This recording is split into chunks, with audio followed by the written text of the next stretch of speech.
All right. So good morning, everyone. Welcome to Board of Administration open session.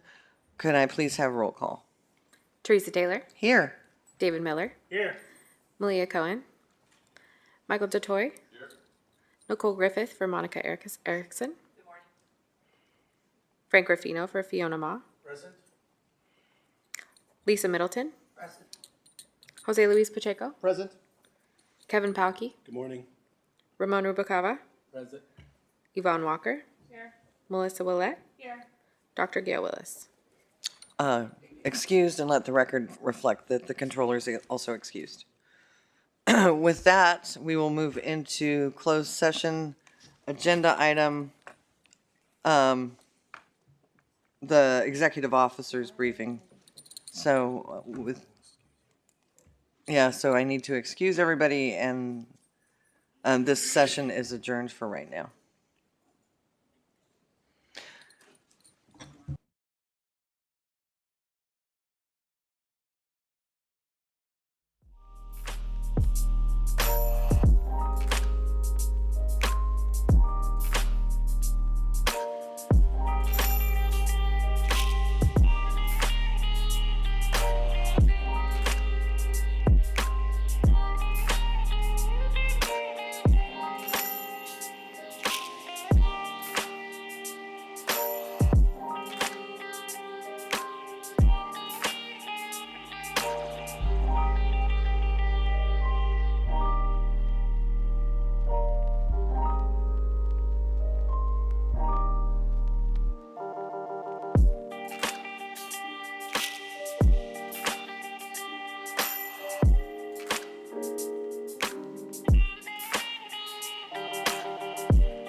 by Marsha Canio. Marsha, could you stand up? So Marsha has recently joined us from the 1st of October as our Managing Investment Director for Private Debt. She comes to us from PGGM in the Netherlands. So really happy to have her with us. Thanks, Marsha. I also yes. Welcome. And you'll be hearing from Marsha later. I also wanted to acknowledge a couple of initiatives that we've undertaken within the investment office.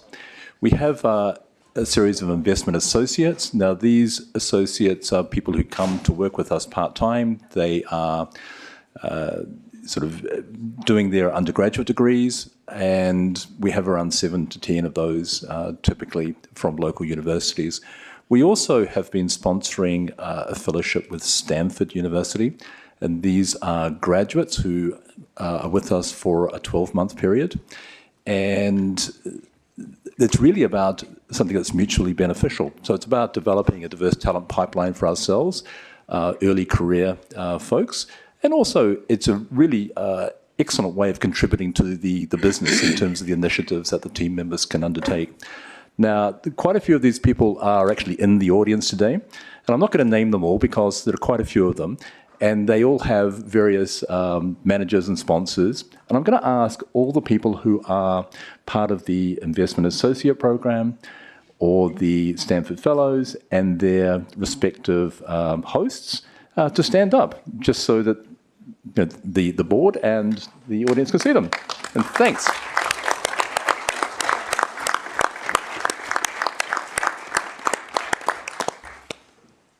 So it's a great team of people. So thank you for that. So turning to today's agenda, we have one action item, which is the, I guess, second and final reading of the Asset Liability Management Review. This is where we're recommending the adoption of a total portfolio approach. And of course, we had the first reading back in September. We also have a number of information items. So we have our regular quarterly update on the portfolio and the economic outlook. We have the total fund portfolio management annual review. We also have the sustainable investment review. That also comes with quite a few other activities. So we have responsible contractor policy. We're also looking at diversity investment in California, and so on. So that will be a fairly, I guess, involved discussion. So looking forward to that. And Wilshire has a report on the divestment program. And with that, I'll turn it back to you, Mr. Chair. Okay, thank you. Not seeing any requests from the board to speak on this item. And I know I've got a long list of guests who've come to speak in the public comments. And so I want to take them now for agenda item number 2. And because we've got so many and we've got a big agenda today, and I don't want to hold people up, I'm going to ask that we do 1 minute and to do your best to not repeat kind of verbatim what the other commenters have said. And I'll just start calling you up by name, and you'll come down here to the front. We'll have a couple microphones that we can make live. So these first 2 seats or so off to my left down here is where you'll be speaking from. When you start to speak, the time clock will go. You'll see it in front of you, and you'll be able to track where you are in terms of time. And that will start when you introduce yourself and start speaking. So the first few people I'll call down is Sarah Thies and Preston Ruby, followed by Lisa Oliver and Brian Lee. So come on down if you're in the house. Okay, welcome.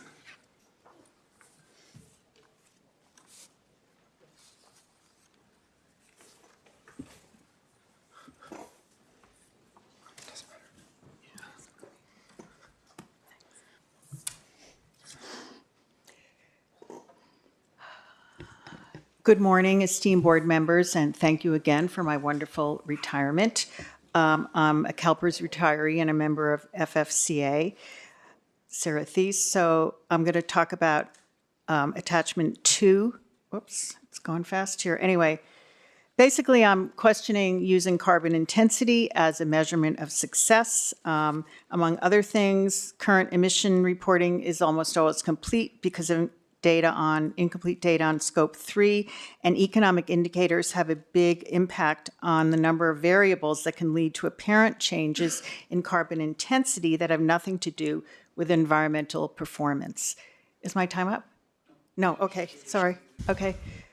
Anyway, like you can, if the price of oil goes up and down and tech stocks go up, that's going to change carbon intensity. I have a lot more to say, but I don't have the time to say it. Anyway, I really hope that you'll think about that. So thank you so much. So, if you have anything in writing you want to submit to us, be sure. And no need to thank us for your retirement. You earned it. Thank you so much. Thanks. I will turn in my comments. Thank you. Okay. Good morning. My name is Preston Rudy. I'm a retiree from the California State University system. Thank you for your service. And my first comment is my interactions with the staff at CalPERS have been exemplary. I've gotten good answers from them. They're wonderful employees.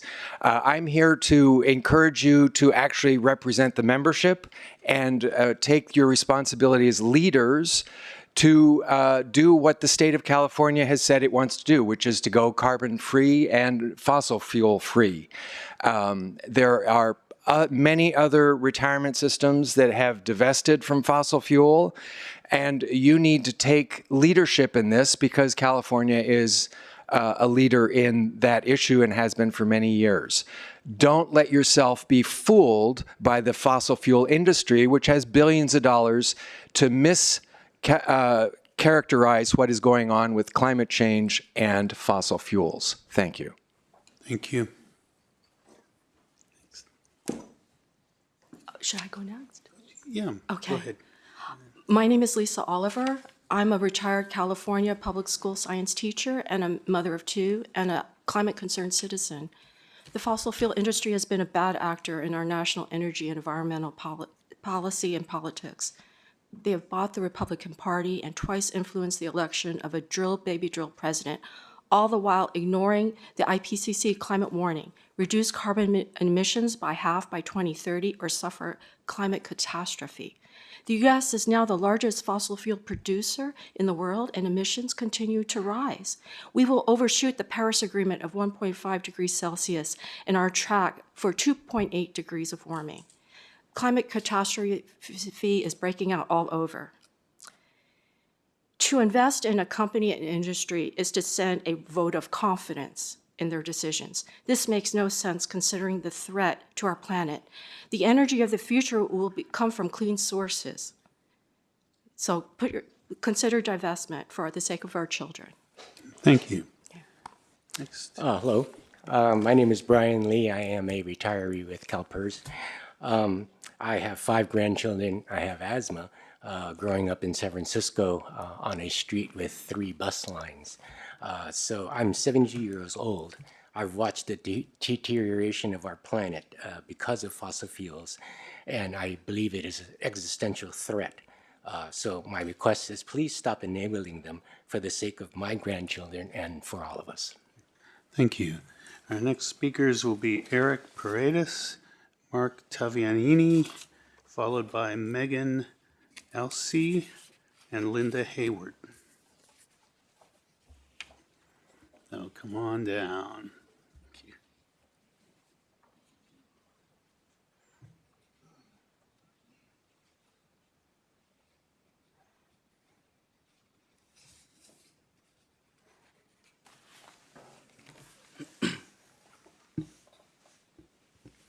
Go ahead, sir.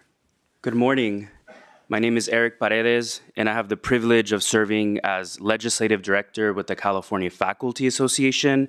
CFA is the largest higher education union in the country, representing 29,000 faculty members who work in the California State University system.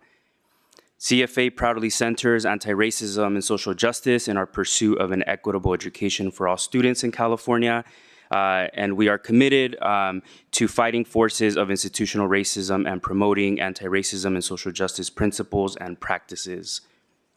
CFA urges CalPERS to fully divest from fossil fuel companies by selling their current investments and refraining from making new investments in fossil fuel companies. Climate change is an issue of environmental justice, disproportionately impacting indigenous communities, communities of color, and low-income communities due to historical oppression, inequity of power, and lack of access to resources for prevention and relief. So thank you so much. Thank you.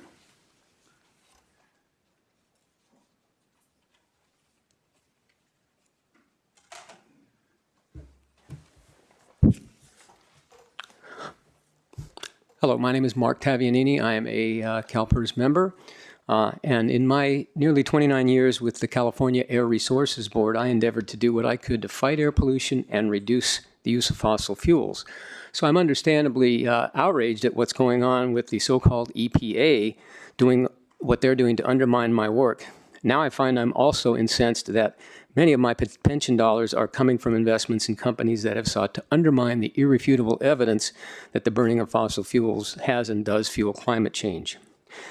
These investments have become demonstrably more and more risky, especially as renewable energy has become equally or less expensive than fossil fuels. So I ask you to consider if investing in fossil fuels is a good way to provide responsible and efficient stewardship of the system, which is one of the guiding principles in your mission statement. Another one of your principles is to promote wellness and retirement security for members and beneficiaries. Neither of these goals is served by continuing to support companies whose products are making us less and less secure. Thank you. Thank you.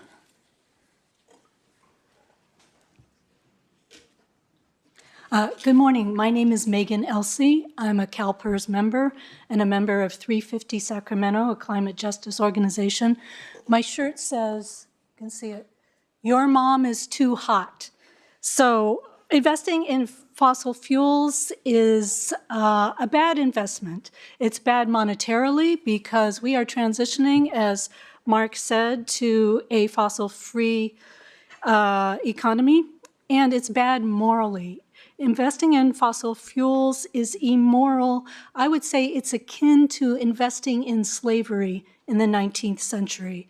For example, in the LA fires, which were this year, the LA fires cost $250 billion in damages and untold chaos to families.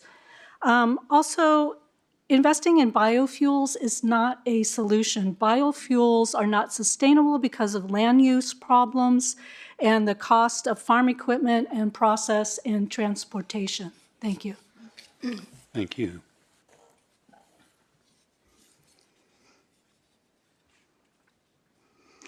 Hi, good morning. I'm Linda Hayward, a beneficiary of CalPERS pension of my late husband. We're here to urge you to reconsider your investments in fossil fuels, which perpetuate all the problems you've heard about. For a moment, I'd like you to mentally take yourself out of the committee room and zoom out, way out to our entire history on this planet. The age of fossil fuels, which has taken up a tiny fraction of that history, has brought us unprecedented prosperity and comfort. But now it threatens to permanently alter or even shorten our time here. In other words, it no longer serves us, and it has to end. The time to invest in the next phase of our history is now, that of clean, abundant, renewable energy from the sun and the wind. Thank you. Thank you. Next speakers will be Deborah Sylvie, Quinn Ide, Trinity Smith, and Sheila Thorne. Come on, work your way down.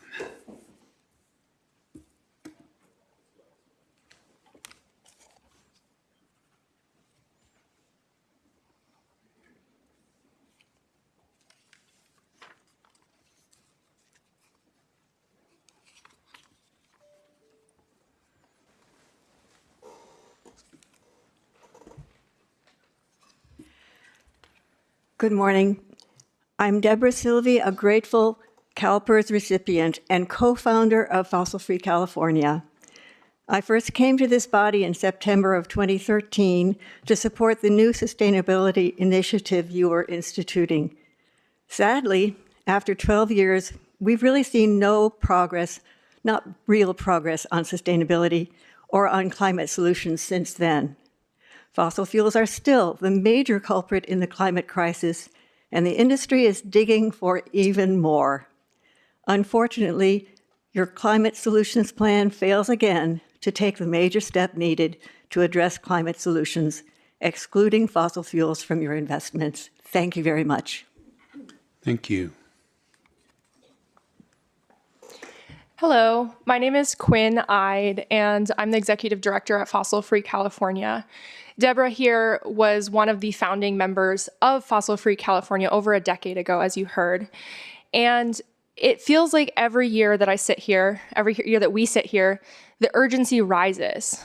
I think one of the latest statistics that really shook me was that the fossil fuel industry spends $115 billion annually on lobbying against climate change. If you're intending to build climate solutions using your fund, I'd strongly encourage you to consider how the money the fossil fuel industry is making is being used to stop those very solutions that you're fighting for. The only way to stop the fossil fuel industry is to stop funding them, to stop backing them, and to stop giving them political license to operate. I urge you to stop investing in fossil fuels and to take them entirely out of your climate solutions portfolio. Thank you. Good morning. My name is Trinity Smith. I'm a CalPERS beneficiary, a current state worker, and a member and steward with SEIU Local 1000.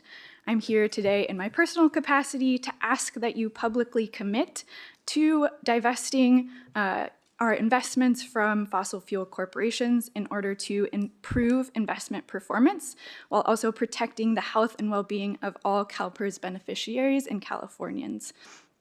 In my work, I help the state to try to protect and prevent Californians from becoming sick and unwell from climate events that are happening here and now.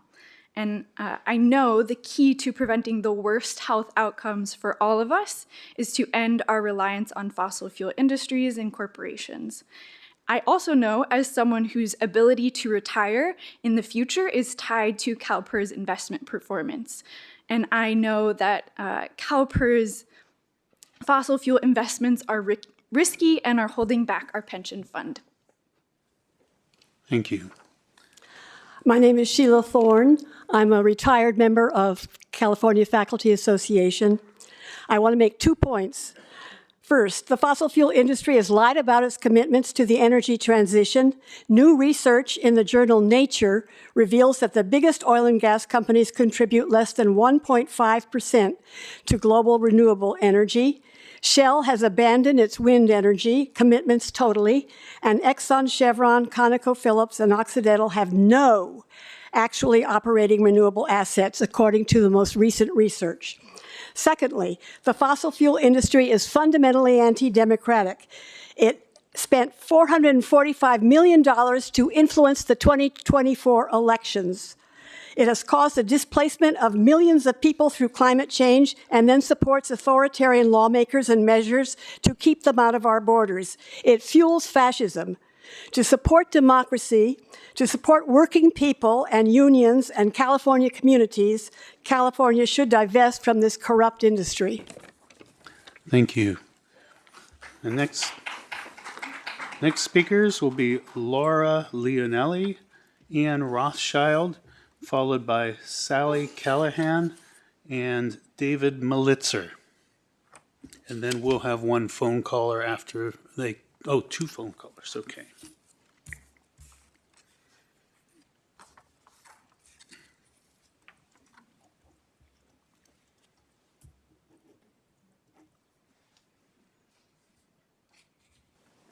Good morning, everyone. I'll be brief because I can't really improve on all the wonderful comments that have already been made. I'm a CalPERS member. I've retired from the California Department of Public Health. And I just want to say I can use my, you may notice that everybody here is an older person. All the young people are at work, are in school, and they will be bearing the brunt of whatever decisions that we make here today. And to speak for their interest, I'm able to use my time today to do that. So thank you. Thank you. I'm Ann Rothschild. I'm a retired instructor from the Community College District, and I've been working with Trinity Cathedral's, Episcopal Cathedral's environmental group for many years, and I'm appalled that your climate action plan includes investments in fossil fuels. You work in this elegantly, richly appointed building, which is LEED certified. You don't need this dirty industry in your portfolio. Profits are one thing, but our health and the health of our planet are more important. I want to leave a healthy planet to my children and my grandchildren, so I appeal to you as a grandmother to please consider divesting from fossil fuels. Thank you. Thank you.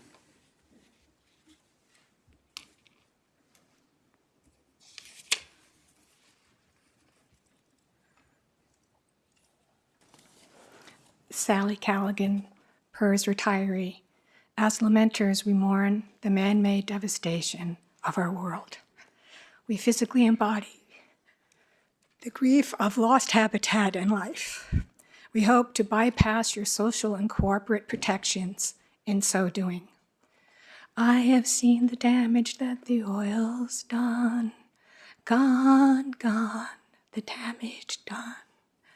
In the story of Heidi, a young girl goes to live with her aging grandfather. He asks her to pick strawberries in the mountains and bring them back to him. Mistakenly, Heidi calculates that she will please her grandfather more by bringing him money that she can earn from selling her strawberries, and so she does. In response, Heidi's grandfather angrily instructs her to put the coin in her mouth. He has her compare the coin's metallic bitterness to the sweetness, the juice, the texture, the sweet, and the entire ripeness of a good strawberry. In a future variation of this story, your own and my future offspring will be the grandfathers. And the strawberries will be limited clean water, famine, and massive population displacement per worldwide climate and environmental disruption. I've seen the damage your decisions done. Gone, gone, decisions done. Gone, gone. Please consider how you can make a positive future for our offspring. Thank you. Thank you.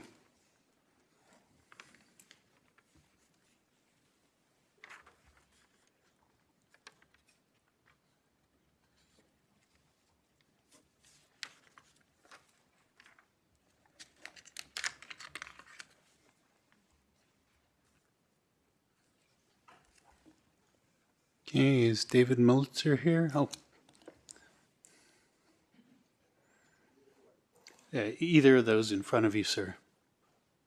Yeah, any of those will do. Thank you for this opportunity. I'm a former state employee. I'm a CalPERS member. First, I would like to recognize CalPERS for embracing some of the material that was in the lobby about its role to influence and use integrity in what it does, in its investment for life, for building a secure tomorrow, and its participation in the development of principles for responsible investment back in 2006. I think that's remarkable, and I would like to see some evidence that that's what you're using to drive decisions about how you invest church funds. And we're caught right now when there's a crisis in value and morality in this country. And we need our institutions to step forward. And if they're talking about a moral framework, to apply that moral framework in its actions and not invest in dirty industries, because that's going to kill us all. And it's already doing that. Thank you. Thank you. Okay, I now believe we have at least 2 callers on the phone. 3 now. Okay. We'll go ahead and go to our callers. Yes, Chair Miller, we have Britt Higgins with SEIU 100 here to speak with item 2.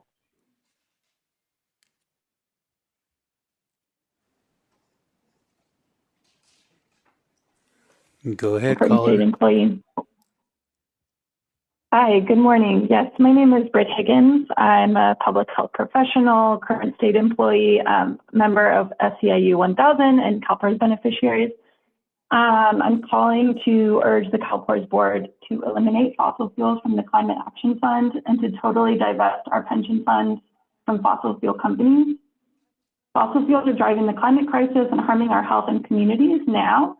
In addition to bankrolling the climate crisis, CalPERS investments in fossil fuels are risky. Despite once being a primary driver of index returns and economic growth, the fossil fuel sector posted negative returns in 2023. Many other pension funds across the country and globally have recognized the risk of fossil fuel investments and have divested. Please protect the pension security of our current workers and our futures from fossil fuel risk by excluding fossil fuels from the Climate Action Fund and all CalPERS investments. Thank you. Thank you. Can we have our next caller? Yes, we have Robert Pierce with SEIU 1000. Robert, you are now live and can give your comment. Hi, my name is Robin Pierce. I am an SEIU Local 1000 member and current staff at the California Department of Public Health. And I am calling to urge the CalPERS board to let go of those fossil fuel investment funds and join the many other pension funds across our country that have already recognized the risk of fossil fuel investments and divested. In case you want some facts, globally 1,667 pension funds with assets of about $40 trillion have made commitments to divest fossil fuels already. These commitments have been made by the state of Maine, the York City Employees Retirement Systems, New York City Teachers Retirement System, New York City Board of Education, District of Columbia Board, City of Chicago Pensions, Baltimore Pensions, Pittsburgh, San Diego, and the Los Angeles Retirement System and the San Mateo County Fund. It's time for California to step forward and be able to make that same commitment and really show the way that our state can lead the nation. Thank you.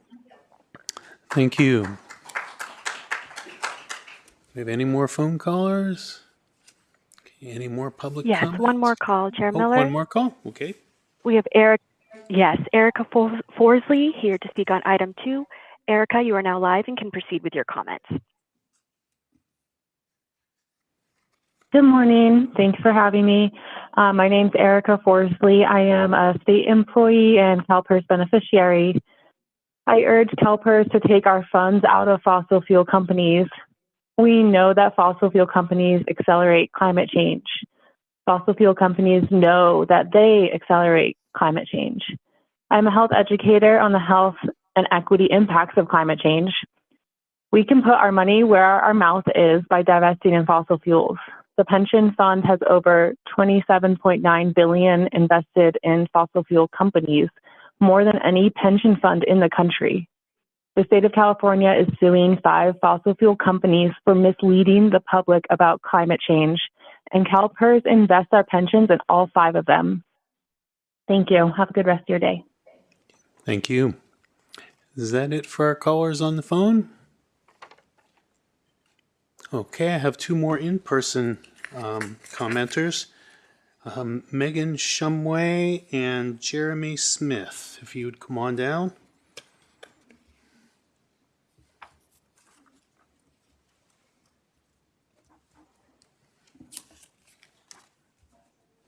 Good morning. I'm Megan Shumway. I'm a PERS retired public health nurse. And I also have asthma and very nearly died last year of pneumonia. I currently work with Climate Action California's energy team, and we have investigated sustainable fuels pretty extensively. It costs more to produce energy from soybeans or algae, and it also releases more pollutants and carbon into the atmosphere than if you had mined and burned fossil fuels in the first place. In other words, these types of so-called sustainable fuels are just basically greenwashing. I don't want them to be in my portfolio or the CalPERS portfolio. And I think that you should take very close consideration of what people are trying to sell you on and get other sources of information other than from the fossil fuel industry, because they will greenwash you every time. Thank you. Thank you. Next, Jeremy Smith.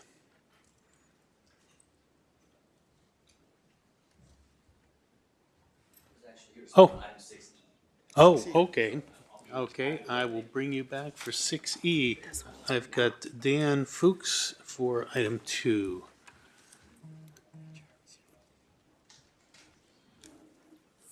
Okay.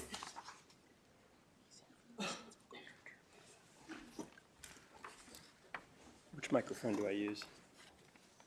Am I here? Good morning. My name is Dan Fuchs. I'm here as a member of the board of Fossil Free California, a California resident, and an employee of the state of California. I'm here to comment on the CalPERS Sustainable Investment Annual Program Review. I note that this agenda item is reported to, quote, support the CalPERS strategic plan goals to strengthen the long-term sustainability of the pension fund and cultivate risk-intelligent decisions. Unfortunately, without divestment from fossil fuels, these so-called Sustainable Investment Program goals can do none of these things. Shareowner action and engagement are listed as two elements of this program. Not only are these elements not proven to work, they are actually proven not to work. Moreover, a target of net zero by 2050 is simply too weak. With each year announced as the new record hottest year and global targets slipping farther and farther away, California needs to be much more ambitious. Failing to take better, concrete steps today sentences our children to a future of worse wildfires, wilder swings of drought and flood, and a much more uncertain financial picture. The time for urgent action has long passed. We are now facing an emergency. People around the world look to California, the world's fourth largest economy, for direction. We're letting them down as we engage in a sustainable investments program that includes fossil fuel stocks. Calling it engagement doesn't change the fact that we are continuing to invest in obsolete technologies at the cost of our returns. And these very same fossil fuel companies are working to weaken American democracy. Please consider revising the Sustainable Investments Program to be much stronger and more effective. The world is looking to California to lead. Let's not let them down. Thank you. We do have another caller on the phone for item 2. Yes, Chair Miller, we have Lizzie Corcoran here to speak to item 2. Lizzie, you are now live and can proceed with your comments. Thank you so much, and thank you for allowing me to call in with public comment. My name is Lizzie Corcoran. I'm an SEIU Local 1000 union member and a current state worker for the Department of Public Health. I'm joining some people in the room and my colleagues here today to call in and urge the committee to divest completely from fossil fuel companies. Fossil fuels, I would like to point out, there are 5 fossil fuel companies in California that the state of California is suing for misleading the public about climate change. And as a future beneficiary of CalPERS and a current state worker, I think it's essential to notice this cognitive dissonance, that we are investing in these companies, that we are also suing for the harms against Californians, and we must divest from all of these fossil fuel companies. I understand there is a sustainability program that invests in climate solutions. However, there is no possibility for a fossil fuel company to be a part of the climate solution, since they are one of the biggest drivers of climate change. I also want to point out what my other colleagues have pointed out, that fossil fuel investments are risky. We, as Californians, take pride in leading the country in climate solutions. And as a part of the Department of Public Health, we work actively against climate change every day. So we need to join other pension funds across the country in divesting from fossil fuels and continue to uphold and advance that leadership. And mostly, I think we need to think about the future, not just as in terms of fiduciary responsibility for CalPERS members, but for a breathable, livable California.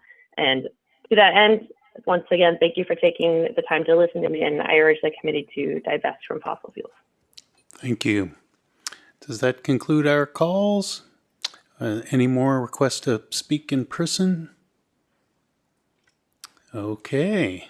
I think that covers it for item 2 and the public comment. So we'll move on to item 3.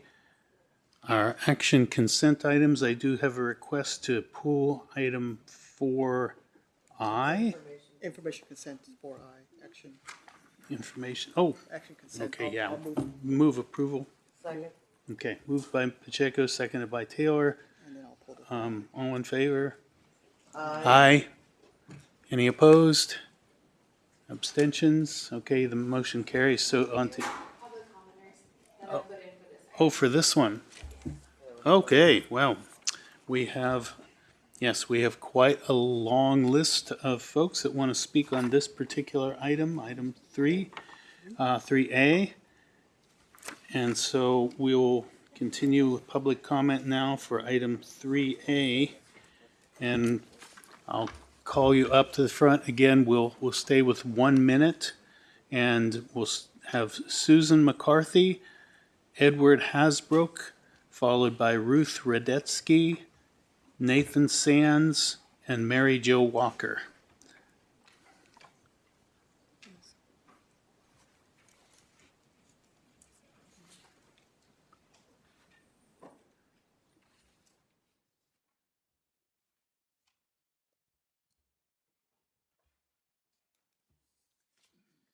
And the clock will start whenever you begin. I'm Susan McCarthy. I live in San Francisco. I'm a CalPERS beneficiary. I'm here to ask that CalSTRS divest from Tesla stock.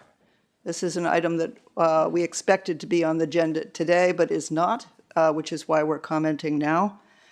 I ask that CalPERS divest from Tesla because of the partisan political activities of its bizarre CEO are making the company an unusually risky investment and hurting California's environmental goals. I'd specifically like to talk about a recent working paper put out by the National Bureau of Economic Research. They looked at how Musk's polarizing and partisan actions affected Tesla sales in the US from October 22 to April 2025.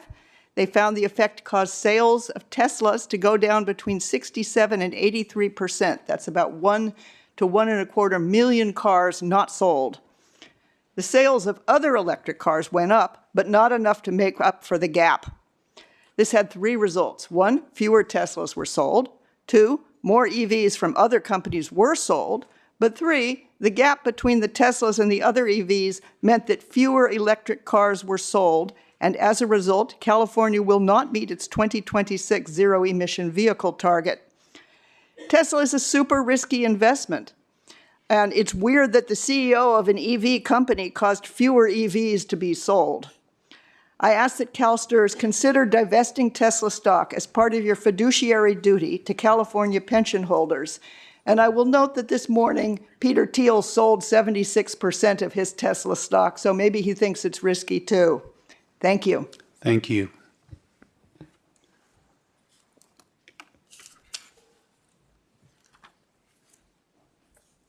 Go ahead, sir.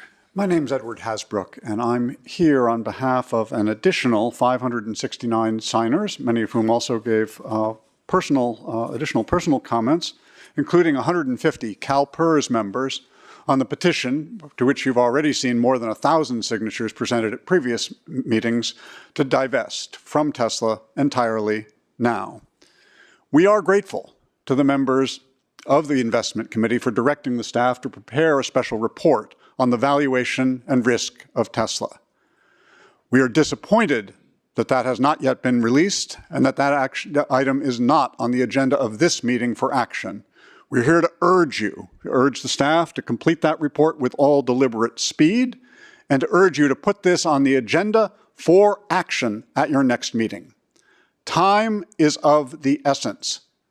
Tesla is an overvalued speculative meme stock, and the speculative bubble could crash at any time. It is of the utmost importance in the exercise of your fiduciary responsibility to put this on the agenda for your next meeting, to act on it, to sell Tesla now. And I have copies for the board and staff of those petitions. Thank you. Thank you. Good morning. I am Ruth Rudetsky, retired teacher from San Francisco. You honored your fiduciary duty to CalPERS members when you directed staff to prepare a company-specific assessment of Tesla at the last board meeting. So why isn't divesting from Tesla on the agenda for this meeting? There is no better argument for taking a close look at Tesla now than that their board just authorized the $1 trillion compensation package to an erratic part-time CEO who promises Mars and delivers vaporware. I'm told Tesla is on the agenda under green investments. My friend Susan just explained how at this point, Elon Musk's actions have made Tesla anything but a green investment. Divesting from Tesla poses no conflict between fiduciary duty and ethics. Tesla has shown itself not to be open to constructive engagement, never more so than at the recent shareholder meeting. Put divestment on the agenda and sell Tesla before its Enron moment. Thank you. Thank you.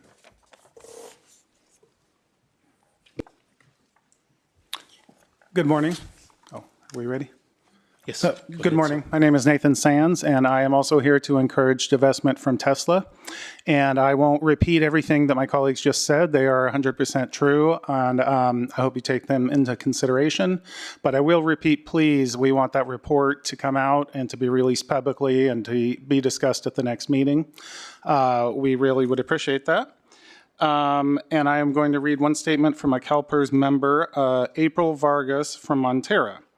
It is in the best interest of the people of California to sell Tesla stock now before the price falls significantly. Beyond the fact that the company is owned by a sociopath, we should not be propping up a firm that is poorly run, unpopular, and beholden to a criminal administration in Washington, D.C. Do the right thing now, please. Thank you. Thank you. Okay, I think we have some callers on the phone. One more. Okay. Mary Jo Walker. I'm a 40-year member of CalPERS, and as such, I'm concerned about its investment in Tesla. I hope that when you do eventually get the report, it includes a discussion of the effectiveness of your shareholder engagement with Tesla. Shareholder engagement with Tesla has not been effective. It should not be touted as a reason to hold Tesla stock. When you pull back the curtain, you will see that CalPERS proxy votes, which are the core of shareholder engagement, has almost no effect on Tesla operations. I reviewed the last 5 years of your proxy votes at the Tesla annual meetings, and there were 60 votes. And most of the time, CalPERS opposed Tesla management's recommendation. That's no surprise. So in those cases, the proxy votes were not effective. Sometimes CalPERS agreed with Tesla's recommendation. These were administrative things such as approval of the audit firm. And again, I would say in those cases, the effectiveness was not effective. A few times, CalPERS opposed management's recommendation, and CalPERS' position prevailed. But in those cases, they were almost always advisory and a non-binding advisory. I found just one case in the 5 years where it was Tesla's position prevailed over, CalPERS' position prevailed over Tesla's, and it was actually a binding proposal. Thank you. Thank you. Okay, let's see. Callers, we've got at least 3 callers on item 3.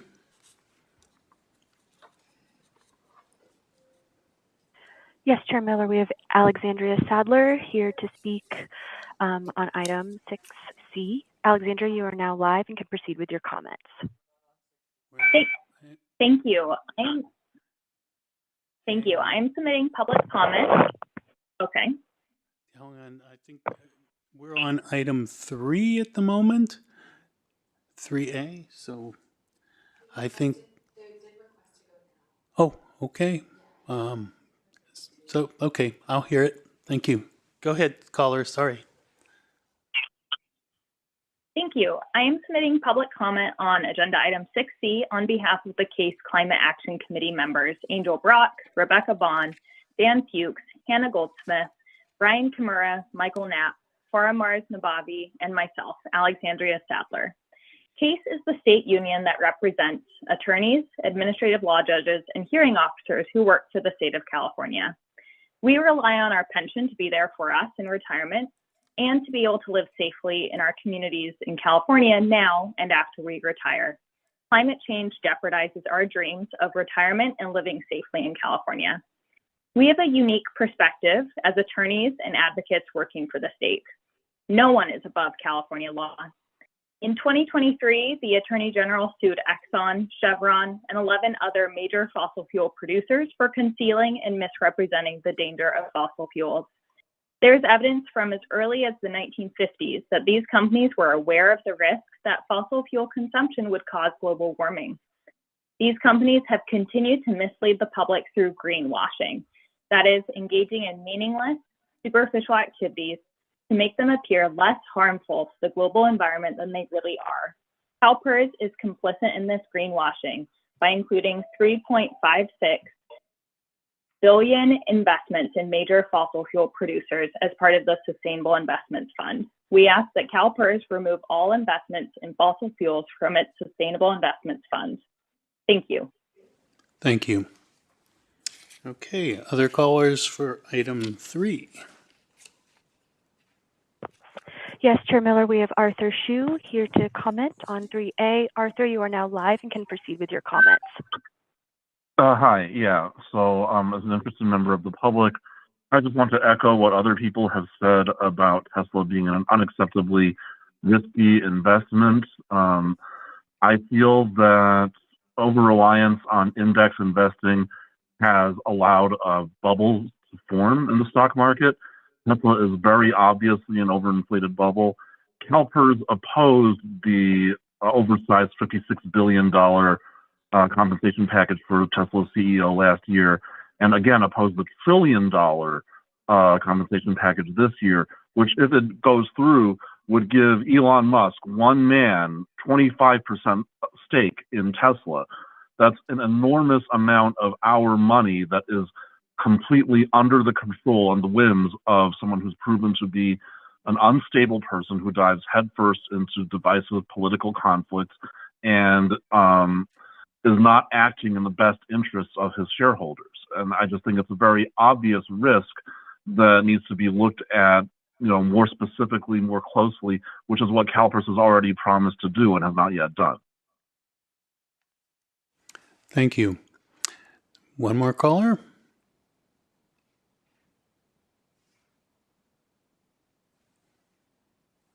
Yes, Chair Miller, we have Judith Kirk here to speak on item 3A. Judith, you are now live and can proceed with your comments. This is Judith Kirk, K-I-R-K, from Redwood City, California. I'm a retired teacher and a member of PERS.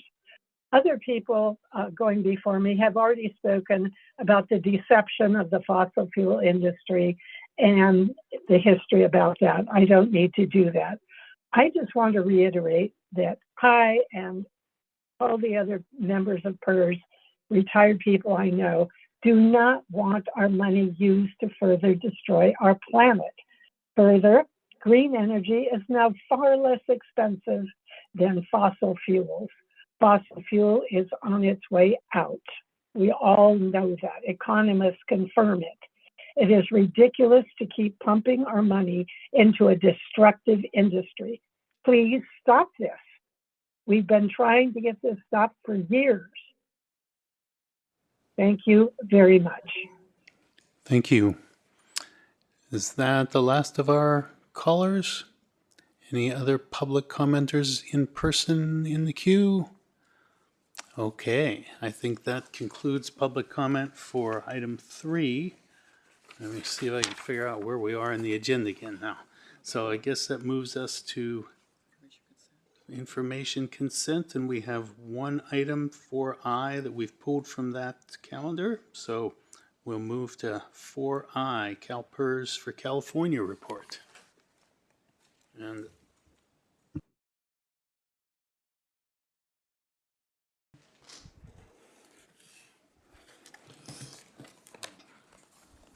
oh yes, the California report. Thank you so much. First of all, thank you, Tamara, for coming up and talking about the California Impact Report. I always find this report extremely fascinating because it really highlights the importance of what we do in California for our system. So I wanted to bring up a couple questions that came up, specifically on page 5 of 14 on the economic impact change from 2023-2024, and specifically around the real assets. Now, I noticed that we had, in 2023, there was 141,000 jobs that were supported by real assets that's associated with constructions and so forth, but it went down to 122%, 122,000, a 13.6% decrease. And what is that attributed to? If you can elaborate on that. Was it something with our investments, or if you can elaborate? And then of that number, of the new number, the 122, how many of those jobs are union jobs? Good morning, Tamara Sells, CalPERS staff member. Thank you so much for the question, Director Pacheco. Excuse me. With respect to your first question, in terms of the change, the investments in real assets benefit broadly jobs created in California and economic development, and also providing critical resources. The estimated number of jobs went down just based off of the general portfolio construction process. There was no, attribution with respect to like a mandate or a lack of mandate. This was just a natural part of the investment process, whereas 17.6 billion or 26.8% of real assets investments were made here in California. So that attributed to the decrease in the 122,000 jobs. Oh, I'm sorry. Your union question, I did want to... Yes, thank you. Yes, I did want to answer that. The vendor who provides the analysis for us, Tideline Advisors LLC, uses an software or an in-plan analysis that does not do attribution for union versus non-union jobs. However, consistent with the response that we provided you last year, yes. If we estimate that 16% of California jobs are unionized, and half of which are non-unionized, then that 173,000 or so times that 8% would roughly estimate about 13,890 or so union jobs, which is an increase of what we told you last year. Thank you for sharing that. It's really interesting. That's a great point. I also wanted to ask a question about private equity in that same column. I noticed that the job in creation in private equity went from 18,000 to about 38,000. Is that attributed to our change in terms of we went from buyouts to more of the venture, more of the more of the smaller things? I just wanted your elaboration on it, because it seems that way, but I wanted your confirmation on that. Yes, excuse me. There was a shift from information technology to like consumer staples as well, and other industries that drove that change. And again, there was also increased capital deployment in private equity for this last year. So that's the reason that you're seeing the increase in change, such a significant increase in change. And you would use the same analysis, the 8% you were saying, that of those jobs in the private markets, that would also be unionized as well. That is correct. All right, very good then. By the way, other than that, I really am impressed by the power of what we've done. I saw that we have for economic effect was about 40, I think it was 100, let me verify this. It was 78.7 billion in total fund investments in California. The power of the multiplier effect of our entire system. So the investments have been incredible. So I really do appreciate that, and then also the power of what we've done for the state of California and for the workers of the state of California. So thank you so much. Thank you for the question. That's it. Thank you. I don't have any requests to pull any other items from category 4, so we'll move on to 5, action item agenda, asset liability management.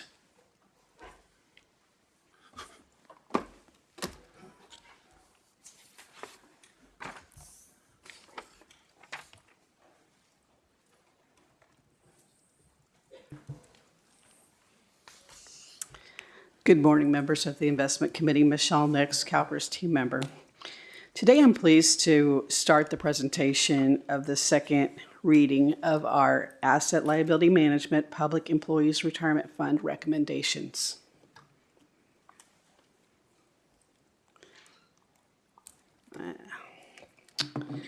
We're here today to vote on, you're here today, and we're here to present to get a vote for the Public Employees Retirement System, or the PERF, Asset Liability Management recommendations. I want to give you a little brief look back at some of our activities over the past year. We've been talking about this. I think we started last November, so it's been almost 12 months. Again, over the 12 months, I'd like to compliment the extraordinary cross-divisional collaboration and the effort during this cycle. This cycle it happens every 4 years, as you know. I want to say that these efforts and the proposed change to the total portfolio approach has taken a lot of work to get to this point. With our stakeholders, we've also talked at a variety of forums about this, in webinars, roundtables, briefings, association conferences, ad hoc meetings, and it includes employer leadership dialogues and the Ed Forum.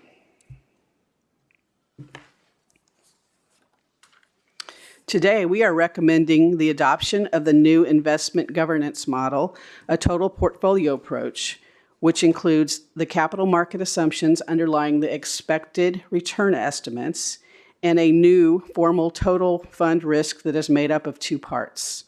First, the 75-25 equity to bond reference portfolio, and the second, an active risk limit of 400 basis points for all other investments not in the reference portfolio. Lastly, we recommend keeping the discount rate at 6.8%. Now I'll pass it to Stephen Gilmore to walk you through the investment recommendations in more detail.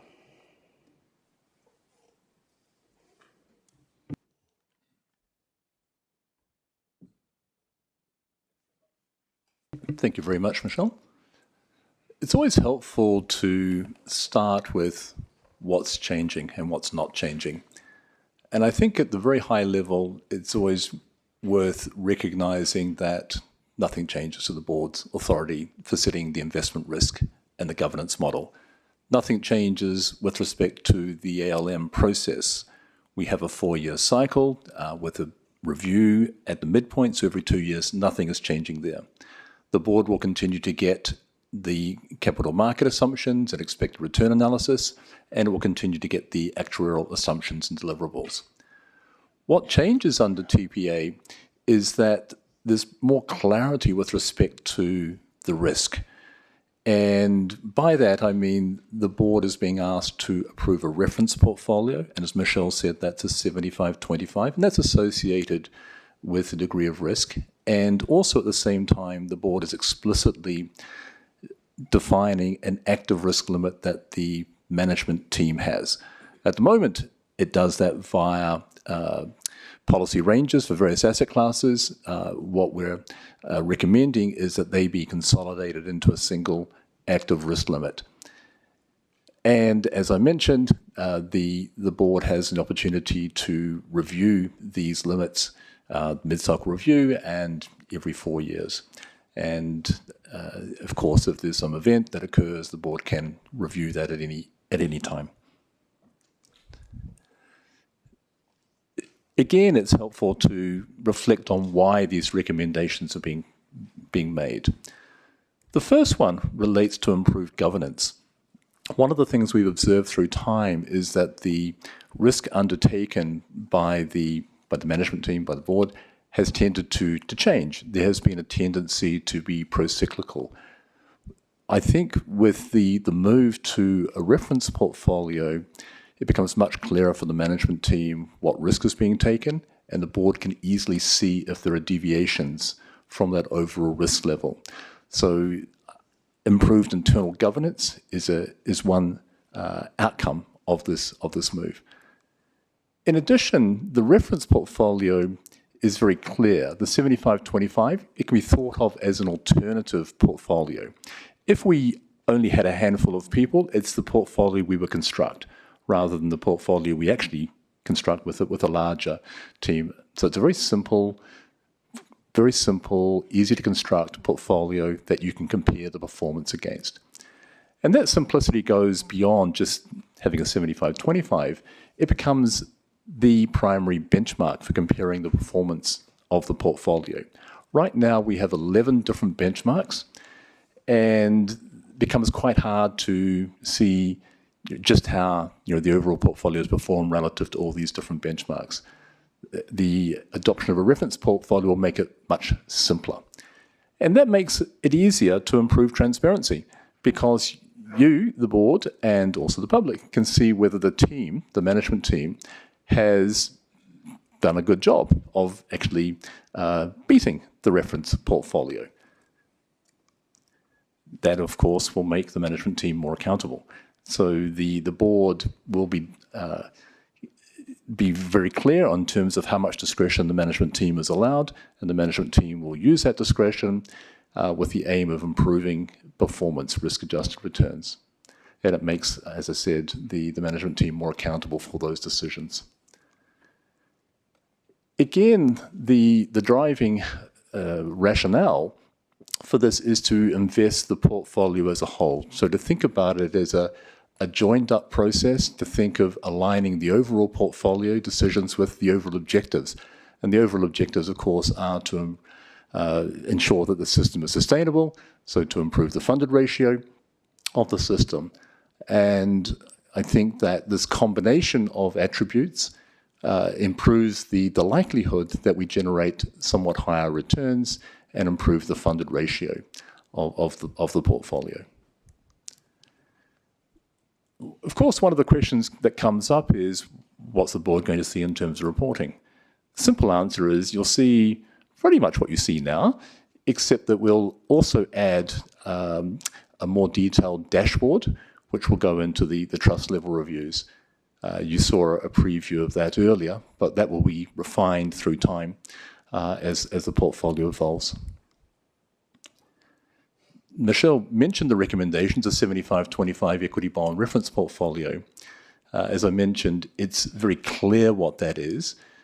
In terms of risk, it represents a slight increase from the current portfolio, which is approximately a 70-28, but it is actually consistent with the type of risk that we were taking a decade or so ago. As I said, that risk level has varied through time. Now, one of the things we mentioned back in June was just what that reference portfolio would look like. The equity components will be cap-weighted global equity. It's very similar to what we currently use, and the bonds will be US Treasuries, diverse maturity of US Treasuries. As always, we have the capital market assumptions. You've seen these before. These come from the end of March. They're based on a survey of 15 institutional providers. And again, I would emphasize it's important to think about the range. These things are not precise, so there is quite a variation in the ranges. Having said that, we've taken the median of those ranges and come up with expected returns. And the top line shows the return on the reference portfolio, the 75-25, plus an expected return from taking active risk around that reference portfolio. In this case, the returns are based on taking 300 basis points of active risk, and the assumption we're using is that we can generate an information ratio of 20 basis points and generate an additional return of 60 basis points. So that's that top line. You can see that with this particular matrix, as we take more risk, as we increase the equity exposure, the expected return increases slightly, but also the risk in terms of potential tail risk, volatility, also increases. So we have to to think about how those two components go together, the risk and the return. And based on that, we've recommended a 75-25, so slightly higher expected return, slightly higher risk. And Scott will talk to some extent about some of the considerations, because of course when we're doing this, there's a lot of judgment involved. We have to think about that trade-off risk and return. We have to think about the system, what might happen in some of the poorer outcomes. And so, you know, a lot of analysis goes into this. But the aim, of course, is to generate good risk-adjusted returns to improve the funded ratio and the sustainability of the system. And with that, I'll pass over to Scott. Great, thanks, Stephen.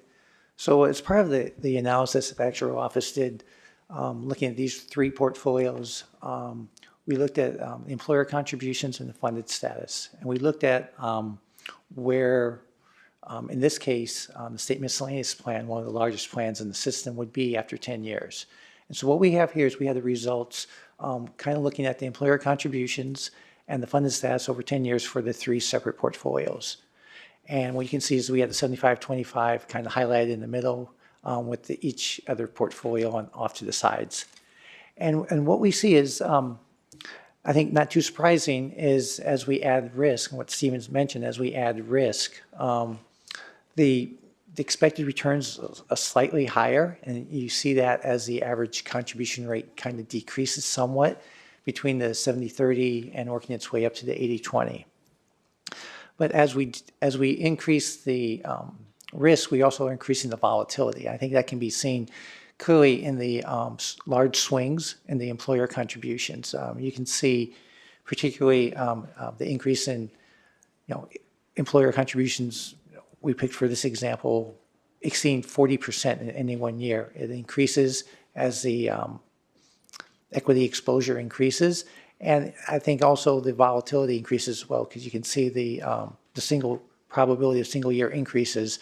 It increases pretty substantially between the 75-25 and the 80-20 portfolio. Looking at the funded status, similar type of story here. The funded status, the median funded status increases slightly over the 10-year period, but you can see there's a larger divergence in the results, especially when you look at the probability of it being below 50 or being over 100%. Those percentages are much higher for the 80-20 portfolio versus the other two.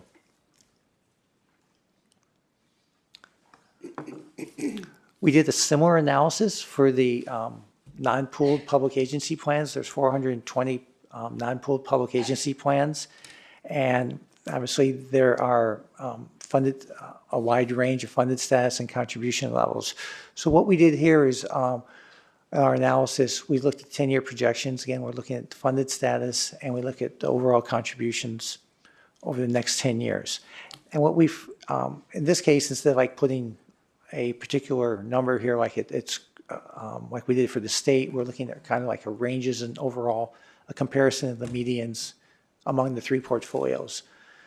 Now, what you can see here is a similar results where the funded status increases just slightly over the 10-year period, and the overall contributions decrease as the equity increases.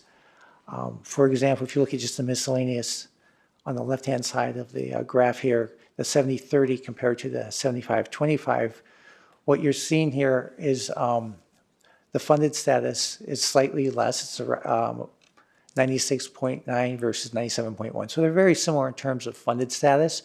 But we can see is the overall contributions under the 70-30 portfolio, for example, is 5.3% higher than the 75-25. Going to the 80-20, a similar case where funded status is slightly higher, the contributions are a bit lower. They're around 1.2% lower.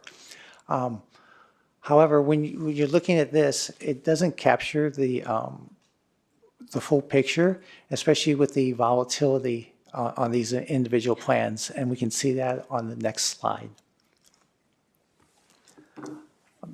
So what we have here is we have a kind of a graph of the funded status over 10 years on the vertical axis. large increases in contribution rates on the lower horizontal axis. And what we're doing is we have a scatter plot here for the 3 different portfolios and for each of the 400 plans. And what this is graphing the worst 5% returns that we got in our simulations. And this is a way of thinking of what's the lower end, what's the tail risk that we look at that is a concern. As you can see here,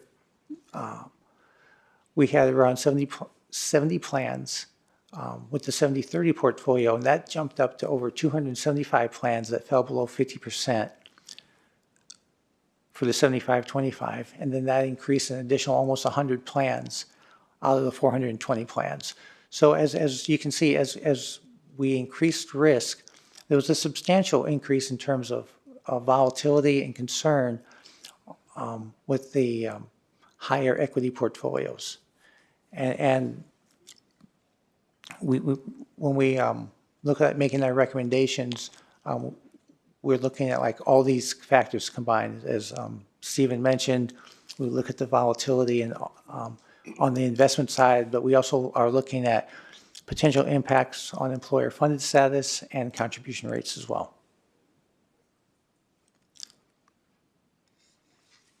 And we'll pass it back to Stephen.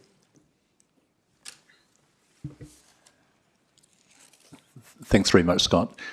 I mentioned the active risk limit recommendation. We're recommending a limit of 400 basis points, which again is an indicator of how much we, being the management, can deviate from the reference portfolio.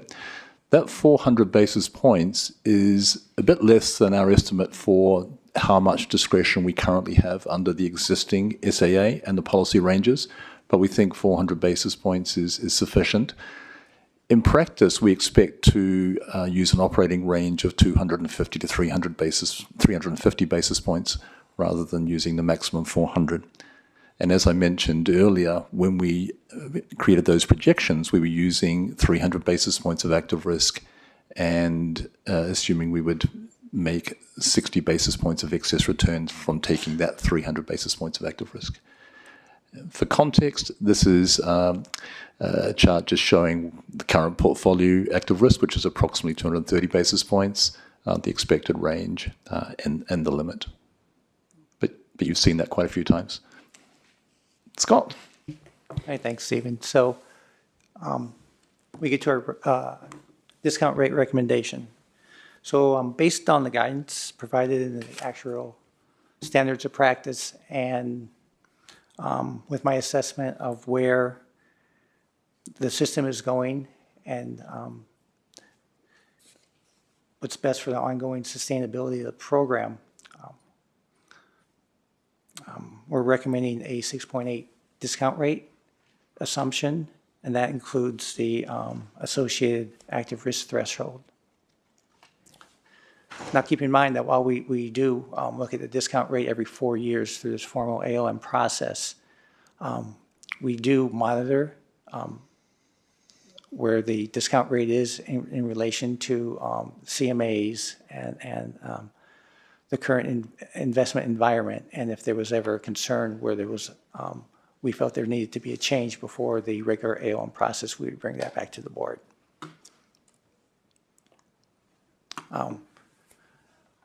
This chart here, it just looks at the probability of achieving the various average discount rates compared to the investment returns. What we can see here is we have 3 portfolios, and we're comparing it to a discount rate of 6.7 and 6.8% in this example. And you can see here we're slightly above 50%. The ranges are fairly close. You can see over the 10-year period, we're slightly over 50%, we're around 51%, 52% for all 3 portfolios.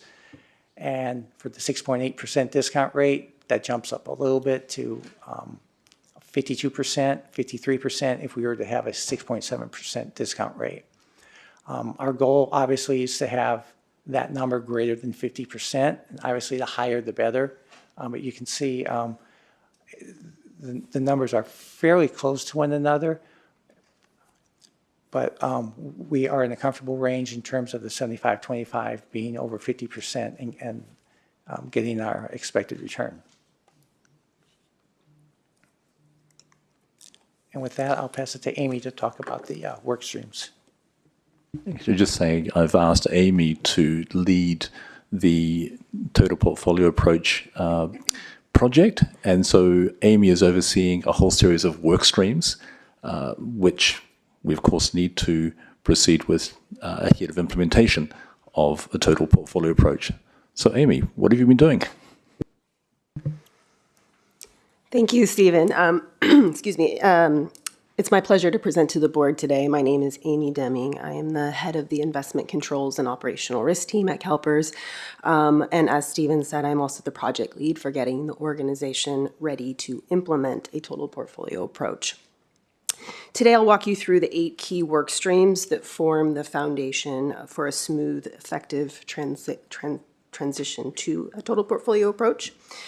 The first listed on this slide, board action, represents the ongoing discussion before the board in the past meetings and today. We therefore acknowledge that this transition is dependent upon board approval, but we've nevertheless been preparing to move toward a go-live date of July 1 of next year. We recognize this is a significant change management effort for the investment office and the organization, and that's why we've developed a detailed plan with 8 work streams that I will speak to now. And that's why we've also placed a strong emphasis on collaboration and communication throughout the process. Each work stream has been carefully designed to address the key activities and work required under a total portfolio approach framework, with the broad representation across the office to ensure that there's alignment and inclusivity along the way. The first on the left is board action. I've already referenced this one. This is really focused on your adoption of a reference portfolio and active risk limit. The second is the investment office's internal governance. This involves mapping and reviewing the roles of staff and as well as our committees, which support decision-making in a total portfolio approach environment, and importantly, monitoring and reporting. The third, the next one is portfolio construction. This captures the development of frameworks which support our management of liquidity, which captures the development of frameworks which will support the evaluation of strategies, the cost of capital, and ultimately the allocation of risk. The fourth is treasury management, and that is focused on the set of frameworks which will support our management of liquidity and leverage in a TBA context. And this is also captured as part of our current technology project, which should enhance the efficiency and oversight. Next slide. Number 5, policy and controls. We will ensure that changes to our governance, portfolio construction, and other frameworks are reflected in updated policies and appropriate controls. We're currently working on an update to the total fund policy, and that's something that you can expect to see in March of next year for a first read.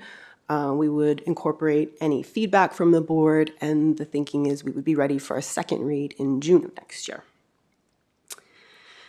Number 6, communication and engagement is primarily focused internally across the investment office and the enterprise. And as I referenced earlier, this acknowledges that this is a significant change management exercise, and so that we've approached this with focused and varied communications across the organization.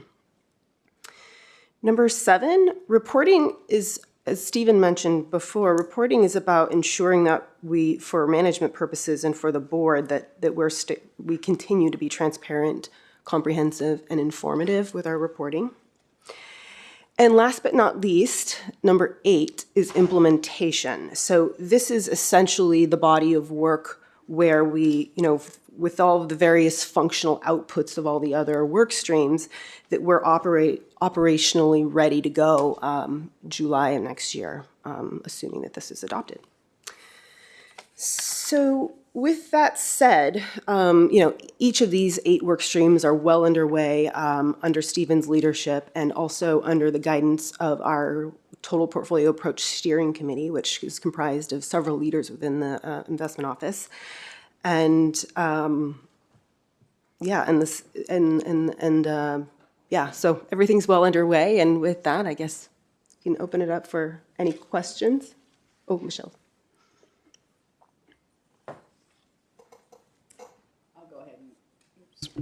Sorry about that. I'll go ahead and address the timeline and then have you open it up for questions at that point. This is our ALM timeline, as you see on the slide, and you've seen this before, but we are obviously in November at the board vote point of the process. I did want to point out that whatever the outcome today, we will hold a stakeholder webinar on December 4th to discuss the employer and member impacts of the outcome of today's meeting. Also in the spring, you can look forward to this 4-year cycle continuing with the affiliate funds ALM process. So we will present that in March of 2026. In addition to that, if this is approved, we will start rolling through the policy changes that reference the total portfolio approach, because right now they reference the strategic asset allocation approach. And with that, this concludes the presentation and our recommendation, Mr. Chair. We'd be happy to take questions at this time. Okay, thank you. Yeah, I appreciate the presentation, and there will certainly be some questions. And I like the slide that really, to me, brings home the point that this is an evolution. This is actually additive, that we're not, throwing anything out and giving anything up, and that we'll still be able to, lead the world in transparency, and the board will still have the reporting, we'll still have the kind of relationships with staff to be able to get questions answered. And certainly if we go forward with this, we'll really want to be tracking those work streams and apprised as we go along. So with that, I'll call on President Taylor. If I can get this little magic microphone to work. There we go. Thank you. Thank you, Chair Miller. And thank you for the presentation. I just wanted to kind of go through our path to total portfolio approach a little bit with the 8 project work streams, which I think this is a great way to look at this. I'm glad you guys have cut it up like this. Internal governance, I love the way you guys have moved the team into making decisions, but also have your upper level governance decisions, investment decisions, the framework to allocate, measure, monitor, and manage active risk. How does that, I guess my question on that, how does that specifically, the framework to allocate, how's that going to exactly work? Thank you, President Taylor. What I would say, your comment about this is an evolution to what we're already doing. And I can highlight some things that we already have in place, which give us a good start. The investment team is compensated based on the whole of the portfolio. It's not by asset class. That's a really important start. Also, some of the asset classes, like private equity, for instance, are benchmarked against listed equities already. So no big change there. And we also proxy some asset classes. So if we're underweight a private asset class, we'll overweight the liquid. So think of it as having had a decent starting point. So when it comes to going forward, the aim is to have more of these collective discussions about the portfolio construction. And our thinking is that we would have an extensive exercise annually to think about, okay, how are we going to build the portfolio? We've already had that discussion internally on, let's say, the private market assets, thinking we need to give those teams that certainty, that horizon. And our approach is to essentially project a 3-year portfolio based on relationships, what the teams can get away in terms of capital, the opportunity set, and consistency, and we'll update that every year. So the thinking is the internal team would come up with its best estimates or projections for the portfolio and then communicate that to the board. But of course, that's strategic. So we would do that, we expect, once a year. And as I say, it's the internal team meeting together in a committee we call the Total Fund Management Committee to think about the relative attractiveness of the overall opportunities that we can invest in, consistent with the risk parameters that we've been given. Thank you. I think highlight for me you're saying what we're already doing. So what would be different that we would be doing? What would be different is that each year there would be an updated projected portfolio. So right now, with the strategic asset allocation, every 4 years there's a new strategic asset allocation. There's a midpoint review. We would do that more frequently. Essentially, you'd get that update projection every year. So that would be different, and all the teams would come together, and it's a bit like doing the SAA every year in a way. Okay. And so then the team gets together and does this, and then you bring it to the board? Yes, absolutely. Okay. And then my last question was, policy and procedure controls and underpinning the successful transition to TPA, are those coming to the board when those are put together? Yes, and I'll pass this through to Amy. Okay. Yes, we're working on that right now. We're revising the policy. We're even looking at the structure of the policy to make it more user-friendly, more straightforward. That policy we're really in the throes of it right now, and the thinking is we can bring it to you in March for a first read next year, and then ideally June for the second read and approval. All right. Thank you very much. That's it. Okay, Director Rubalcava. Thank you, Mr. Chair Miller. Thank you for the presentation. I'll follow up on President Taylor's comment about the implementation, but I'll start, well, I guess it's connected. I think I was next, so let me find my notes here. One of the things that was clear in the board letter, and it's also mentioned in the Wilshire letter, is there's going to be significant operational and cultural changes.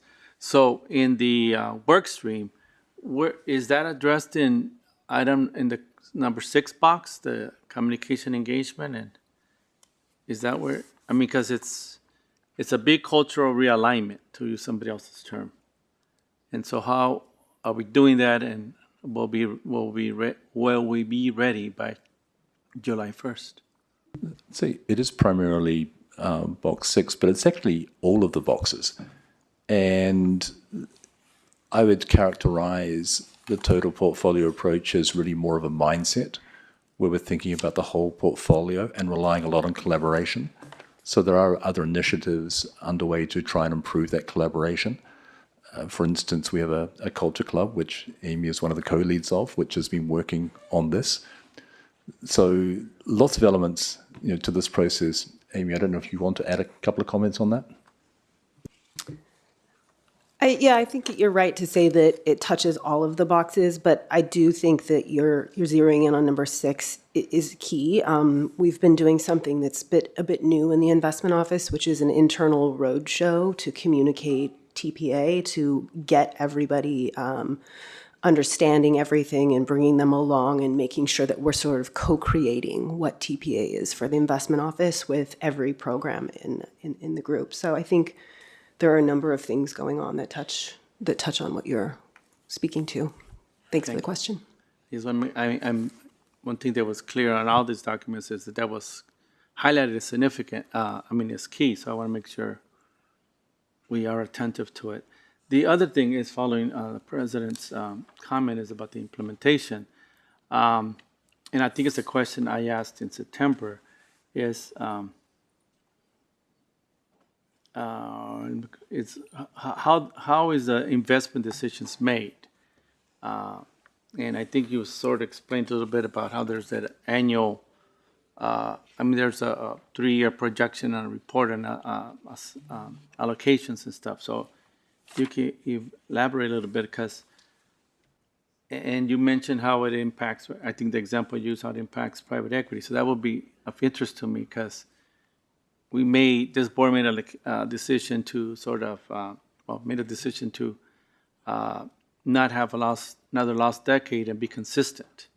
And so because there's this term, competition for capital, or I forget the exact term, how is that gauged at any one point? I mean, one thing that this TPA is supposed to be more ability to move quicker and things like that. So I just want to, so on one hand, people need to have some sort of expectation of stability for the allocation, but then there'll be changes. So whether it be like some reserve set aside, or how is it work? How does the implementation work? Because I think it's said throughout the documents that the most significant change, or the most significant, is how investment decisions are made. So that's what I was hoping you could elaborate a little bit on, please. Thank you.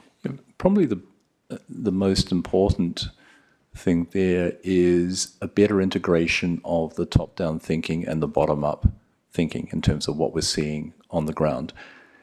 And as has been mentioned, the intention is to have a 3-year projection updated every year. So each of the teams will have that assurance that they have, the capital to invest. And you're right, we want to avoid another lost decade, and we want to be consistent. Having those consistent flows is important. The reality, of course, is we don't always know when we're going to find good opportunities. Sometimes we might find more than we expect. So there has to be a degree of flexibility at the level of the investing teams. So it's really more about a collaborative process. That 3-year projection sets the expectation. Obviously, what we actually find, the market outcomes, may be different, but we've got the roadmap. And I think it's important that that's a roadmap. And as Director Rubalcaba, you mentioned, the aim is to also exercise some flexibility. If we see great opportunities, we should be investing more capital in those areas. But we also want that consistency across the portfolio. With a strategic asset allocation, there's always a danger that a particular asset class team just simply fills the bucket and tries to achieve its target without actually having reference to what all the other opportunities might be across the portfolio. So we want to have more of those conversations across the whole team. So I would say it's that mindset, and it's more collaborative. But of course, the teams need that degree of certainty with respect to the capital is going to be there over a longer period of time. And so there's that consistency of approach and investment. Thank you. And my final question is, one thing that has been stated a lot in the presentations is that the board is adopting, where we go this way, it's adopting a little bit of more risk, but there's but it's balanced with greater return, and that's why I appreciate that we're staying with the 6.8, which would basically we are sensitive to the impact on the employer or employee member contribution, so I appreciate that. But the other thing that's also comes through for that, related to that, is the liquidity. And I know there's a whole section of how we're going to manage it. And somehow I read someplace that this is my question is, because it's a total view shed, it will be, I get the sense, if you could confirm from this, a little bit easier to handle and maintain where we are on the liquidity, because we are a mature plan and we want to make sure, and I know there's a chart that we want to make sure that everybody understands that we are cognizant that there's some obligations to the member, to the retiree, and that's actually better protected under this approach. So if you could confirm my thesis on that, about the liquidity being better managed under this format, and that we're cognizant of what we need. I would say that the team has done a lot of work on liquidity management through time. Part of that is a response to what has happened in the past, particularly the financial crisis. So the aim is to try and understand that liquidity at whole of portfolio level. And of course, it does become easier to manage when you're taking a total portfolio approach to liquidity. And you're right, we're focusing very much on making sure we can pay what we have to pay, pensions and other legal obligations. And we've shared some information on that previously, but liquidity is a key factor for us. We do think that given our long horizon, given the contributions coming in, given the improvement in our understanding of liquidity and the modeling and our access to liquidity, we can take a greater exposure to private assets than we have in the past. So that's all part of the overall picture. I would say that it's a combination of things. It's a combination of the approach, and it's a combination also of our improved capability in terms of modeling and in terms of accessing liquidity via the markets. So it's not just one thing. It's all those together. Thank you very much. Thank you, Mr. Miller. Okay, next we have Mr. Ruffino for Fiona Ma. Thank you, Mr. Chair. And first, Ms. Marcia, welcome to CalPERS, welcome to beautiful Sacramento, and welcome to the greatest state of the nation, California. Thank you, team, for Mr. Gilmore and the entire team for this long, incredible work. And looks like today, finally, we are getting there after a year. I want to premise before I make my comments that our office support the action agenda item, but we would like to add, if you will, a small recommendation to the list of recommendations that you have listed.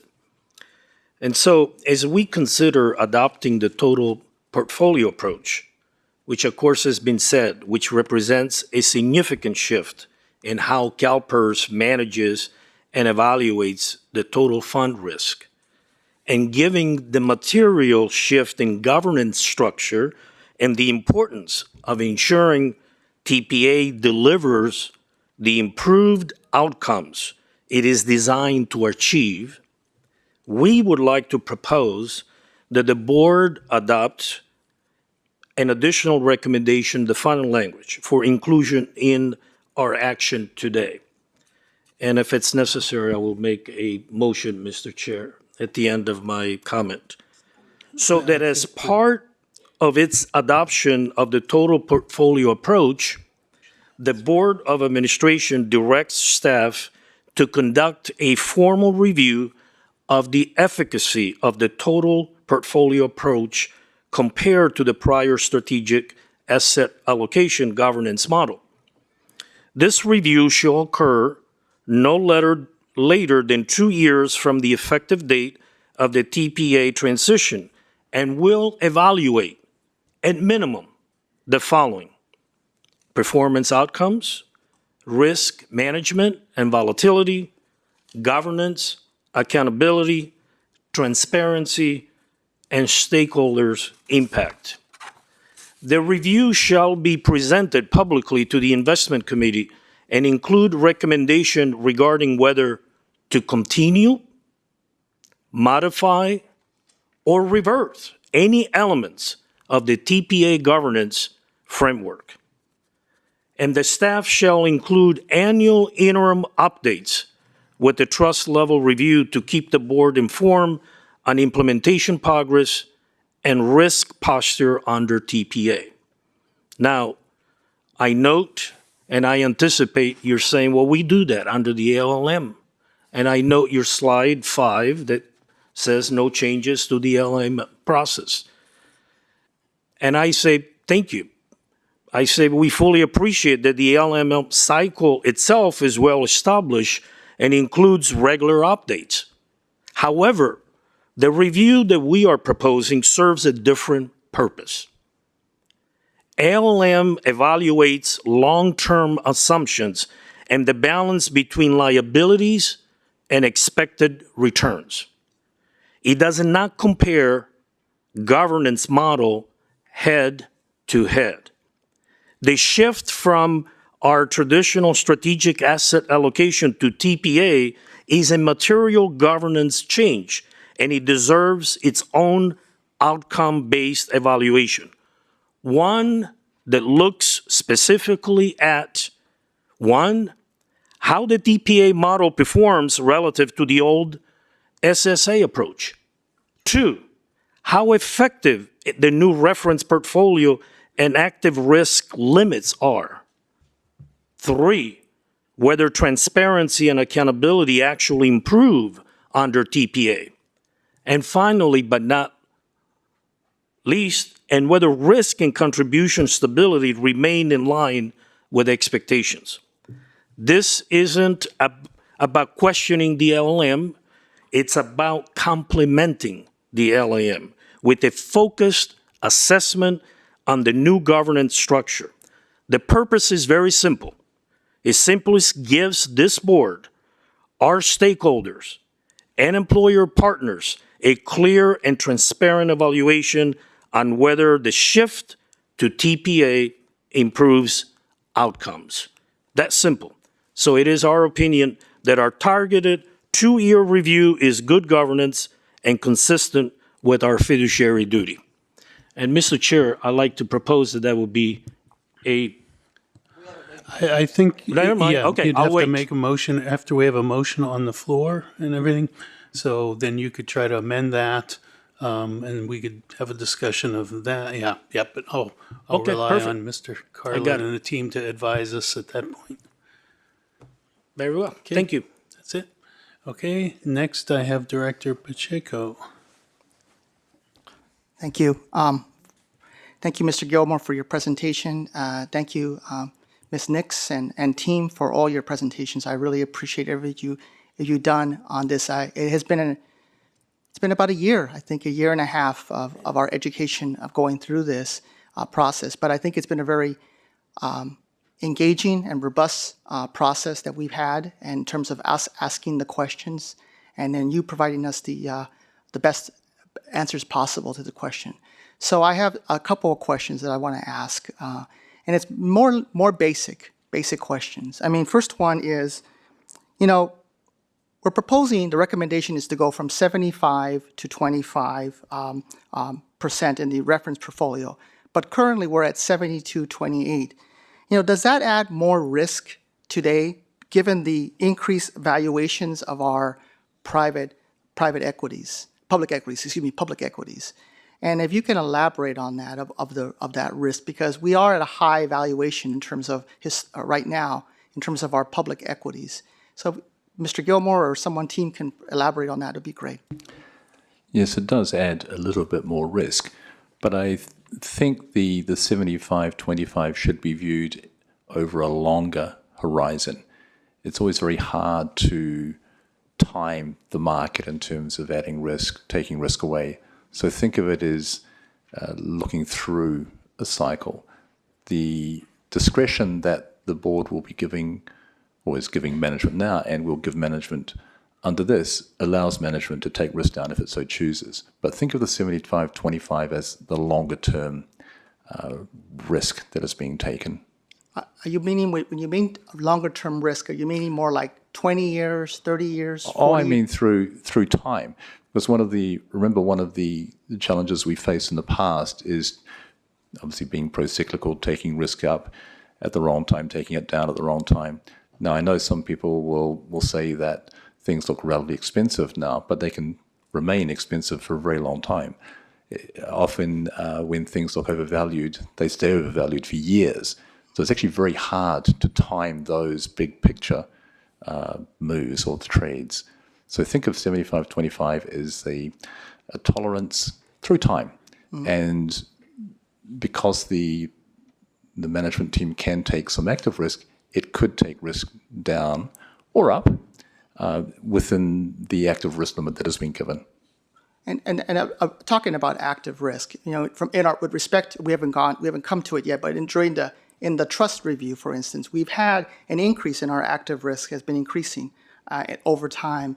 Is that going to allow us with this 75-25? Will we be able to have more active risk in the future? Because we have that new, we're voting also for a 400 basis point limit.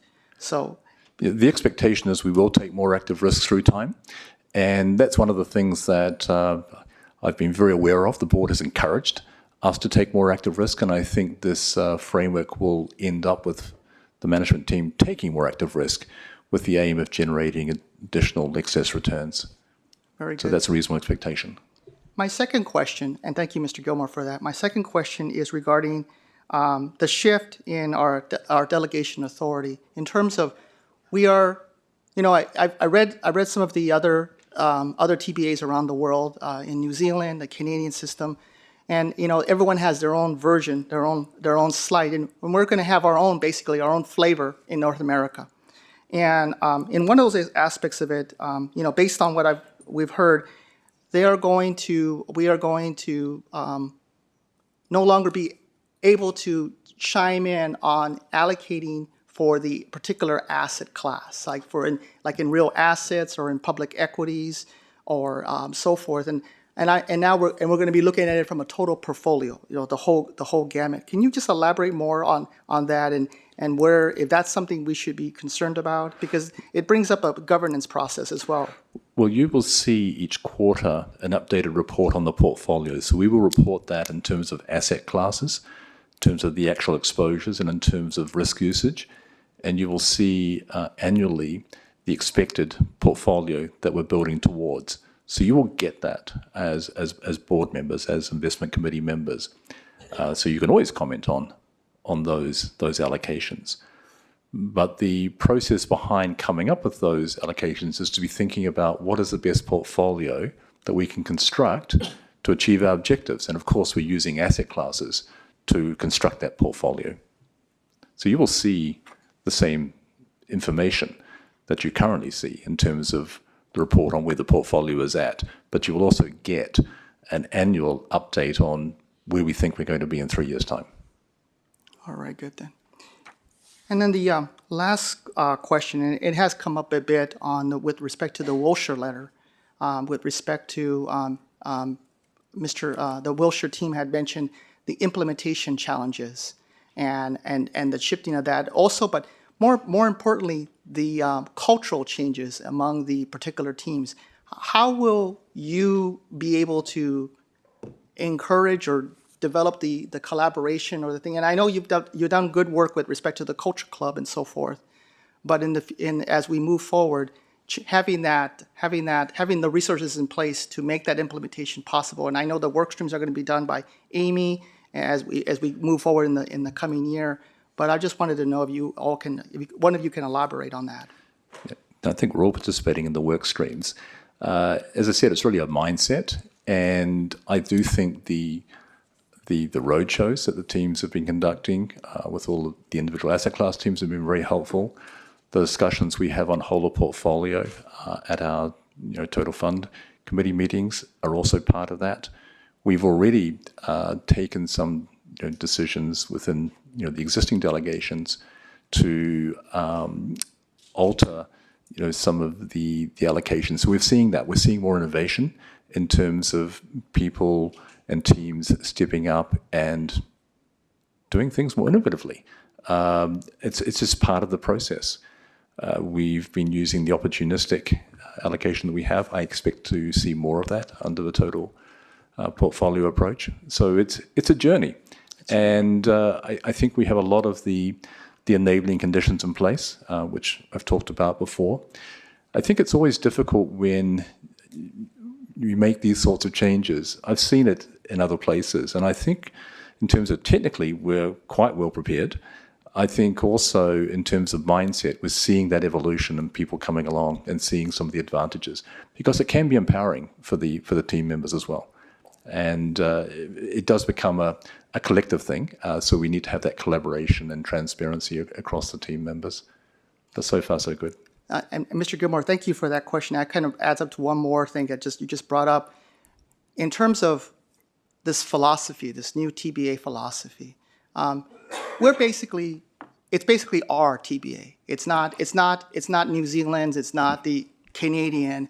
We're making our own version of it. It has to be ours. It has to work for us. It has to work for our mandate. So it's ours. It has to be with respect to our culture, respect to our mandate, and how it works with our stakeholders, for instance. All of those things. So as we move forward with this, will we be able to get a lot of input from our stakeholders, from a variety of stakeholders to have continuous input, so that we can make this our own? Well, one of the things that goes hand in hand with this total portfolio approach is continuous improvement. And so receiving input, analyzing that, and evolving is just part of the process.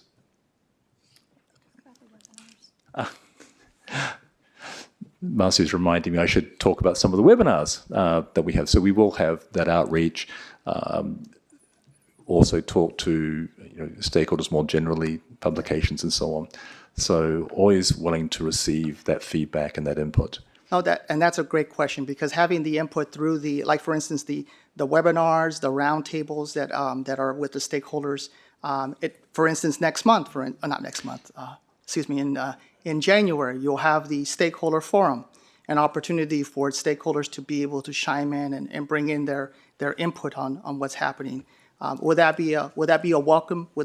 Would you be welcoming those kinds of inputs and those? Very much, and I think the first webinar is early December, isn't it, Michelle? Mm-hmm. The 4th of December. Oh, fantastic then. I think yes. It's not the first one. It's the third one, but it'll be the first one after this meeting. No, I think what you've mentioned now, Mr. Gilmore and team, I think you've brought a lot of concerns. This is a very, it is a different shift. It is a different mind shift. But I feel there are, it has merit, but it has to have a variety of guardrails and things to be set in place. And I think as we move forward, we take little baby steps to make it happen. So thank you very much for your help, sir. Thank you. Thank you. Okay, thank you, Director Middleton.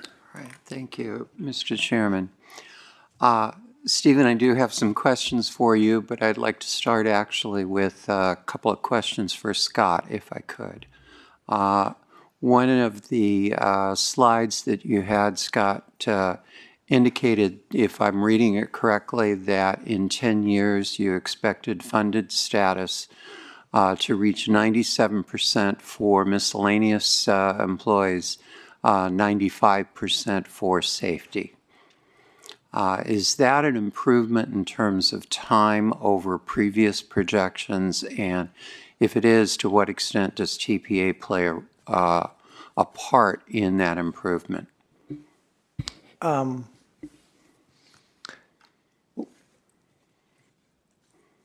I think it's a slight improvement. As you compare, our funded status overall has increased. We're right around 79, 80% funded status, depending on your measurement. And so basically that's looking at, an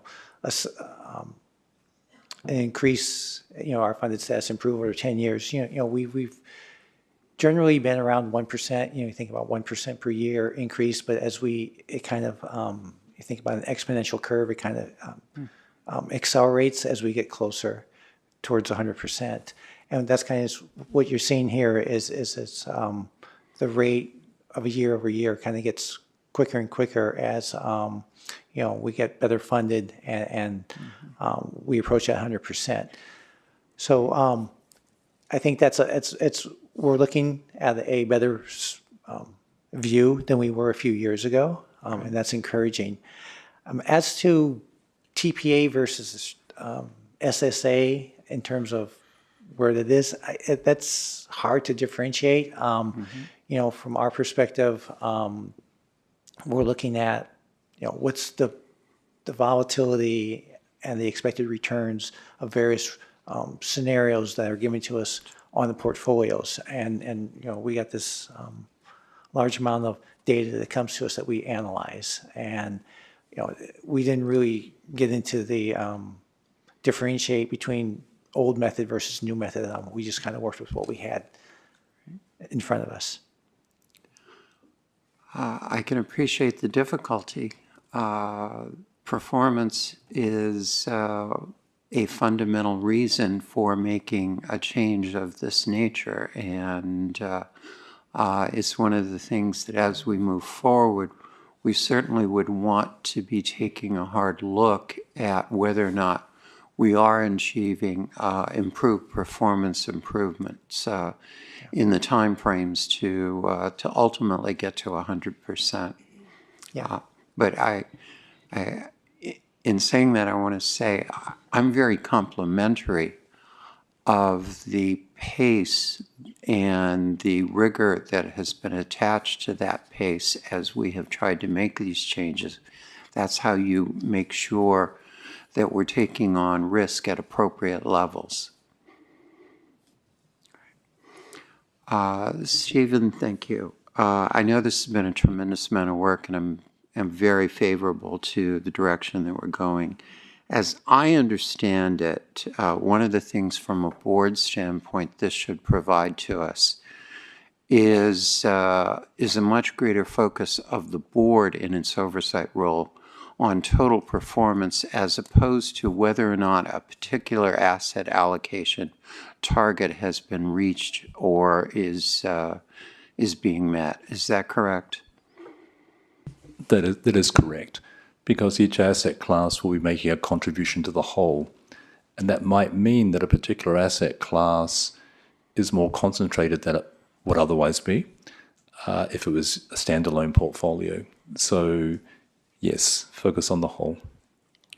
So as we move forward, one of the things that should provide to you and your team is greater flexibility and the ability to move more quickly as market conditions change, as opportunities arise. And I think it's going to be incredibly important to be able to define examples of where we have been able, moving forward, to achieve a result because of that greater flexibility, that greater ability to move quickly than we would have otherwise been able to achieve.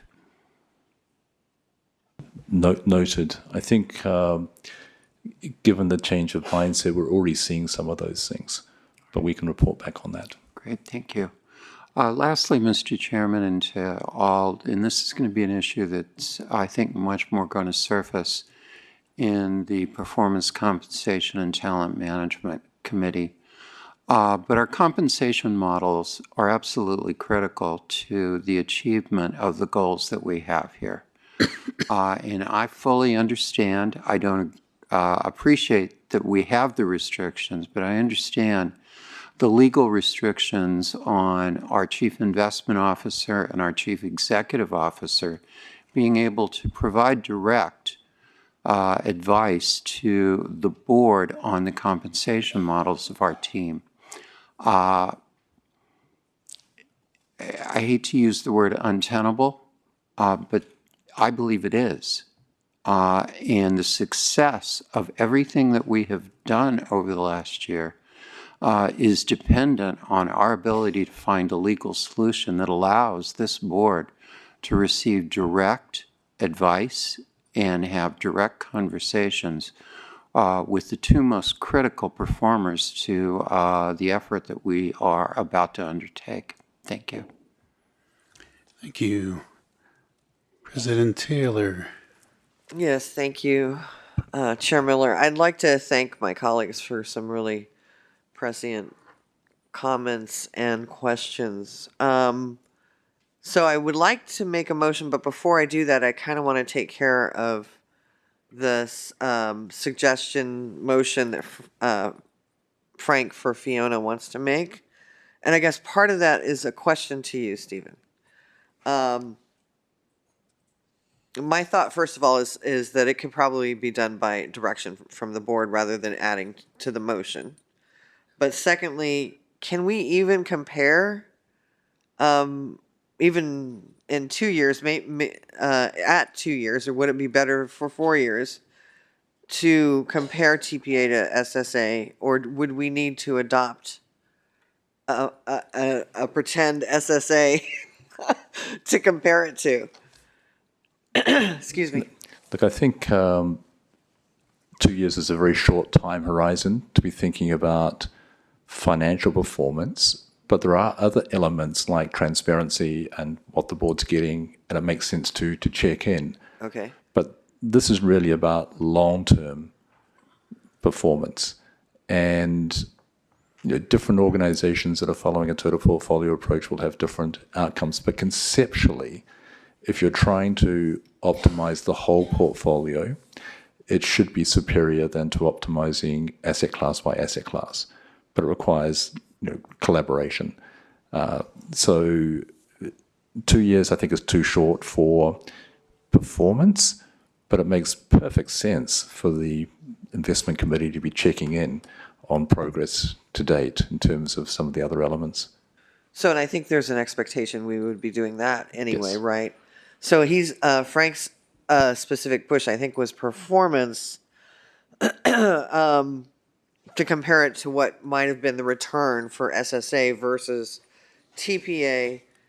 And so I think we should make it a direction from the board that could be sort of worked out, what your suggestion would be, right? Like direction that we could try to do that comparison. I know you have already said that there's I think it was a 1.5 percentage point difference, something like that. Yeah, that's always up for a debate. I think I've referred to something that the Willis Towers Watson Thinking Ahead Institute has done, where they've looked at 26 large asset owners, and they've said that those that follow a total portfolio approach have added something like 130 basis points more than those that follow a strategic asset allocation. But it's a very small sample set. Those numbers can be challenged, different mandates, etc. So I wouldn't rely on that too much, but conceptually, if you think about, as I mentioned, you're optimizing the portfolio as a whole, it should be superior to optimizing asset class by asset class. But it requires that there is sufficient collaboration across the team. And I think we've got the organization to do that.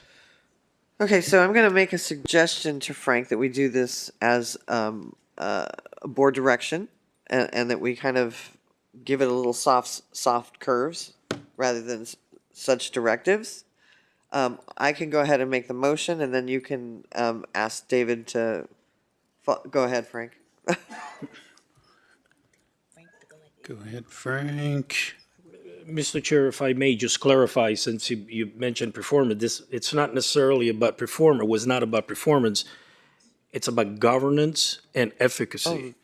And then the second point, just quickly, I want to make sure that it's clear, so that I didn't get misunderstood.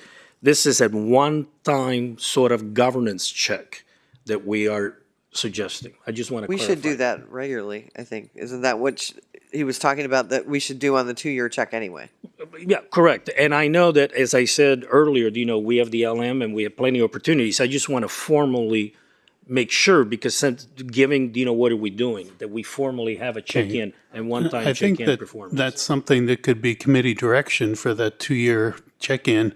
And frankly, I think as we go along with these work streams, we're going to want to have regular check-ins, and and so for staff to think about, how can the board be helpful and supportive, and what additional communication should we be having with the board, this committee, which is a committee of the whole, and whether there's something else that we could think about in terms of communication structure, whatever, that would be helpful. Even some crazy idea like less than a full committee of the whole checking in with progress and reporting back to the board. I'm not making that as a proposal. I'm just thinking out loud. So we're way past the time we should have taken a break. On. I was going to make a motion. Well, we're not there. Is that what you're saying? Oh, I see. Because I've got people want to talk, and then we've got public comments and everything to do. So would this be a time we can take a 10-minute break, and then we'll jump back in, and you can we'll hear from people that want to speak. Then we'll have a motion. Okay. Okay, 10-minute break. Be back at 11:41.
Frank might make it back up here, but not be the last one.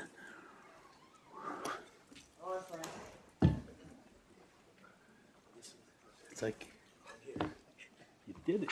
Get back before Melissa. Okay. Okay, we are back from our break and ready to jump back in. And I think I need you to hit your button there, Teresa, to come back. You were the last one that was still speaking when. Oh. There we go. Okay. Okay, so I think we got our questions answered. I think we sort of solved what we were trying to figure out. So I am going to make a motion to adopt the recommendation from staff. Do you want me to read it all out, guys? Should I read it all out? Okie dokie. Adopt the capital market assumptions that are the basis for the expected return projections. Adopt a new investment governance model of total portfolio approach and a new formal total fund risk consisting of a reference portfolio and active risk limit, replacing the current investment governance model of strategic asset allocation.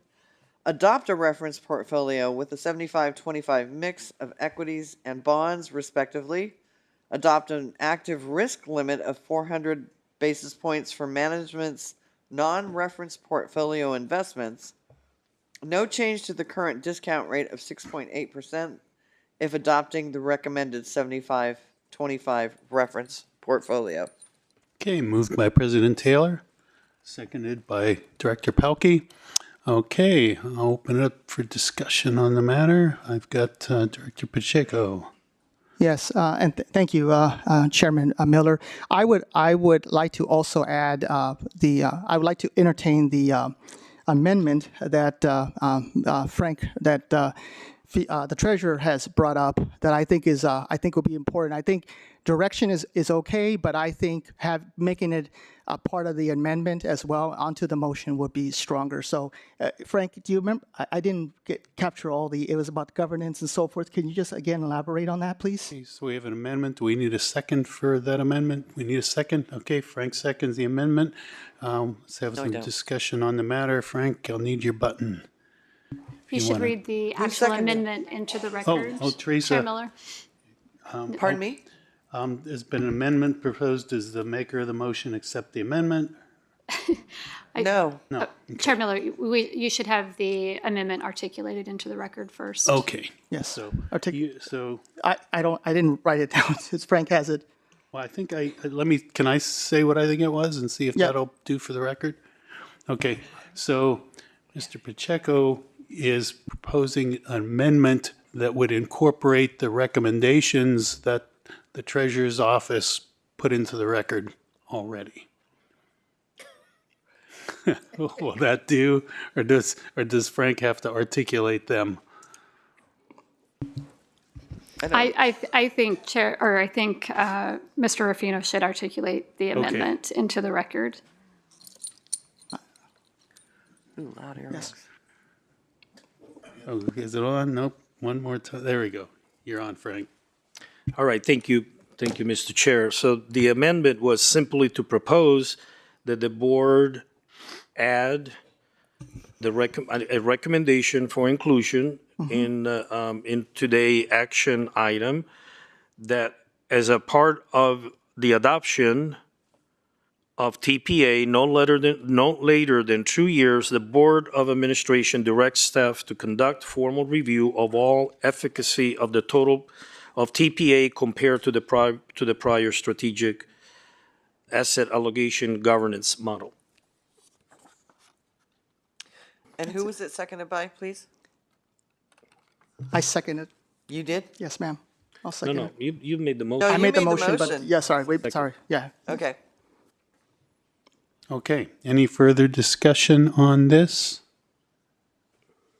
Okay. We've got public comments on this overall item. Do I do those after this amendment? This is amendment. Okay, so this amends the motion. So, okay. So No further discussion, so I'll call for the question on I the, would do public comment before you take the vote on the motion. oh, isn't this the vote on the amendment to the motion? It's still the motion. Okay, You should take okay, public so we'll go to comment. public comments now, okay? Let me get my little list out here. Okay, we have public commenters in the room. I don't know if we have it on phone. I'm going to go back to our 3-minute for this one, since we only have a few commenters on this item, and it's what?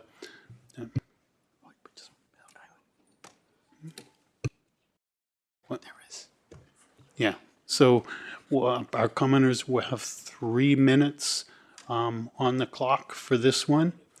And no. So, okay, so I've got J.J. Jelensik, Larry Woodson, followed by James McRitchie, and then Frank Ruiz.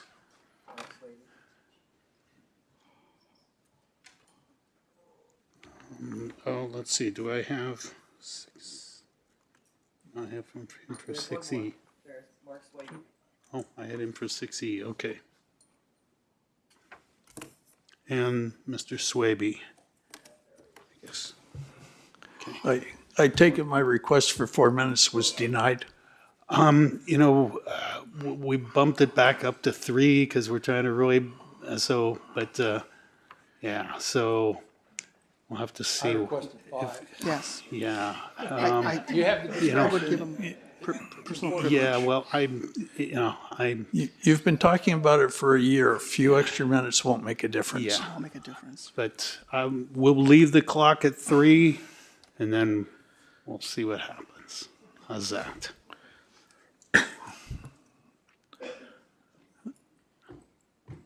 Am I up first? Yeah. J.J. Jelensik, RPA. Government Code Section 20120, the management and control of the system is invested in the board. 20171, the board has the exclusive control of the administration and investment of retirement funds. 20191, the board may itself make any investments authorized by law or sell any security, obligation, or real property in which monies of the retirement system are invested by an affirmative vote of at least 7 members of the board, or by the same affirmative vote may from time to time adopt an investment resolution that shall contain detailed guidelines by which to designate the securities and properties that are acceptable for purchase. While the resolution is in effect, the securities and real property may be purchased for investments by the officer or employee of the board designated by it for that purpose, and sell securities that are consummated by the officer or board member under the conditions prescribed. Purchases and sales of securities shall be reported to the board on a monthly basis at its next regular meeting. You can delegate your duties, but not your responsibilities or fiduciary obligations. RPA encourages the board not to waive even more of its authority, and if the board insists, at least comply with Government Code Section 20191. The big pusher of the total portfolio approach is the Chartered Alternative Investment Analysts Association, the people whose living depends on high fees, secret agreements, secret holdings, and made-up valuations. Why would that be? Because it is a backdoor way of increasing the allocation to private assets. Why would Wall Street and the alternative investment industry want more private assets? The fees are great. Last year, CalPERS received $3.4 billion from private equity, while paying out $1.7 billion in fees. For every dollar CalPERS received, the GP received 50 cents. I noticed some kind of surprises there. I guess you didn't read 4F before you adopted it. TPA further reduces the transparency given to beneficiaries. Staff has told you they are not using the discretion you already give them to increase returns. However, they say they will do so if they don't have to identify the asset classes they are over and underweighting. They will increase returns if they do not have to show what segments of those asset classes they are over or underweighting. Staff has said the portfolio will be slightly more risky. Returns should increase 1 to 1.5%. They have also said the discount rate, which under GASB is the expected long-term return, should not be increased. We as retirees like the lower discount rate. It brings higher contributions. But if we were employers or PEPR members, we would not like it. This is not about increasing accountability. It's about more power to operate in the shadows. It is not about acting as prudent experts exercising a duty of care. It's about finding the next job and to keep Wall Street happy. It's the new shiny object. That is not your job. Neither is it the purpose of the funds. We encourage you to reject this proposal. Thank you. Thank you. Next, Larry. Good morning. Am I on? Yeah. Yes. Larry Woodson, California State Retirees. My major concern with the proposed TPA is that it allows the staff to alter the asset class target percentages up to 75-25 split, which theoretically would allow staff to double, triple, or even more the current 17% target for private equity, which is already too high given the great harm PE is doing to our healthcare system and general economy. I submitted a report to all board members and appropriate exec staff last week by email on the dangers of private equity. I've submitted hard copies to you this morning with an addendum and asked that it be included in the public record. In it, I cite and previously recommended that you read the book Bad Company, Private Equity and the Death of the American Dream by Megan Greenwell. I don't know if any of you have read it, but if you have, I hope you agree that the subtitle is no exaggeration. My report documents an explosion of PE acquisitions of healthcare in the last 15 years, doing great harm while making profits for themselves and limited partners to some extent. And at least 386 hospitals are now owned by PE, comprising 30% of all for-profit hospitals in the U.S. The most egregious and extensive harm to healthcare to date involves the acquisition of a healthcare system in Massachusetts with 6 hospitals by PE firm Cerberus, who renamed it Steward Health and expanded to 10 states, acquiring 31 more hospitals. Over 10 years, Cerberus implemented its destructive MO, resulting in the closure of 6 hospitals, and the remaining 31 are now in bankruptcy. Hundreds have lost their jobs, including SEIU employees.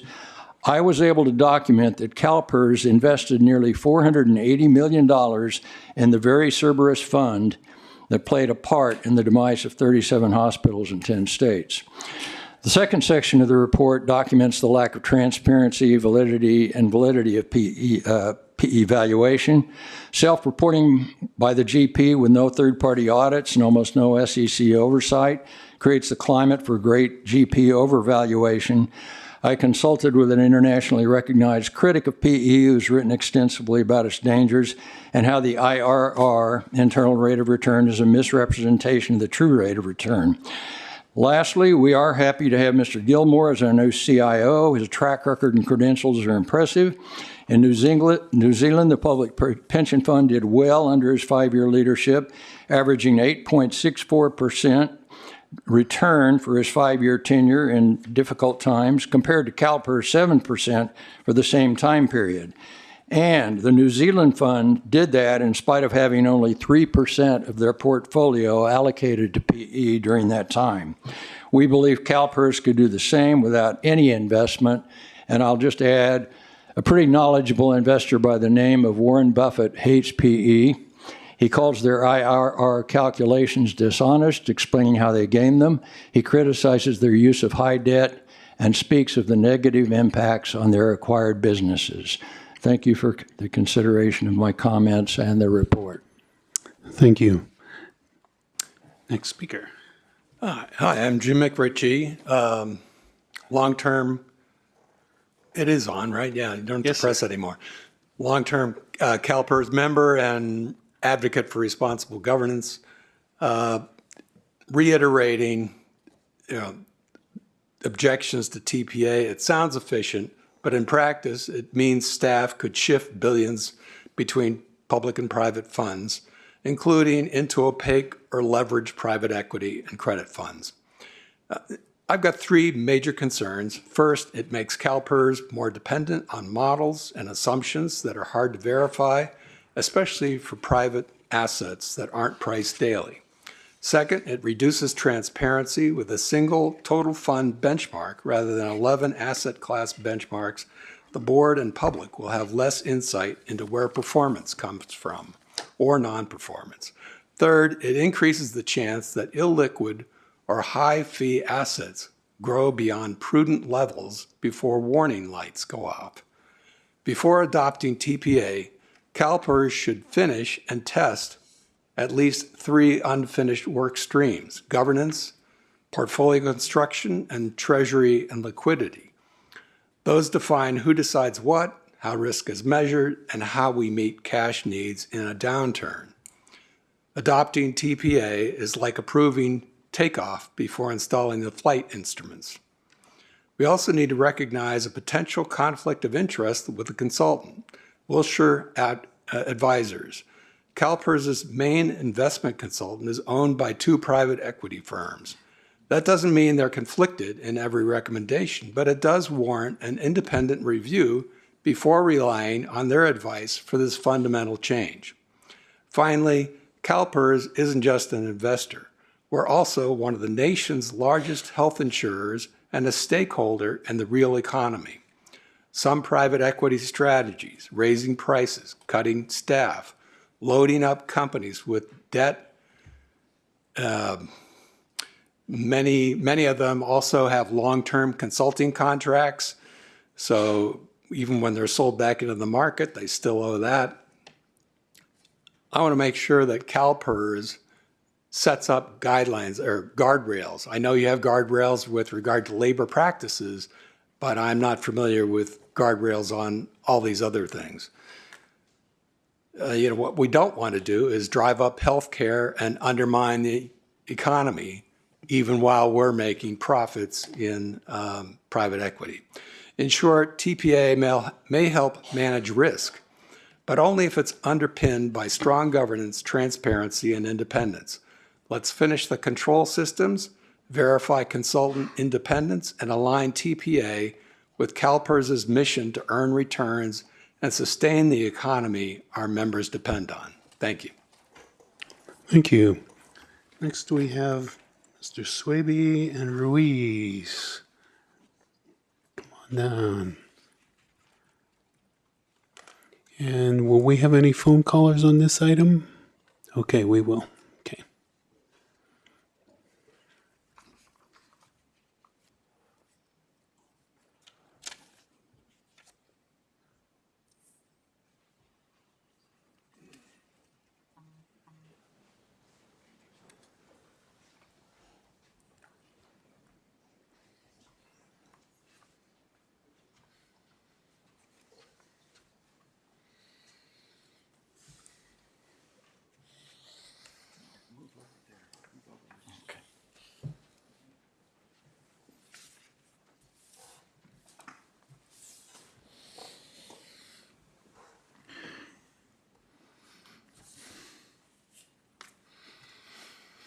Very ready, sir. Okay. Thank you for allowing me to speak to you today. I am Mark Swaby, a CalPERS retiree, and I also want to acknowledge Ann's comments earlier. She was the environmental person from Trinity Cathedral. I have recently been a guest singer at the cathedral, and I was glad to have her in the audience. And I also want to remark that if I cannot breathe, I cannot sing.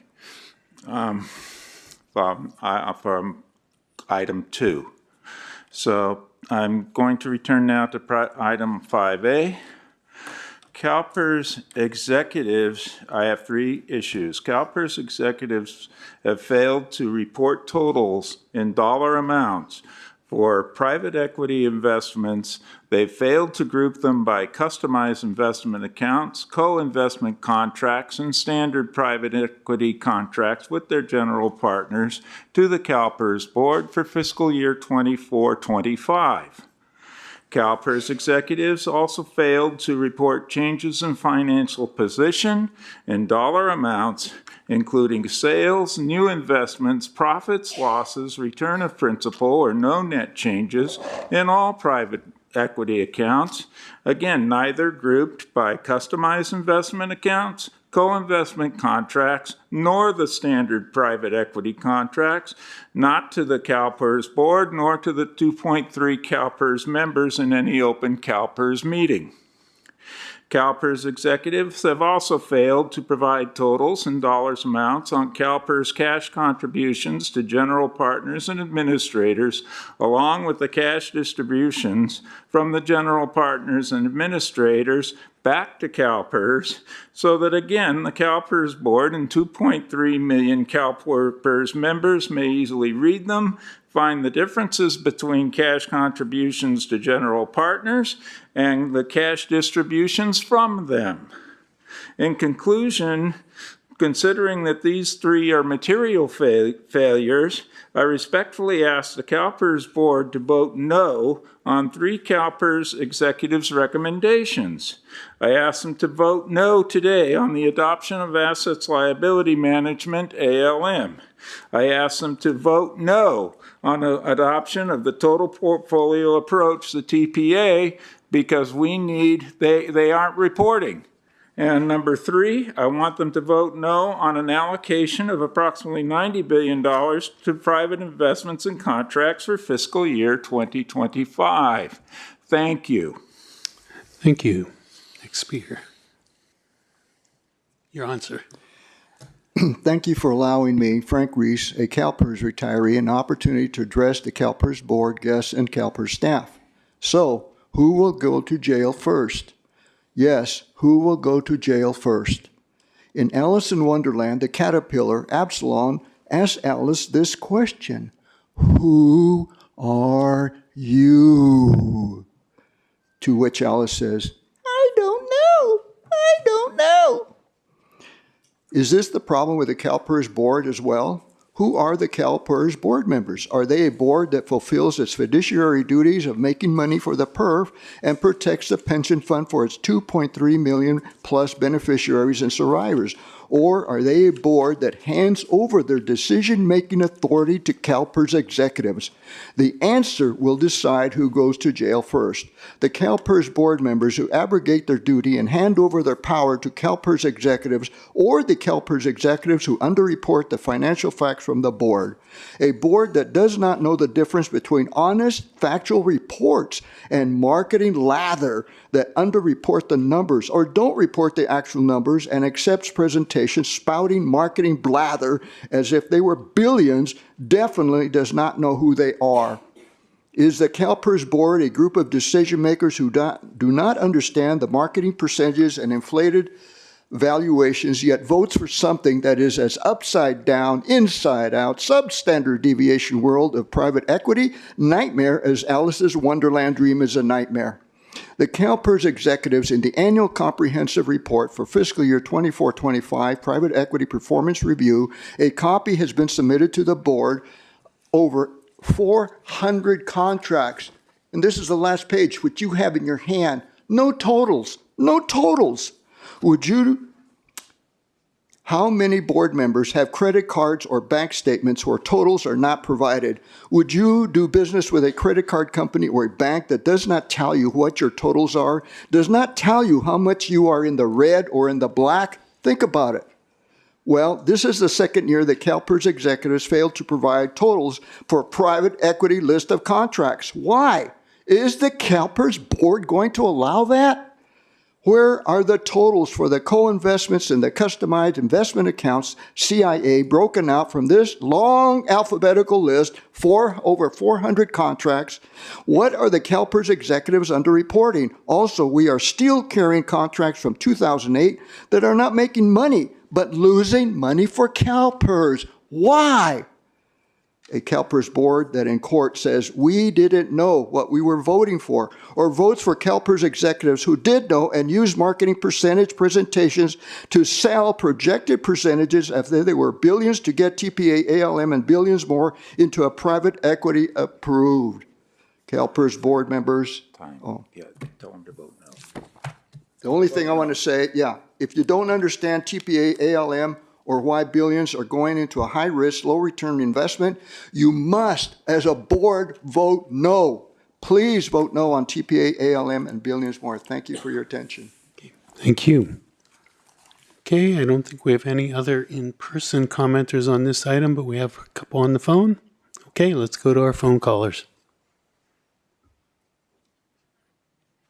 Yes, Chair Miller, we have Margaret Brown with RPEA to speak to item 5A. Margaret, you are now live and can proceed with your comments. Thank you. The proposed TPA has a 75-25 or 80-20 stocks and bonds asset mix. This is extremely risky and should not be done. Also, the proposed TPA concentrates a significant amount of authority in the hands of one person, the CIO. Yet ultimate responsibility for investment outcomes still rests with this board. If Mr. Gilmore's macro level investment decisions result in substantial losses, who is accountable? RPEA is asking today, is the board truly comfortable surrendering this much oversight? There is also a direct connection between investment losses and the ability of employers to meet their CalPERS obligations.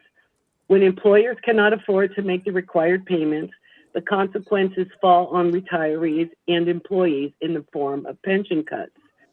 Many CalPERS retirees are not aware that pensions depend on their agency's ability to pay. Only state employees are protected. CalPERS does not guarantee full pension payments when an employer defaults. When an employer fails to pay, pensions are reduced. We have seen this happen with the city of Loyalton. They defaulted, and that resulted in pensions being cut 60%. The East San Gabriel Valley Human Services Consortium, or LA Works, over 200 retirees experienced pension cuts of about 63%. The Trinity Works Water District failed to pay termination fees or contributions, and that led to reductions up to 70%. And then the Nyland Sanitary District, there was very few, but they faced severe cuts up to 100%, effectively eliminating promised pensions. These are not hypotheticals. They are real examples of what can happen when oversight fails or employers cannot meet their obligations. As you consider the TPA, I urge the board to weigh carefully the risk of concentrating investment authority and to remain vigilant about the protections owed to CalPERS members whose livelihood depend on your decisions. Thank you. Thank you. Do we have another caller? Yes, next we have Stephen Alari to speak on item 5A. Stephen, you are now live and can proceed with your comments. Thank you. Mr. Chair and members of the board, my name is Stephen Alari. I'm a CalPERS retiree, and I'm calling to recommend support of the Fiona Ma proposal as stated by Frank Ruffino. A 2-year review of the governance and efficacy of TPA, I think, is reasonable, and I would encourage the board to adopt this proposal. Thank you very much. Thank you. Any further calls? One more?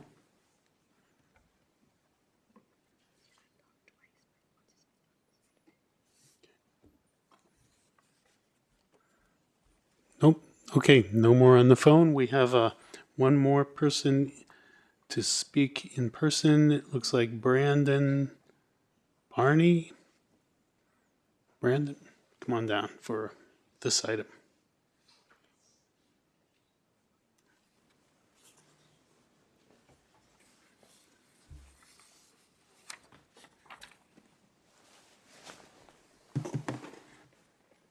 Thank you. Good morning. My name is Brandon Barney. I'm addressing agenda item 5A, asset liability management recommendations, and the proposed shift to total portfolio approach, which is intended to enshrine the belief that the portfolio is best managed as a whole. I've been studying how CalPERS' largest, most sophisticated peer funds are handling risk and technology integration. The Norwegian Government Pension Fund, in its 2024 annual report, states it has launched a new internal strategy for how AI can improve risk management and has raised skill levels with an investment academy and annual courses on coding and AI. They are clearly investing heavily in their people to manage new complex risks. This investment in human capital is critical because as we adopt AI agents to inform training and risk decisions, we face profound hidden dangers. I'm referring to the recent data hacking paper from Nassim Taleb and his firm Universa. The paper demonstrates how AI models can be dangerously misled by statistical noise, creating a false sense of security that completely misses the true fat tail risk. This creates a situation where history may rhyme. We all recall the Minsky moment of 2008 to 2009, where the ultimate failure was one of human process and discipline, where hedges were unwound right before they were needed most. My question is therefore about our human process and this major governance shift. The move to TPA delegates greater authority to staff and requires 8 internal work streams, including new processes for governance and policy controls. Since TPA shifts away from asset class targets, it places a premium on the judgment of our investment officers. To Chief Investment Officer Gilmore and the committee, given that your peer, the Norwegian Fund, is actively training its staff on AI risks, and that experts are warning of AI's new blind spots, what is CalPERS' strategy for managing the new risks inherent in adopting sophisticated investment technology? Specifically, what training, upskilling, and simulation programs are in place for our investment officers to ensure that they effectively challenge these new AI tools and avoid the data hacking traps within the total portfolio approach framework? Thank you. I think that concludes the public comments on this item. Yep. Okay, so we're back to the motions. We've got a motion on the table and we've got an amendment to the motions. I think we have to handle the amendment first. So any further discussion on the amendment? Okay, so I will call for the question on the amendment. No? Oh, we do. We have discussion. I'll call on Director Willett. Thank you. Thank you so much, Chair Miller. Regarding the amendment, I appreciate the spirit that the amendment was made in. I'm still a little uncertain what the amendment is, and that makes me really uncomfortable registering a vote on the amendment. I think that regardless if this passes or not, the amendment, continuous review, assessment, improvement are foundational to our role on the board, and that we will be continuing to do that. It's my understanding that we will be, continuing quarterly reviews at a public level of our fund, of the governance structures in place, of all of the policies that are in place. And I think there's going to be an additional reviews. And so I'm not comfortable with the amendment at this time, but I'm looking forward to if there's other discussion. Okay, Jose Luis Pacheco. Yes. So I strongly believe in the amendment, either the amendment or the direction. However, for clarification, if Frank, could you reread the amendment again and in totality, so perhaps it's clear. If you can do that, is that possible? Do that again? Sorry. Okay, hit your That'd be button, great. Frank, and Thank you. I'll put you on to read. Because I think it was There you clear, go. but I want to make sure the whole board is sure. Thank you. So the part of its adoption of TPA, the board directs staff to conduct a formal review of the efficacy of TPA, no later than 2 years. Okay. That's, in a sense, that's the spirit of the amendment. And it was suggested by the president to do as a board direction, and which that could be accomplished as a board direction as well. However, usually at a board direction, it can't fade out. There's no guarantee that it will be, that it will happen, so to speak. So the amendment ensures, as I said, this is a one-time review. This is not an ongoing. It's just a one-time review for the reasons that I already explained earlier. Okay, next I have Director Palkey. Thank you. So I kept on turning my mic on and off because I thought somebody was going to actually get to my question. So I don't disagree, Frank. I actually like the idea. However, in terms of process, when a motion is made and an amendment, does not the maker of the motion have to approve the amendment? Robert Carlin from the CalPERS legal office. So if it's a friendly amendment, it requires both the original maker and seconder to consent. But if it's just a straight up amendment, then it just needs to have another second in order for it to then be on the floor, subject for discussion and then action by the board. Thank you. Okay, next, Director DeToy.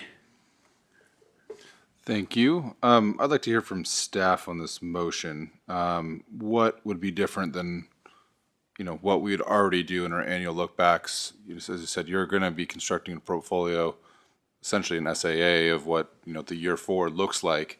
We already have the benchmark portfolio of the 75-25 if this goes through.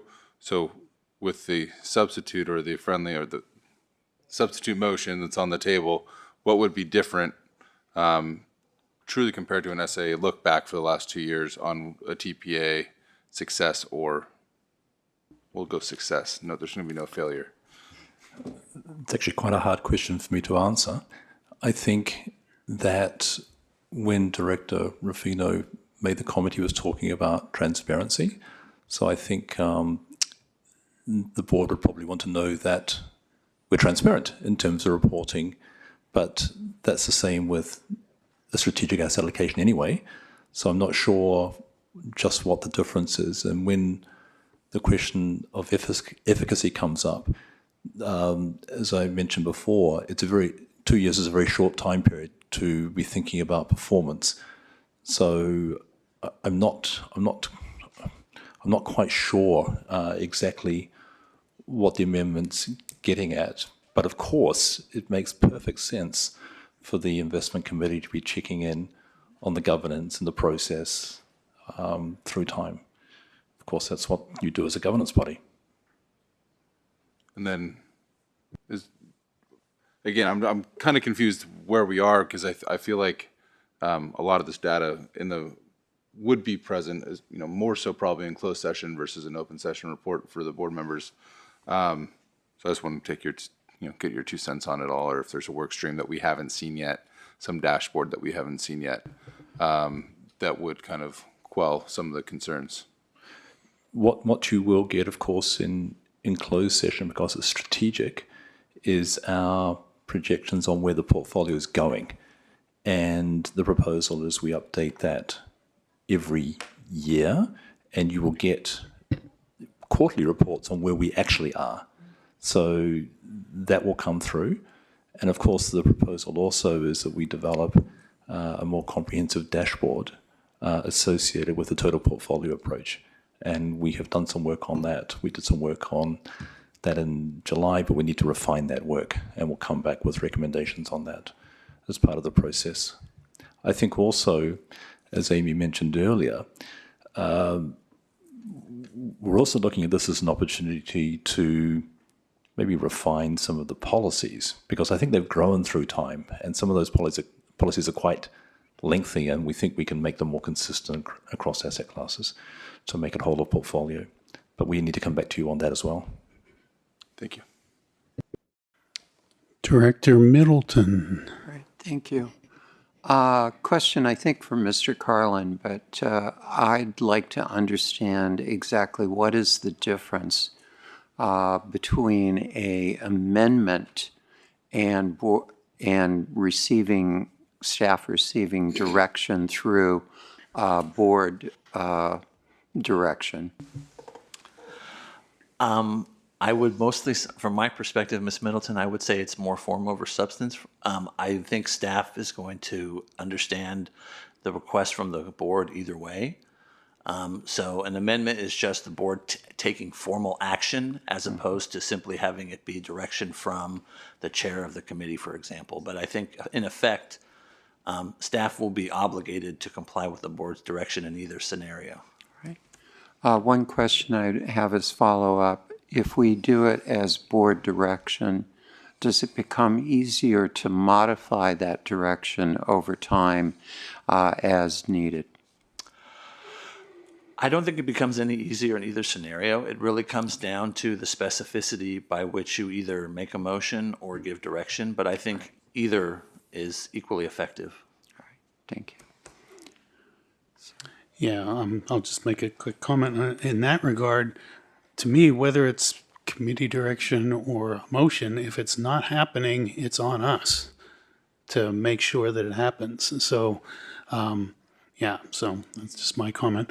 I don't see any other requests to speak. So at this point, I will call for the question on the amendment to the motion. All in favor? Or do we have to do a roll call? No, okay. All in favor? Aye. Any ayes? Okay, we've got, okay. Opposed? No. Okay, it sounds like the nays have it. But that's, I think I'm going to ask for a roll call because I can't be certain that my acoustic evaluation is flawless. Melissa Willett. No. Michael DeToy. No. Nicole Griffith. Frank Ruffino. Yes. Lisa Middleton. Aye. Jose Luis Pacheco. Aye. Kevin Palkey.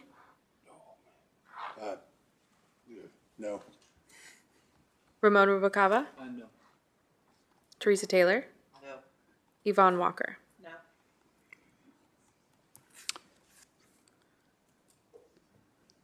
What's the That's 6 noes and 4 nays. 6 noes and 4 nays? That's confusing to me. 4 yeses, sorry. Okay, and it looks like I don't have to break any ties, so my day is made. So yeah, so the motion for the amendment fails. So we're back to the original motion. Is there any other further discussion on the original motion? Yes, I've got Mr. Ruffino. Thank you, Mr. Chair. And as I said earlier, I would like to again offer a friendly amendment that we do this review. We don't need to repeat it, but as a board direction. I don't think we need to put it in the motion. Can I just make that direction? And staff will work with, in particular, Yeah, Mr. Ruffino to make sure that correct. we have a clear Yeah, you understanding. can give it and- as committee direction Yeah, to the team I- and then take the original motion. Yeah, thus it's done. Okay, so now we'll go back to the motion. Any further discussion on the motion? I'll call for the question. All in favor? Yes. Any nays? Any abstentions? There, how easy was that? Okay, so at this point, I think it's time for lunch. And so what do we want to do? 45 minutes? What's the pleasure? Yeah, 45 minutes. So we'll be back from lunch at 1:15 to continue the investment committee. Bang, we're in recess till then.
Our action agenda item, and we're on to our information agenda items. So here we go with the quarterly Chief Investment Officer report.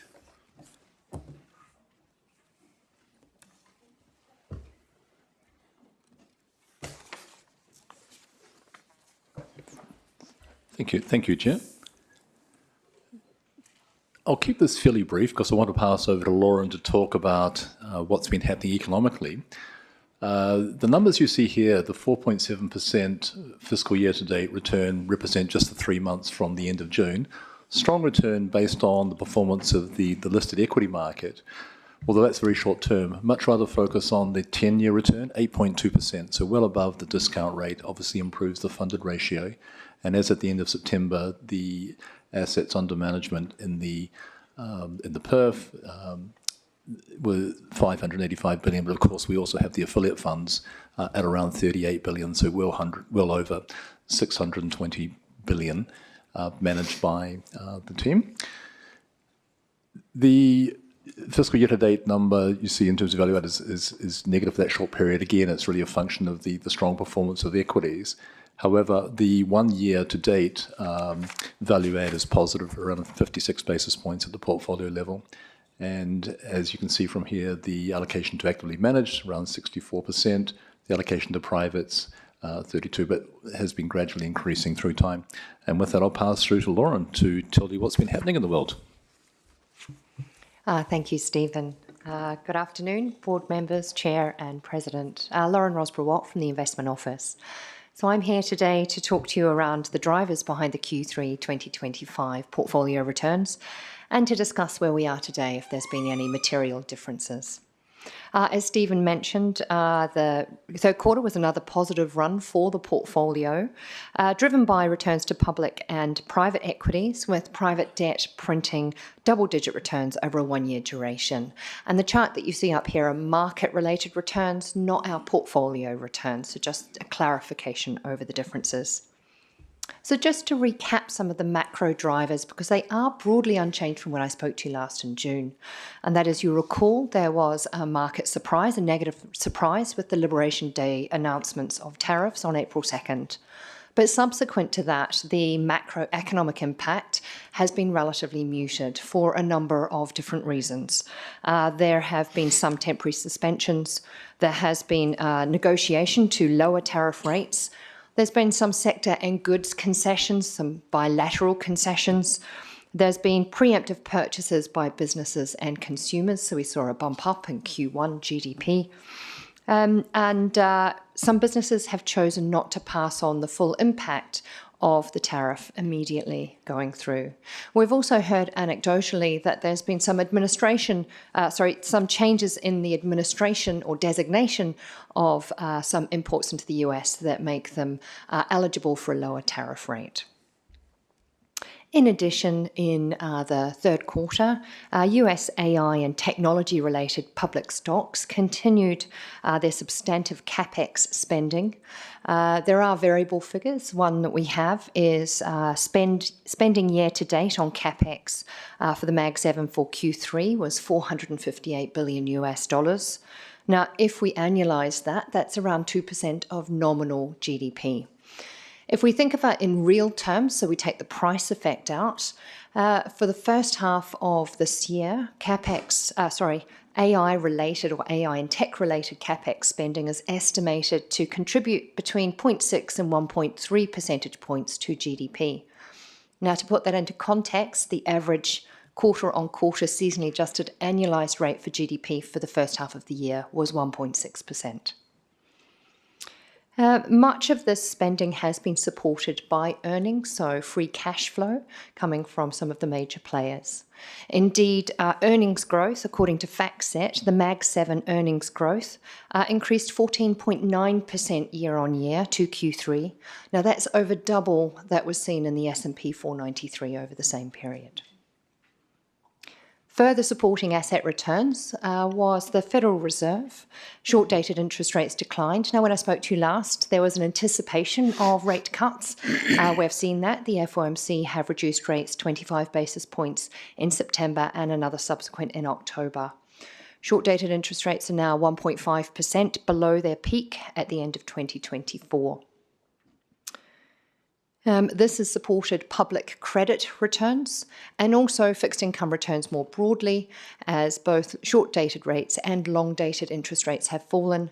Recall, for bonds, prices rise when yield goes down.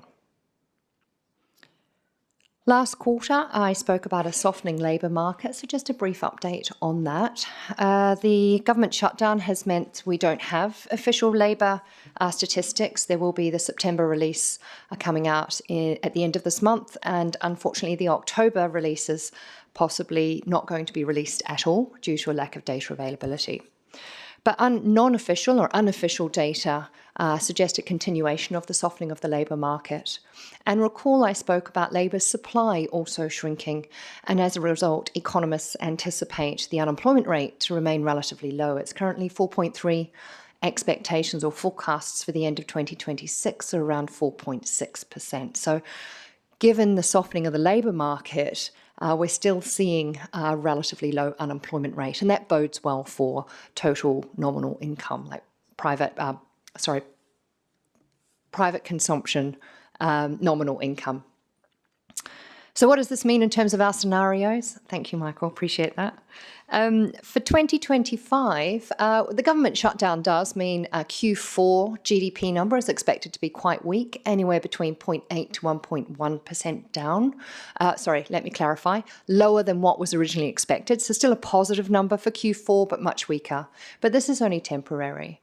Market expectations for December 2025, which we're nearly there, are where you see that arrow or the point of that arrow. So moving back towards GDP close to potential, slightly below, and inflation slightly above target of 2%.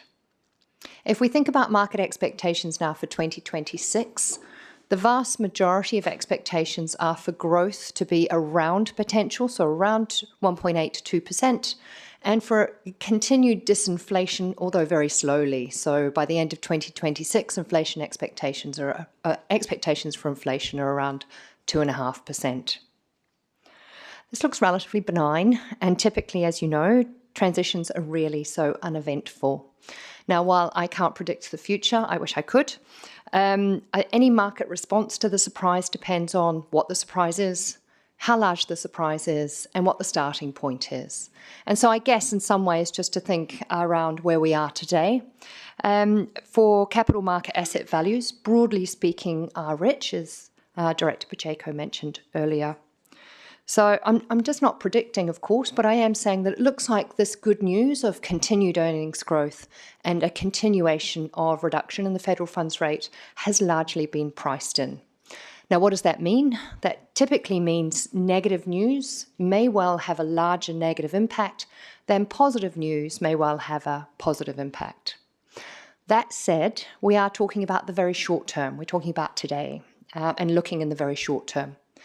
What I would say is, as a fund, we do tend to look longer term. And some of those drivers of US growth, so strong consumer, relatively low leverage in households and corporates, and this AI and tech-led, boom, which is secular in nature, all of those things bode very well for US growth and therefore asset returns over the medium to long term. Thank you. From me, I'll pass back to Stephen. Chair, I'll just hand back to you for questions. Okay, we have questions. Director Pacheco. Thank you. Thank you very much for your presentation again, and I really do enjoy this particular portion of the discussion. With respect to the market, overall market, you mentioned that good news or bad news may interfere in terms of, how about with respect to geopolitical issues, in terms of how, for instance, our president mentioned he was thinking about bringing back nuclear testing, nuclear bomb testing, and how does that play out? Because that has some geopolitical ramifications around the world, and how does that play into the economics? Yeah, thank you for your question. Appreciate that. One thing I think we've found this year, in fact, since 2022, clearly the Russian invasion of Ukraine was a relatively large market event. Once again, although there were some some tail events, in particular in terms of energy costs for countries such as Europe. But by and large, the market has taken these in its stride. So I think my response would be if the geopolitical event had a global effect, then I would expect a much larger impact for markets than if it was an isolated or a country-specific.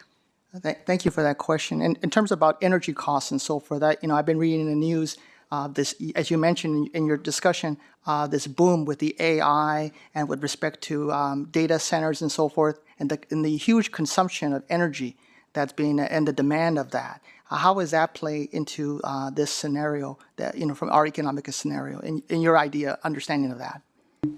I, in some ways, want to pass that through to Peter Cashin, if I may, in some way, shape, or form. But my broad comments are there are a lot of expectations for excess demand for electrical consumption going forward. That said, there's a lot of forecasts, and some of these numbers are quite big in terms of the production of data centers and therefore the consumption of electricity. Now, these are assumptions going forward. They're certainly positive.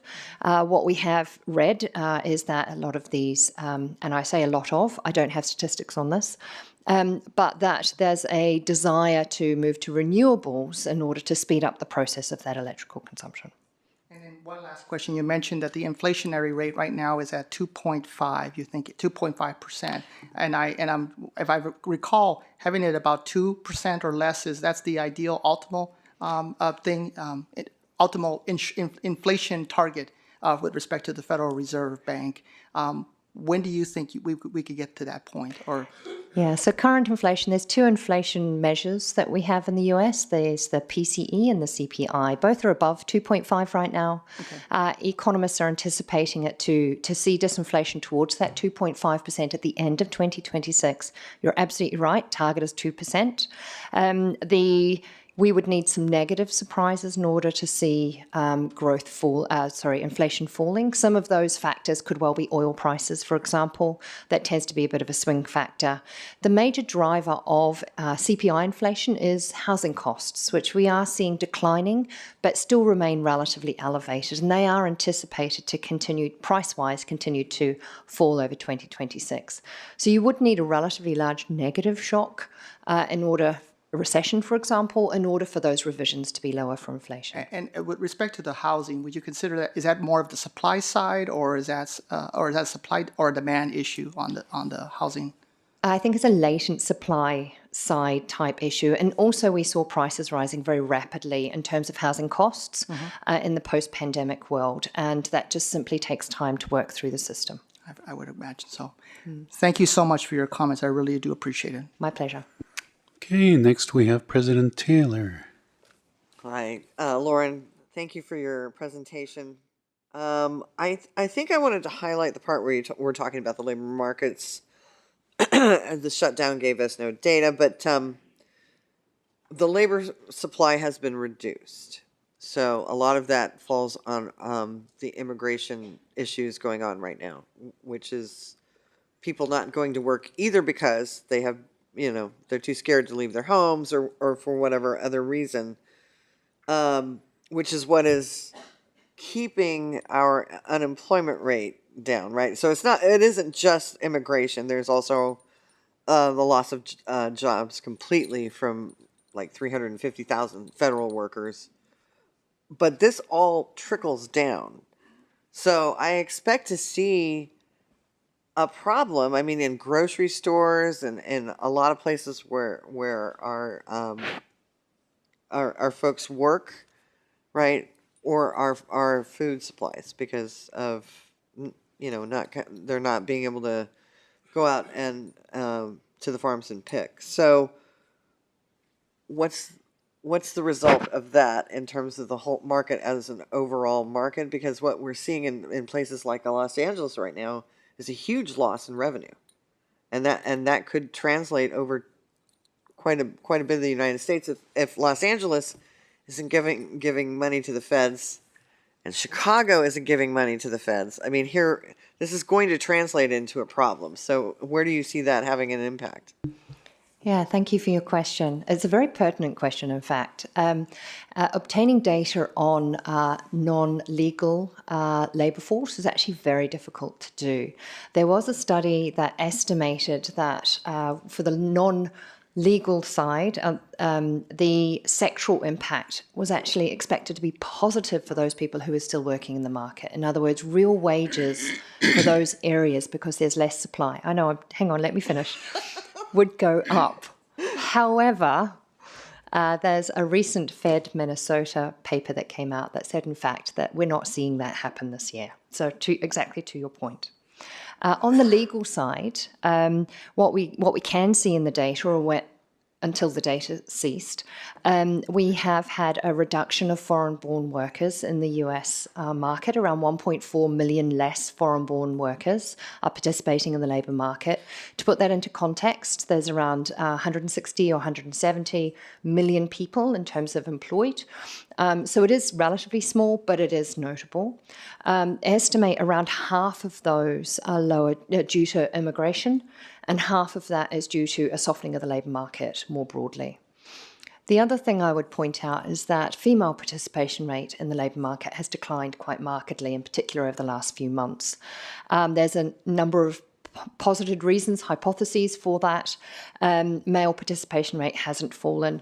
Some of them is that females are choosing to opt out of the labour market, in particular those with young children, as the return to office is starting to accelerate with this weaker labour market. I agree, the effects net are somewhat mixed, and you get this distributional impact. So those, to your point, potentially at the lower end of the income distribution may have much larger impact. In terms of an aggregate impact on the economy, that tends to have a smaller aggregate impact on the economy, and so we may well not see it in the aggregate numbers, broadly speaking, compared to high income. So, yeah, and I think where we see it also is in higher percentage immigrant communities, correct? So Los Angeles has Absolutely. a huge population of immigrants. Chicago does too. So when we see these folks not going to work, whether or not they have been deported, it's because of fear, then the stores that they work at, the houses that they may work at, and of course the farms in California are not making money, right? And you're absolutely right. So that's the distributional impact. And you get the sectoral impact, and also what you're highlighting is a community impact across the economy. Absolutely. I think you're right. Okay, thank you. Okay, I'm not seeing any further questions, and really appreciate the reports and the thoughtful questions and answers. And I guess that I don't see any public comment on this information agenda item, so back to you, Stephen. I'd like to invite people from the Total Fund team up. So Brian, Saeed, Michael, Jonathan. Okay, item 6B.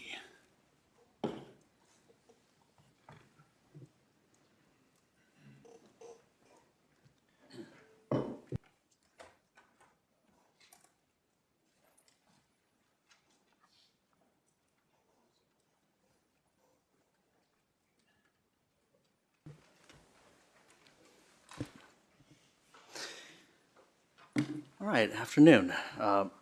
Brian Liu, Interim Managing Investment Director of the Total Fund Portfolio Management Program. I'm pleased today to be joined by three investment directors who help lead the program, Saeed Dahrigia, Michael Krim, and Jonathan O'Donnell. So we're excited to walk you through our annual program review today on behalf of the entire dedicated 37-person TFPM team. I will begin by giving a brief overview of the role of our program and our key functional responsibilities. Then I'll hand it over to Saeed and Michael to touch on how we're supporting our transition to total portfolio approach, and specifically our approach to portfolio construction. After that, Jonathan, who leads our investment treasury group, will walk through the funding environment and review our approach to liquidity risk management.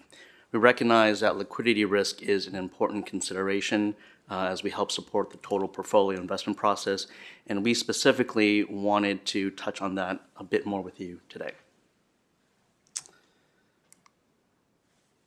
All right, so TFPM plays an important role in supporting the asset liability management process, which of course was just covered earlier today. And we also serve an ongoing role in supporting total fund allocation decision-making and helping support the allocation planning cycle that Stephen referenced earlier today. In addition to this more strategic support role, we also serve an important implementation role, basically managing our total fund exposure to a stable risk target, which also includes managing total fund liquidity risk. We also have a role in continuing to explore and develop new strategies that may help further diversify the total portfolio and improve resilience. These are often multi-asset class investment strategies. So these key metrics are meant just to give you a sense of the scale of this total fund implementation activity. So 73 billion flows into and out of the fund and across rebalancing activity as we manage the allocation across asset classes, all while keeping close to our targeted risk profile and maintaining stable financing for our desired exposures. So this next slide is simply a slightly different view of these key responsibilities from more of a functional perspective. So you can see here the responsibilities across portfolio construction, strategy development, and implementation. So Saeed, Michael, and Jonathan are going to walk you through this in a little bit more depth in the following slides. But quickly, before I turn it over to them, I just want to quickly connect the dots here between speakers. On this top bullet, you see our economics research here is led by Lauren Rossborough-Watt, who you just heard from and shared with you a market update along with Stephen. So we really appreciate all her contributions to the TFPM team and this process. And with that, I'll hand it over to you, Saeed.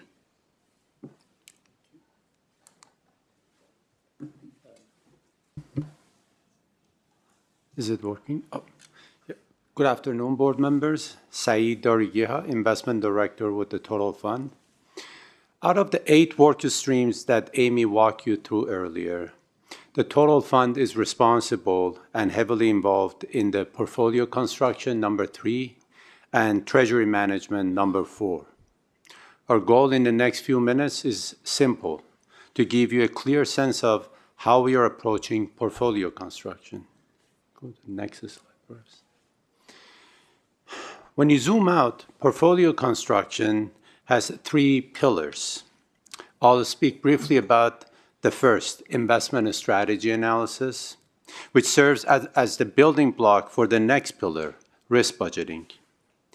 The investment strategy analysis is about understanding the forward-looking risk and return profile of each strategy in the portfolio, and very importantly, how each strategy does in a good state of the world and in a bad state of the world. This kind of analysis is not new to CalPERS. We have always analyzed the strategies. What is different now is how we are doing it. The Total Fund begins by collaborating with asset classes to develop a shared understanding of each strategy. From there, we bring our finding to the Portfolio Integration Committee, where colleagues from across the investment office challenge our assumptions, highlight blind spots, and sharpen our conclusion. Once we incorporate that feedback, we take the work to Management Committee for further perspective and to ensure alignment with our fiduciary responsibilities and the mandate set by this board.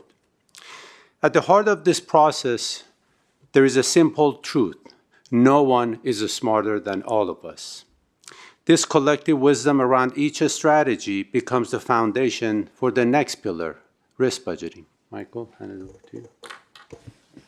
Thank you, Saeed. So this next section, allocation and risk budgeting, I would really describe as the task of putting the pieces of the portfolio together. And the comment I wanted to make on this in regards to the work of the Total Fund team here is that this is really more of an adaptation of existing techniques than a complete reinvention. We're really adapting our processes to TPA as part of this work. And a really important part of that adaptation is ensuring that the process we design is understood and accepted throughout the organization. So just as Saeed emphasized this, I really want to emphasize the collaboration here. Portfolio construction under TPA is a shared responsibility across the entire investment team. And we see our role on TFPM as shaping and facilitating that shared responsibility. Briefly, just would comment on the last piece, the sort of scenarios and research in general. There's ongoing work, particularly to be able to model the portfolio, not just in quantified risk ways, but in scenario ways. And you've seen some of that from Lauren here, and we're continuing to invest in that capability. We're also investing in the ability to model the portfolio's forward liquidity across various scenarios, which is particularly pertinent as we invest in less liquid assets. Thank you.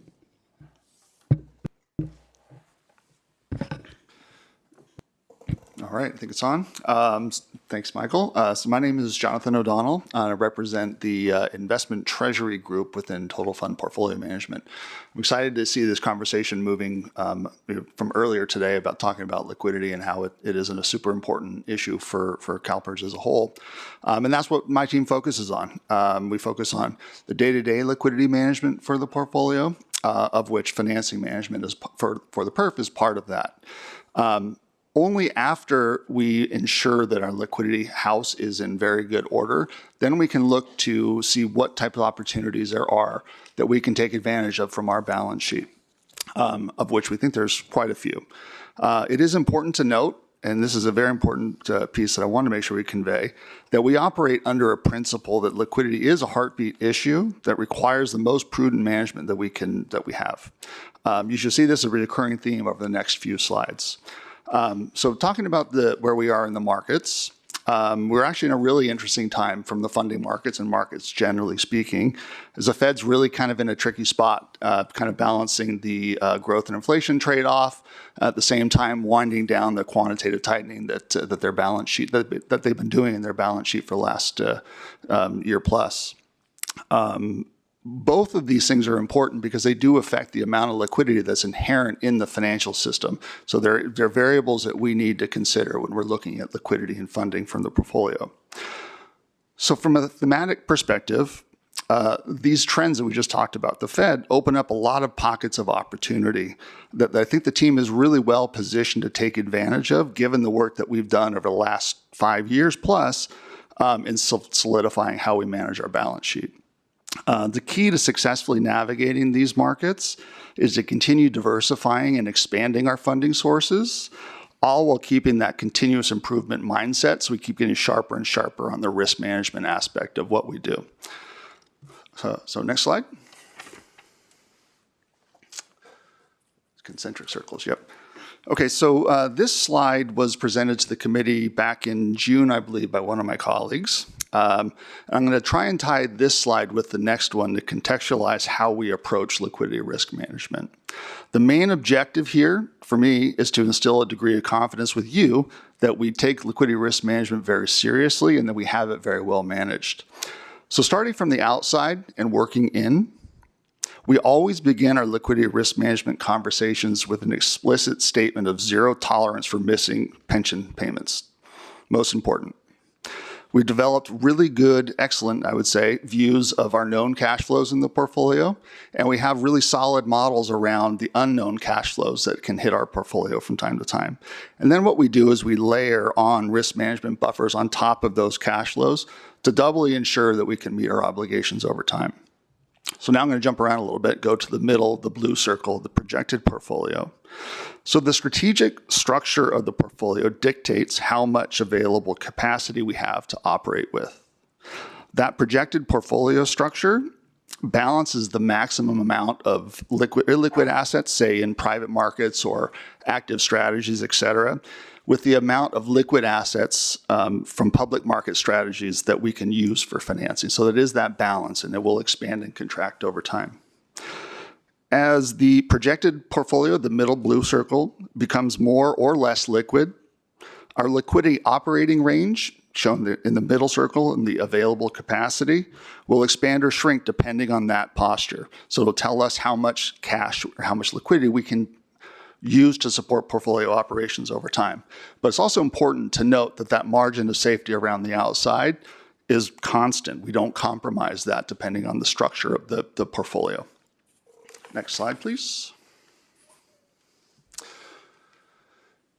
All right, so here we can map our liquidity management processes from the prior slide, moving from the left-hand side of this slide to the right in a similar way that we moved from the outside of those concentric circles to the inside. So the left part of the slide, the liquidity risk reserve, represents how staff manages the various liquidity risks that are inherent in the portfolio. Obviously, baseline starting with pension payments and capital calls, margin support, et cetera. And then we add some degree of safety buffers on top of each of those risks that we do know.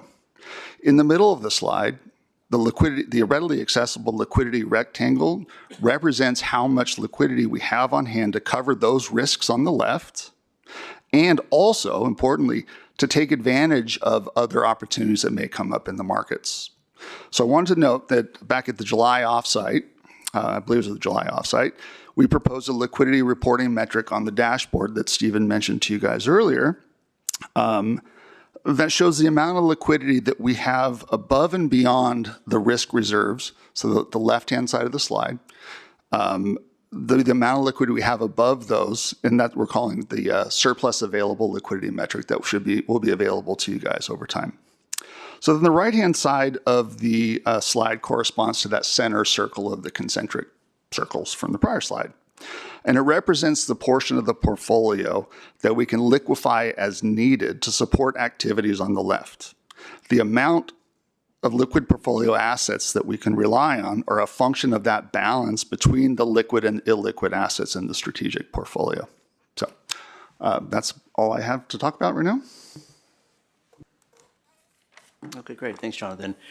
So looking back at the past year, as the team described, we've made a lot of progress in applying TPA concepts to the CalPERS investment model and developing the frameworks to support this investment approach. As Jonathan described, we have taken many steps to advance the investment treasury function, which serves to really reinforce increased confidence around our ability to manage liquidity risk effectively.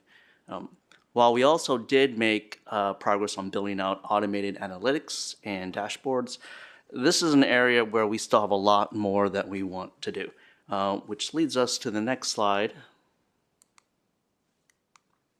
As we look ahead, we will continue to be very involved in supporting the data and technology modernization initiative.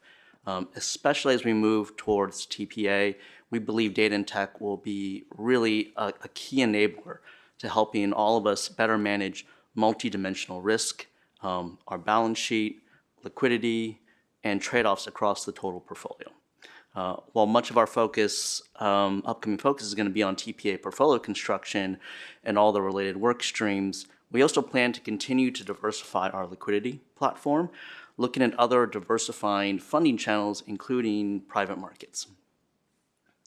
And then just finally to wrap up, I want to briefly highlight that while we're still relatively early in our transition to TPA, TFPM has been meeting regularly with the Sustainable Investments team on thinking through approaches to integrating our sustainability strategic objectives into the TPA framework. So I know Peter and the SI team will be covering their annual program review next year, so I'll keep it real brief and just end there saying that there's been really good early collaboration between the two teams.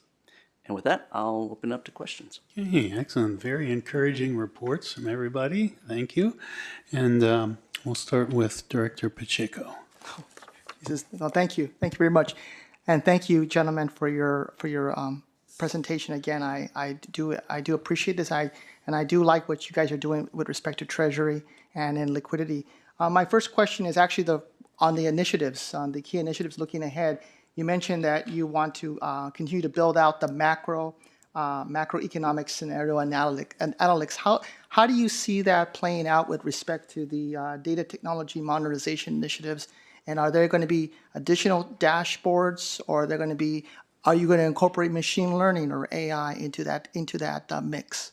If you can elaborate a little further. Yeah, I appreciate the question. For this one, maybe I'll turn it over to Michael to maybe say a few words. All right, thanks. Yeah, so this actually touches a lot of our areas of focus. So I'm thinking AI, the data initiative, and scenario modeling.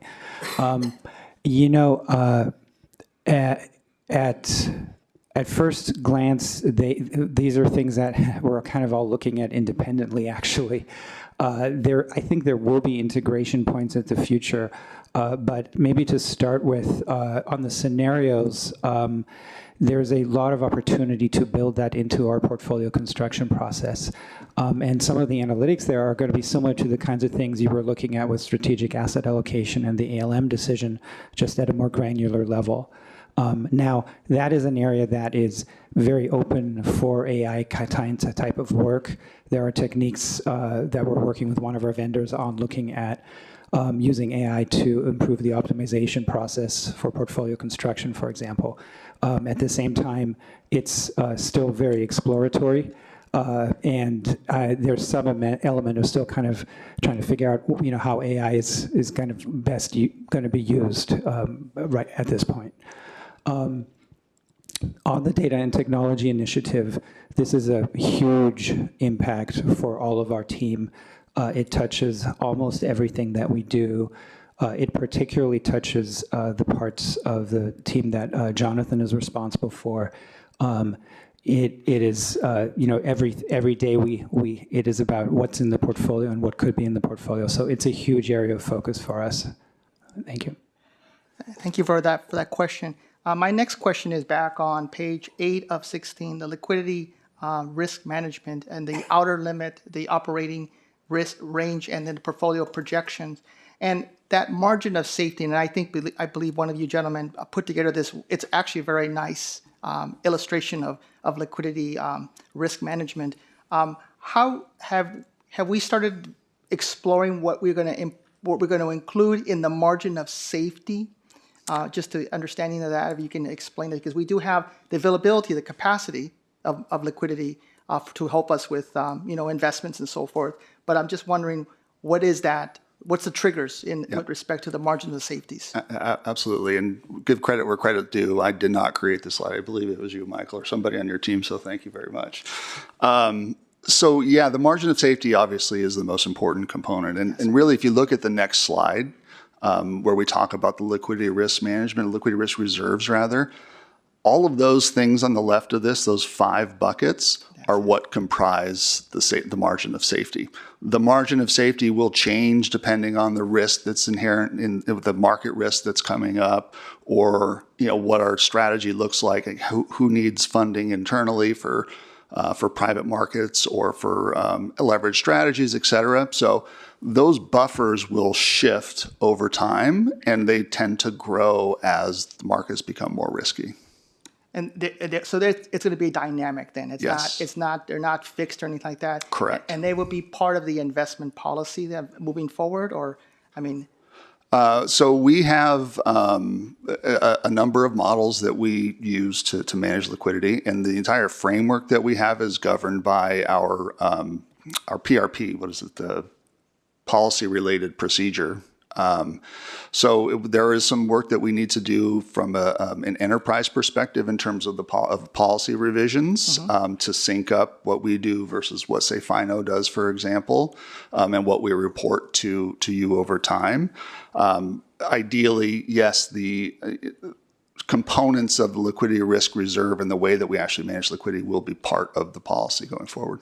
Very good then. That's what I figured. Since we just now passed the framework for the total portfolio approach, I would imagine we'll be visiting this at a policy level. Yeah. Very good then. That's all my questions. Thank you. Okay, I don't see any other requests to ask questions or comment from us, and I don't think we have any public commenters on this information item. And thank you for the report. And I also appreciated we do have a question. Oh, Kevin, light it up. It's not showing up. Oh, okay. I don't know. Okay. Well, no. But I did appreciate the clarity, and I liked the slides. I was able to keep track of everything, and yeah, went very well. So thank you. Chair Miller, at this time, maybe it'd be appropriate to ask school chair to come up and share comments about their opinion letter. That'd be perfect.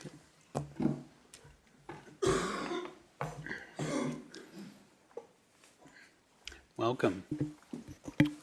Good afternoon. Ali Kazimi with Wilshire Advisors. Just some brief comments to add context around our letter, which hopefully you've had a chance to review.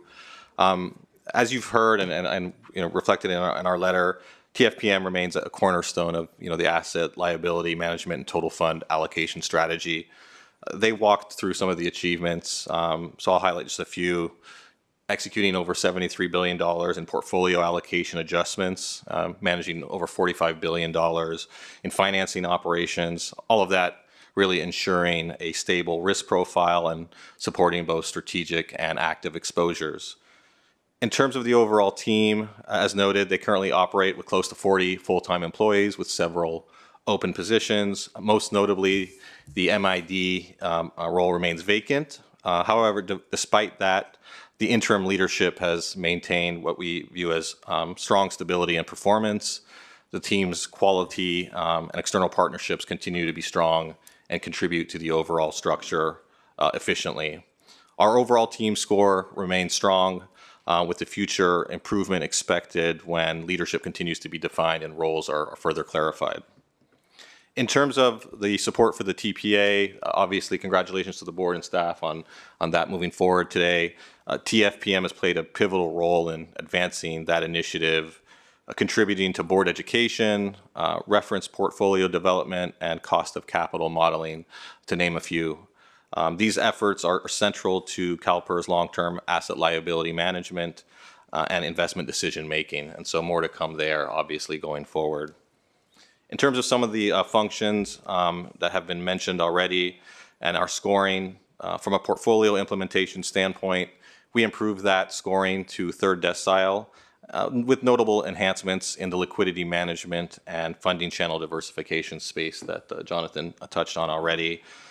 From a portfolio construction standpoint, we maintain a second decile, which is essentially a letter grade of A for that team, with significant progress in research, scenario analysis, and the allocation framework development.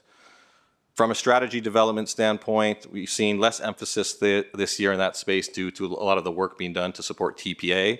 But with that approval going forward, we expect that there will be continued evolution there in terms of developing cross-portfolio strategies and continued education in that space for leadership. Overall, our rating for TFPM is consistent from last year in the fourth decile. Again, that is above average in our model, so just to note that. Michael used the word adaptation when it comes to TPA. We echo that sentiment in terms of the continued adaptation of TFPM in a TPA world will be something that we're going to be looking forward to going forward, as well as the recruitment of the new MID are really the areas that we think are going to enhance further progress and contributions from the program. So those are our comments. Happy to address any questions. Great. Not seeing any questions. Thank you for the comments. Okay. Okay, that brings us to 6C, Sustainable Investment Program Review. And, oh, I see Peter there.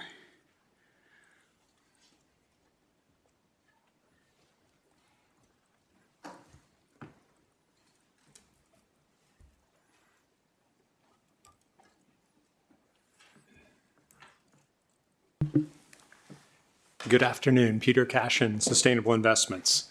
We're very excited today to present the SI Annual Program Review. It's been an incredibly eventful year, as you know, with some definite positives and some negatives as well. We want to distill these down for you, share our insights, and most importantly, present how SI is supporting the investment office to reduce risks and increase returns. I'd like to underscore that everything we present today is the work and achievement of INVO as a whole. None of this would have been achievable by SI alone. It's very much a joint work product between the asset classes, sustainable investments, and the investment office. One word has made this possible: and that's collaboration. I want to thank Stephen for promoting and prioritizing this culture of collaboration, which will be only further strengthened under TPA. Before I begin the presentation, I want to give a sincere thank you to the board for your guidance, strategic direction, and resources. You've entrusted us to build out the sustainable investment business at CalPERS. We're not going to take this lightly, and we will deliver. So we're actually presenting 5 items today, as you've probably seen. So let's share some of the highlights and tie it into the 4 Ps that we follow in the investment office. First, $60 billion in climate commitments, up from $50 billion the year prior. $7.3 billion in diverse managers, $2.2 in emerging managers. A big shout out to the private equity team and Anton Orlik for those numbers. In terms of emission intensity, it's down 11% and also declining in absolute terms. It's been another super active year on the human capital management front, with the responsible contractor policy refresh and market study and further implementation of the labor principles. They're a big shout out to GFI and Arnie Phillips. The SI team has grown significantly from 8 to 18 people. We have 2 hires remaining, so that will bring us to 20. On the ESG front, there's been a general deepening of the integration across public and private markets. On the public side, this has been led by Tanya Lapastida Garcia, and on the private side by Dan Ahmed. We've had extensive stakeholder engagements as usual, with Tamara Sells and Sharnveer Dillon leading that work. We continue our industry-leading regulatory advisory work and the CalPERS Climate Strategy Report, which was led by Travis Antoniono. So given everything that's happening on the SI front, you probably have a series of questions, and we wanted to address those right up front in rapid-fire format, and then we'll get into the details with my colleagues as we go. So let's hit each one of these Post-it notes. Are we on track for $100 billion investments in climate solution? Yes. We've invested $10 billion this past fiscal year and $13 billion over 2. This is a combination of appreciation and new investments. We have 5 years to go, so we are on track. I will caveat that it's not a straight line in investing. This year we may see less volume because of market changes, but we are on track. How is SI integrating with the asset classes? We're integrating well. It has required changes, and we've had some starts and stops at the beginning, but it's positively evolving, and we're really heading in the right direction. How is ESG integration evolving internally? Also well. On the private side, we've established a screening for all new investments, and we assess the ESG standards of all new funds. On the public side, they have already developed ESG screening, and we're further implementing the labor principles to continue to grow that ESG component. Next question. Are we on track for net zero 2050? Essentially, the answer is yes. Our emissions profile is on track to reduce emissions intensity by 50% by 2030, which was our objective. Out to 2050, it's hard to say and will depend on the global emissions of the global economy. So that's still somewhat to be determined, but we are on track as of now. So what's happening in human capital management? As I inferred, there's a lot happening. We're presenting today the Responsible Contractor Policy annual compliance results, both for this year and over the past decade. And we're happy to report again full compliance for this year. We have the RCP market study update, where we're developing the request for proposal. We have the Responsible Contractor Bidding Opportunities website. And lastly, further development of the labor principles work. SI team build-out, as I mentioned, we've gone from 8 to 18 to add 2 to take us to 20. What's really notable is that this has occurred during a time when the opposite has been happening in the market. And I think that really says a lot about CalPERS' commitment and conviction to sustainability. Okay, so that's a lot. It was a bit abbreviated. And we had one other question related to what's happening in the climate market. So let's devote a whole slide to that because there's actually a lot happening, as you may have guessed. So to answer this, let's start with a roadmap, and I'll reference 3 key points. So the first is climate as a megatrend. Second will be what's happening in the global economy in terms of climate and transition. And third, in the US. There it's more nuanced with some negative policy developments, but positive economics. So let's address each one of those 3. So climate is a megatrend. Why is this? Well, climate touches all parts of the economy. And if climate was its own sector, it would be the 5th largest sector in the economy. This transition is going to play out over years and even decades to come. Climate solutions can be faster, cheaper, and more efficient, and simply make economic sense. In fact, there's a really interesting interplay between AI and climate.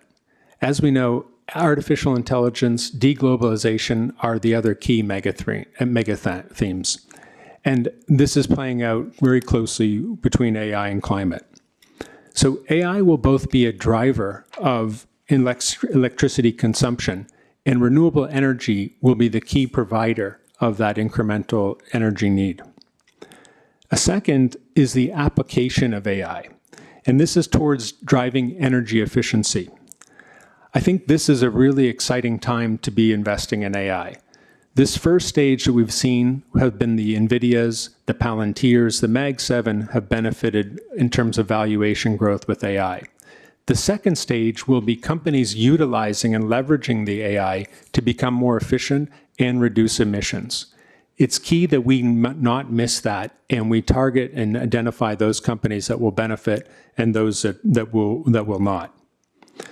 Lastly, I want to touch on the climate change and the whole climate risk aspect. Because climate change is worsening, we know that, so adaptation investment will be key. Let's pivot to the second topic, which is what's happening globally.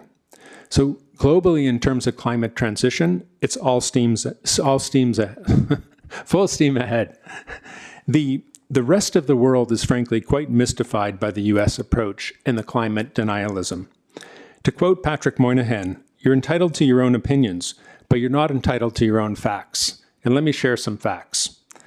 2.2 trillion, that's the size of the climate transition market, up from 900 million in 2019 and up 10% over last year. Next year, renewable energy will surpass all other forms of electricity generation. Japan has launched the Green Transformation Fund at $1 trillion, 3 times the size of the IRA. Over 80% of new capacity in the US is coming from renewable energy.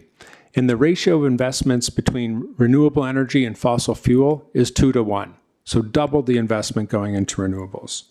EV sales also set a record. And more broadly, beyond climate investing, if we look at the company level, sustainability is still a key priority. A survey done by Deloitte & Touche last year showed that 88% of companies view sustainability as a value creation opportunity, and 83% of these companies increase their sustainability investments over the year. So really what we've seen is a general sentiment shift from idealism to pragmatism. So what do I mean by that? There's been this move away from lofty decarbonization targets without a plan, and a move toward concrete actions that increase efficiency and generate higher returns. This has always been our approach at CalPERS, to focus on returns, be pragmatic, so it's validating to see the market move with our approach. Let me touch on China. You can't understand climate transition without understanding China, and frankly, we don't understand it well enough. It's becoming an electrostate superpower. This is very intentional, very strategic, and they've been at it for 20 years. They dominate over 85% of the biggest climate supply chains, including rare earths, wind turbines, solar panels. US. So, we know there's a lot happening in the US. The story here is more nuanced. There's 2 opposing forces. There's policy changes, which is leading to a partial headwind, versus economics and necessity. So policy changes. There's clearly some negatives that have been happening, particularly on the climate front. These are real and we don't downplay them. Let me walk you through some of these key developments. The first is the IRA policy rollback, the dismantling of the Department of Energy loan program, the challenges to the EPA's Clean Air Act. Within the IRA, there's definitely some clear losers. Offshore wind, EVs, building electrification, and to a degree solar with the cutbacks in tax credits. There's been permitting changes and renewable energy projects have been targeted. At the judiciary level, the state attorneys generals have targeted asset managers for the inclusion of ESG. There's been a general unraveling of the climate partnerships, the net zero alliances, and departures from organizations like Climate Action 100.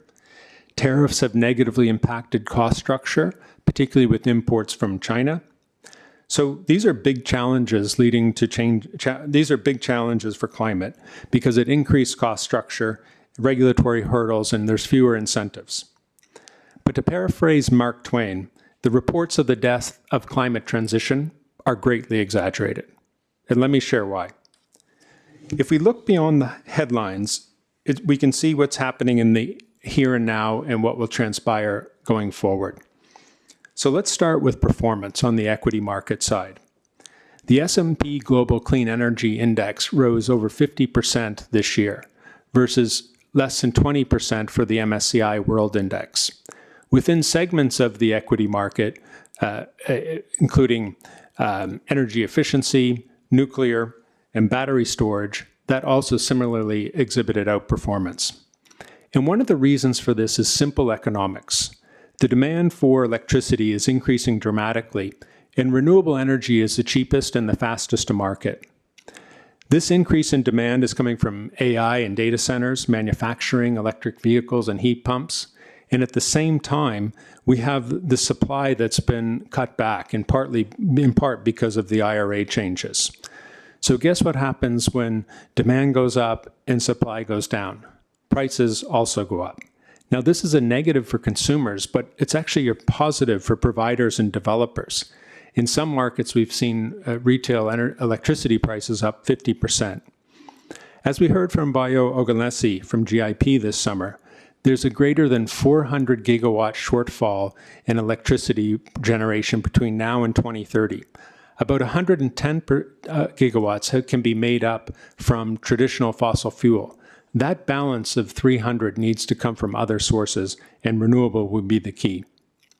The other winners in the recent changes to legislation have been the grid, in terms of promoting grid investment, nuclear, geothermal, and carbon capture. So we believe that market forces will eventually overcome misguided policy. So what are the implications for us here at CalPERS? So first, on the market side, there's still plenty to invest in the US, but the mix will change somewhat. Less wind, particularly offshore, less EV infrastructure, but still plenty of solar, battery storage, more nuclear, and potentially geothermal. Several of our infra partners think this is the most exciting time in their career to be investing in energy infrastructure, and we would agree with them. We will also do more outside of the US, including emerging markets, and the supply chains and picks and shovels of the transition will remain to be key. Next, on the adaptation side. This will grow because climate change and the negative effects are going to accelerate. Currently, about 5% of our climate portfolio is adaptation, and we anticipate that this will grow. What about timing? I think our timing in terms of implementing this plan is good. We missed the idealism phase of the early 2020s, where you came up with a lofty decarbonization plan without a real target, without a plan. And now we're still in the early stages of deploying and investing under Climate Solution Plan. So we have lots of runway to adjust and adapt as we go. Let me address the focus question. So if you're investing in a dynamic and evolving sector like AI or climate transition, it's key to have a plan and skill, and we have that in sustainable investments. We have a dedicated team, a strategy, and cross-asset collaboration, which is key. If you don't have that focus, then you simply become a passive investor, and take what you're given rather than seeking out the best investments in a proactive manner. We don't want to become a climate tourist or a newspaper investor, as our own Juan Gaviria would say. Lastly, when you're recognized as a leader, other leaders want to develop long-term, genuine partnerships with you. Think TPG and Octopus Energy. So that's where we are in terms of a synopsis in climate transition. I'd now like to share where we are in terms of our progress in implementation. I think we're in stage 2, the implementation of the strategy with the team in place. For the first 12 to 18 months, we were in stage 1, where we developed that strategy, worked across to refine it, and started the recruitment process. I think in the next 12 to 18 months, we'll reach stage 3, become fully operational and fully integrated across the portfolio. So this is a slightly complicated slide, but it's a real pleasure to walk you through it. First, maybe I'll give a little side story. When I moved here some 2.5 years ago, I came out by myself, didn't really know anyone, so I joined a running club. And in fact, I joined 2, which was even worse because then you have to run twice as far. And inevitably on one of these runs, someone would say to me, "So what do you do at CalPERS?" And I'd be out of breath trying to keep up, but I'd bumble something about investing in renewable energy or labor, human capital. And I was never really satisfied with that response. So I said to myself, well, what do we really do? And I think in essence, our role in sustainable investments is to translate a challenge statement into value add for the portfolio. And this is really a 6-stage process. And if we take labor principles, labor practices, for example. So we come up with the challenge statement. It could be labor, it could be emerging managers, it could be investing in climate. We take that away as the SI team in stage 2, and we work amongst ourselves. In the case of labor, we reached out to the International Labor Organization, the AIC, pulled all the different sources together. And in stage 3, which is for me the most important and critical, is we get together with the asset classes, with legal, other departments to say, okay, what is the best way to do this? And this to me is really where the important work happens. It's a really rigorous discussion, debate, disagreement, but the outcome, this creative tension generates a really improved product and solution. We then take it to stage 4, where we validate it, we share it with the board, with stakeholders internally to see if we're on track. And in the case of labor principles, also an important party were the asset managers themselves who needed to sign on to these things. We then execute it, and with the ultimate target to add value to the portfolio. And in the case of labor principles, now over 150 managers have signed on. And I think this was all possible because of this dynamic, cohesive system that we've created. Just to emphasize on the collaboration aspect and how SI is within INVO, works across with both public and private. And we wanted to share this just to show some of the scope of what we do. As I inferenced before, we use this model for emerging managers, for labor, for climate, and advocacy. So it's really a collaborative model, and I think it works because we're all keen to find the best outcome and solution.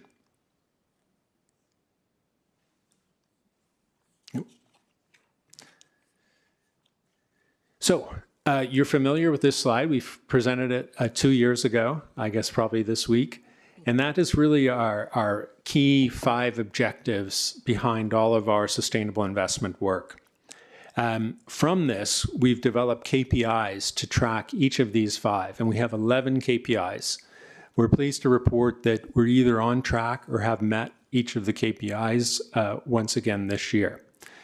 So now we'll get to the more interesting part of the presentation, where we jump into the details, and you'll hear from all my colleagues. Thank you. Thanks. So Fanny Bordet, Investment Director with Sustainable Investments. So with respect to the KPI mentioned by Peter, the first one, generating outperformance. So the team has continued to originate and underwrite climate solution investments alongside the asset classes with the expectation to outperform their respective benchmarks. So since November 2023, We have committed like $7 billion to climate dedicated funds, and also allocated to a custom public equity index. So tracking and measuring performance remains a work in progress, especially as it relates to the private markets. But I'll let Nelson and Mike cover the performance of the climate index and the emerging manager program. Thank you, Fanny. Good afternoon. Nelson da Conceição, Sustainable Investments. Indeed, one of the first investments under our climate action plan was the Climate Transition Index, or CTI, a climate-aware investment strategy in public equities designed as an alternative to our traditional cap-weight equity index, with a dual objective of matching its returns while achieving significant improvements in key climate indicators. I am pleased to report that the CTI has met its objectives in its first year, delivering a total return of 16.2% for the fiscal year, closely mirroring the return of our custom cap-weight index, while delivering a 50% reduction in carbon intensity, we'll talk about that metric, and a similar increase in green revenues, i.e. revenues generated through climate solution activities. We were also pleased in this first test year with the resilience of the strategy's relative performance to the cap-weight index in a year that was marked by significant policy headwinds impacting climate investments. Thank you, Nelson. Miguel Silva, Sustainable Investments. It's nice to see all of you. I'm here to provide you with an update on the performance of the emerging manager strategies in the intermediated portfolio in private equity. The table on this slide shows net asset value, net return, and excess return for our private equity emerging manager intermediated or fund of funds portfolio, and compares these metrics to the private equity asset class return versus the private equity policy benchmark, and our current emerging manager fund of fund performance versus private equity policy benchmark. You'll note that historical performance of our intermediate private equity emerging manager portfolio has been mixed, as our capital link portfolios, constructed nearly 20 years ago, have underperformed, while our domestic emerging manager funds, 1, 2, and 3, have outperformed the private equity policy benchmark and the asset class itself in the 3, 5, and 10-year terms net of fees. The older capital link portfolio is moving from harvesting to a wind down phase of the fund life cycle. As I noted in a presentation earlier this year, the poor performance behind Capital Link 1 and 2 was that these were poorly constructed portfolios led by a first-time fund-of-fund manager who deployed the capital too quickly over a short 2-year period. We applied these and other lessons learned from that experience into the construction of our domestic emerging manager portfolio. These DEM funds were established in 2012, 2014, and 2019, and are managed by GCM Grosvenor. Outside of some recent co-investment activity, these funds have been out of capital for 2 years. DEM's performance is largely driven by strong performance from funds 2 and 3, which are midway and entering their harvesting phase of the J-curve. The portfolio construction characteristics included a high percentage of co-investments in DEM3, and as I shared with you in July, DEM3's performance aligns with external research that indicates that emerging managers can outperform. It's still too early to draw conclusions on GCM Elevate or TPG Next. Keep in mind this is a seeding and staking platform where our partners are identifying largely those emerging managers in the earliest stage of their firm life cycle. As such, nearly all are in a fundraising stage. When they call capital for portfolio company investments is when tracking of performance starts.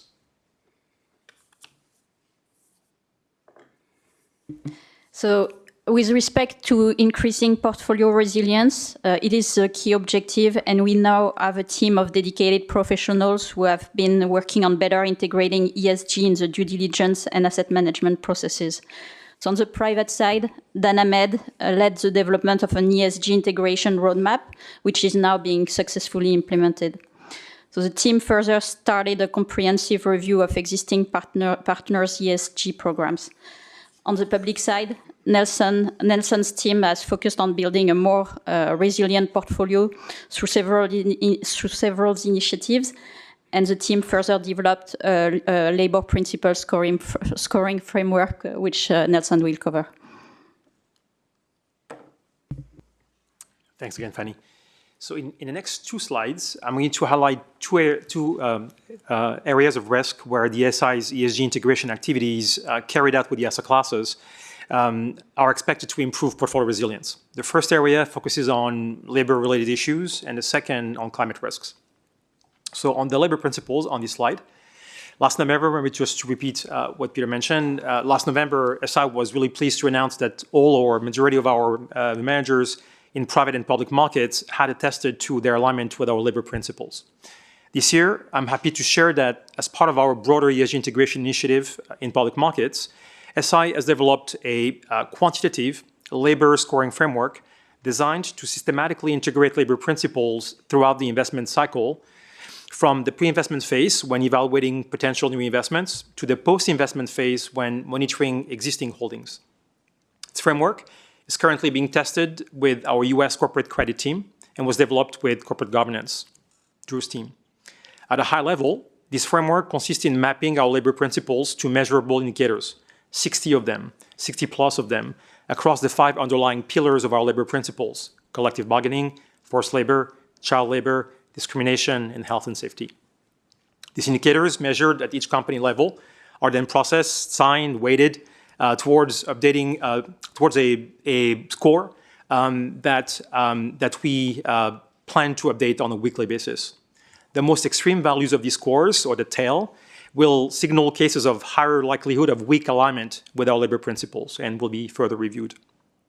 Importantly, the scoring framework is not intended to create a blacklist of non-investable companies.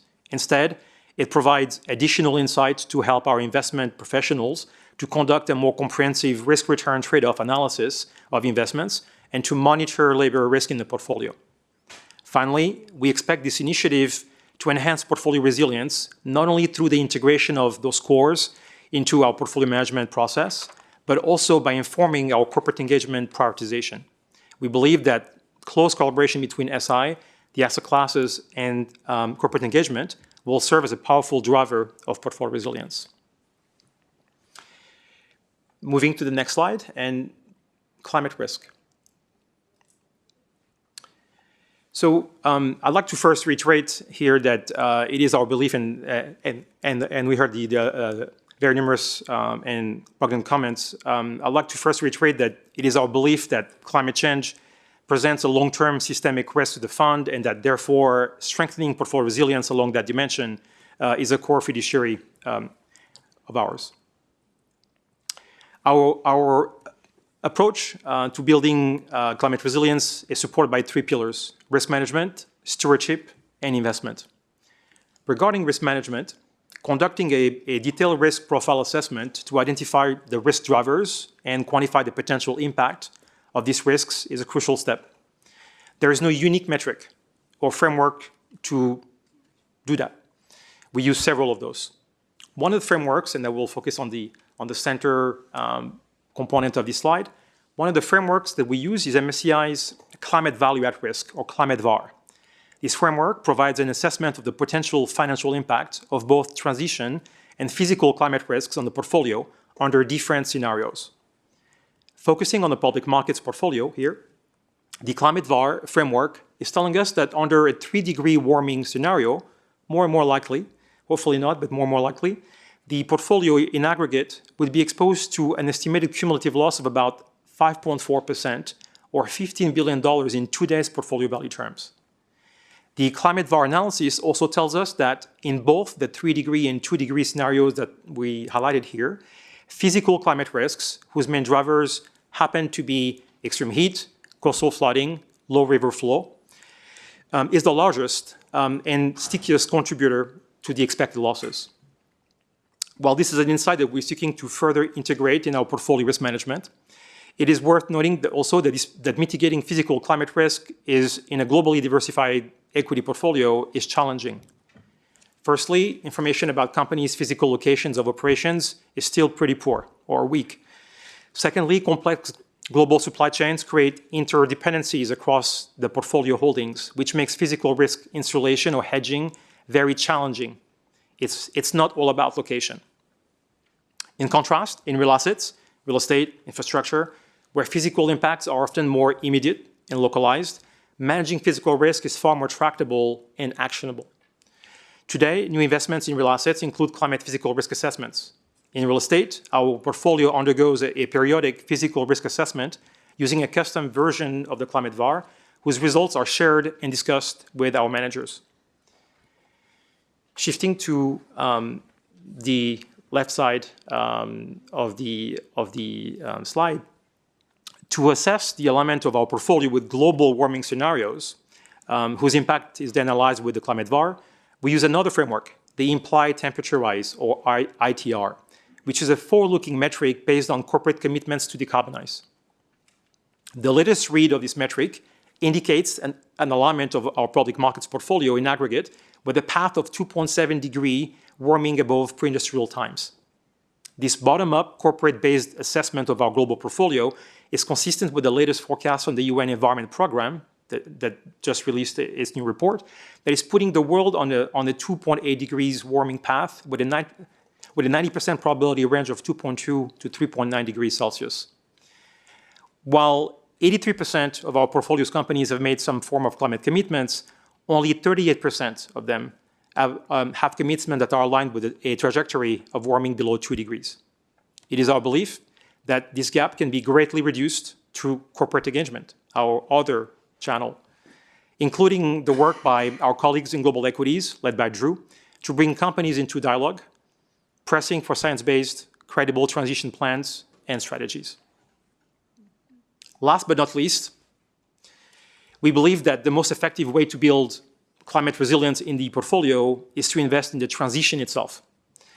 Rather than simply reducing portfolio emissions through portfolio engineering, divesting, we favor the intentional allocation of capital to climate solutions in areas that include renewable energy, grid modernization, energy efficiency, sustainable transportation.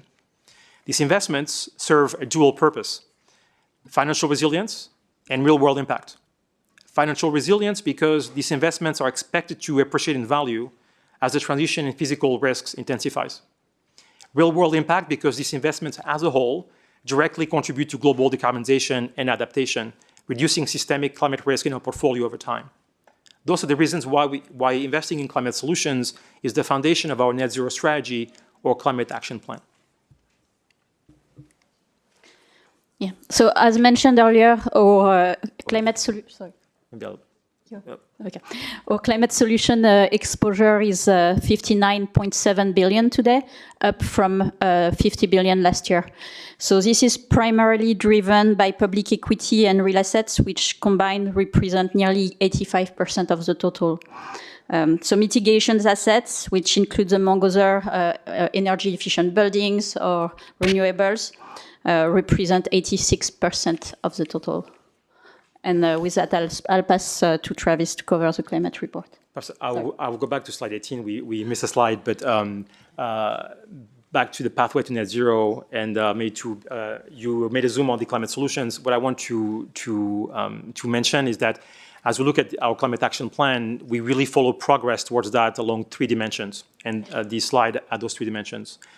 I'm pleased, and I'm cautiously pleased, I would say, to share that the 3 metrics are moving in the right direction. The 2 metrics on the side relate to our portfolio carbon footprint. Emissions intensity, expressed as tons of CO2 equivalent, and those are down 11% year over year. Finance emissions, which are emissions that are attributable to our investments that we own, are also down, although at a more muted rate of 6.6%. Finally, and you mentioned, you give the scoop, I am pleased to share that our investments, climate solutions, were valued at $59.7 billion as of June 30th. Great. Thanks, Nelson. Travis Antoniono, Sustainable Investments. Everything that you've heard here throughout what Fanny and Nelson has both mentioned, a lot of it is covered within our SB 964 report. Now, this is an attachment to this agenda item, and it's in response to California Senate Bill 964. We provide this report every 3 years, and it largely speaks to the climate-related financial risk and disclosures for CalPERS, and specifically CalPERS investments. In previous years, the report followed the Task Force on Climate-Related Financial Disclosure, or what's known as a TCFD framework. This framework has been absorbed into the International Sustainability Standards Board, also known as the ISSB standards. And it still follows the same four-pillar type of framework that was conceptualized throughout the TCFD framework. These include specifically the 4 bullets on the left-hand side of the slide: climate-related governance, strategy, risk management, and metrics and targets. The report dives into CalPERS' approach on climate and highlights our engagement, advocacy, and integration and investment.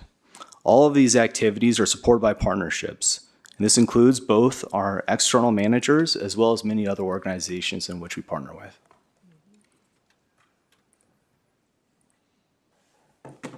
Hello. I'm pleased to provide you with an update on our efforts to promote greater inclusion and representation in the financial industry. The Investment Office does this in a variety of ways, including investing with emerging and diverse managers, through our Partnership Insights Survey that seeks to better understand the human capital management practices of our managers, as well as engage with public corporate boards on diverse ownership. CalPERS' overall investments with emerging and diverse managers continues to remain strong year over year. In the last fiscal year, CalPERS made allocations to 17 emerging managers for a total of $2.2 billion, all in private equity, 9 of which represented new manager relationships, and 5 of those came from the TPG Next and GCM portfolios. In that same time frame, CalPERS made allocations to 36 diverse managers for a total of $7.3 billion. 12 of those represented newly reported firms, and the same 5 from TPG Next and GCM Elevate. From January 1, 2022 through June 30, 2025, CalPERS has committed $6.2 billion to 26 emerging managers and nearly $21 billion to 51 diverse managers. The overwhelming majority of these investments were made directly by the private equity asset class. I'd also like to provide you with a brief update on TPG Next and GCM Elevate. Each of our partners has made several investments so far and continues to build upon a healthy pipeline. TPG Next is committed to 5 emerging and diverse managers, including Caro Investors and Demopolis Equity, who have presented to the board in previous meetings, as well as Artibel Capital, Cohere Capital, and Venara Capital. Artibel is a woman-owned private equity firm operating in the middle market and is focused on accelerating the transition to a sustainable, resilient economy. Cohere Capital is a diverse private equity firm focused on investing in leading tech-enabled lower middle market companies. And Venara Capital is a diverse private equity firm focused on providing flexible capital solutions for growth stage technology companies. The TPG Next team expects to be fully deployed toward the end of next calendar year. GCM Elevate has committed to 3 emerging and diverse managers, including Excalare Equity Partners and NVIDIA Capital Management, who again you have previously met, as well as a very recent commitment to the Taiye Capital Group. Taiye Capital is a diverse-owned private equity firm that is relationship-based and operationally focused on partnering with family-owned founders operating in the middle market. GCM has deployed approximately 20% and committed approximately 38% of their capital, and TPG has deployed approximately 5% and committed 64% of their capital. The Elevate team expects to make at least 2 commitments in 2026 and is also expecting to be fully deployed by the end of the calendar year. The CalPERS Partnership Insights Survey of our external managers is designed to gather organizational diversity and human capital management data from our external managers. It allows us to better understand their workforce characteristics, as well as measure our progress over time as it compares to peers in this space. Importantly, the survey also helps us understand how our external managers approach diversity, equity, and inclusion, as well as human capital management practices, sourcing, and retention. This is our fourth year in a row surveying our external managers, and we were surprised to see upward trends in a variety of data points. We distributed the survey across 198 public and private asset class managers. The response rate this year was 93%, a 2% improvement over last year, and 13% higher than industry average. Across the 166 managers that provided detailed demographic information, notable data points include, of the approximate 85,000 employee workforce, which was a 9% decrease, slightly over 40% are women, a half percentage point decrease over last year, and 29% are people of color, a decrease of 6%. CalPERS portfolio continues to perform above the median in terms of women and people of color across ownership, leadership, and workforce in the Lenox Park universe. However, a representation gap still exists for both women and people of color in equity ownership compared to leadership positions across organizations. Finally, 48 of the 158 privately held managers who provided information were diverse-owned managers. This represents 30% of the respondents of the total portfolio originally receiving the survey.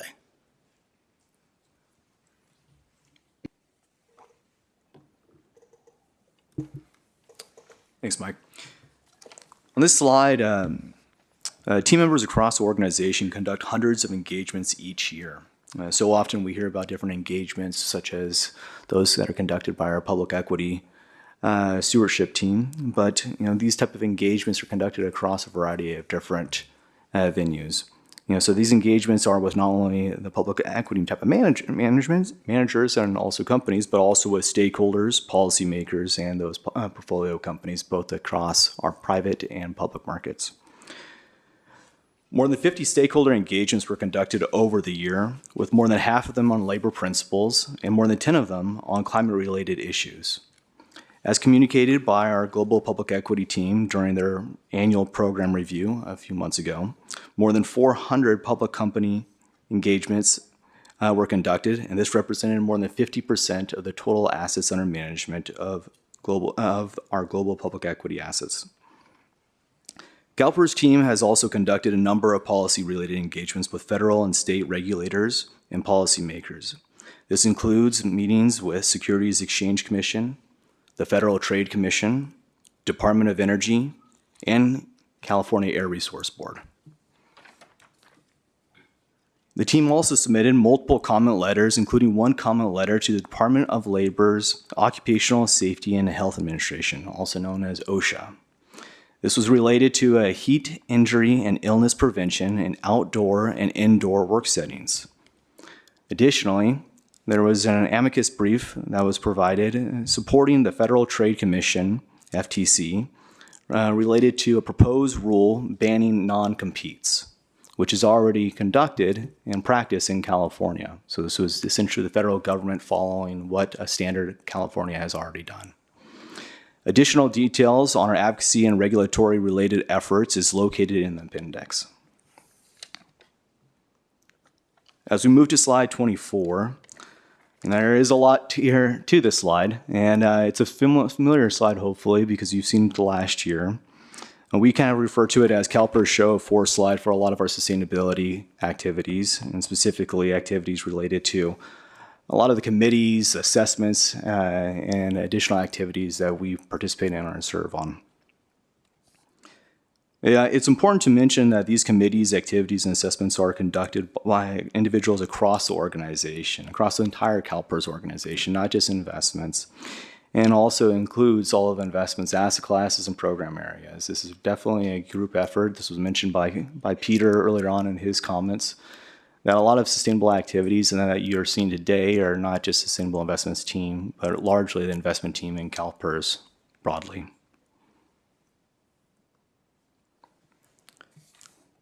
And then in order to more effectively communicate CalPERS' approach and views on specific subjects to our members, partners, and stakeholders, we have spent time on developing a number of sustainability fact sheets.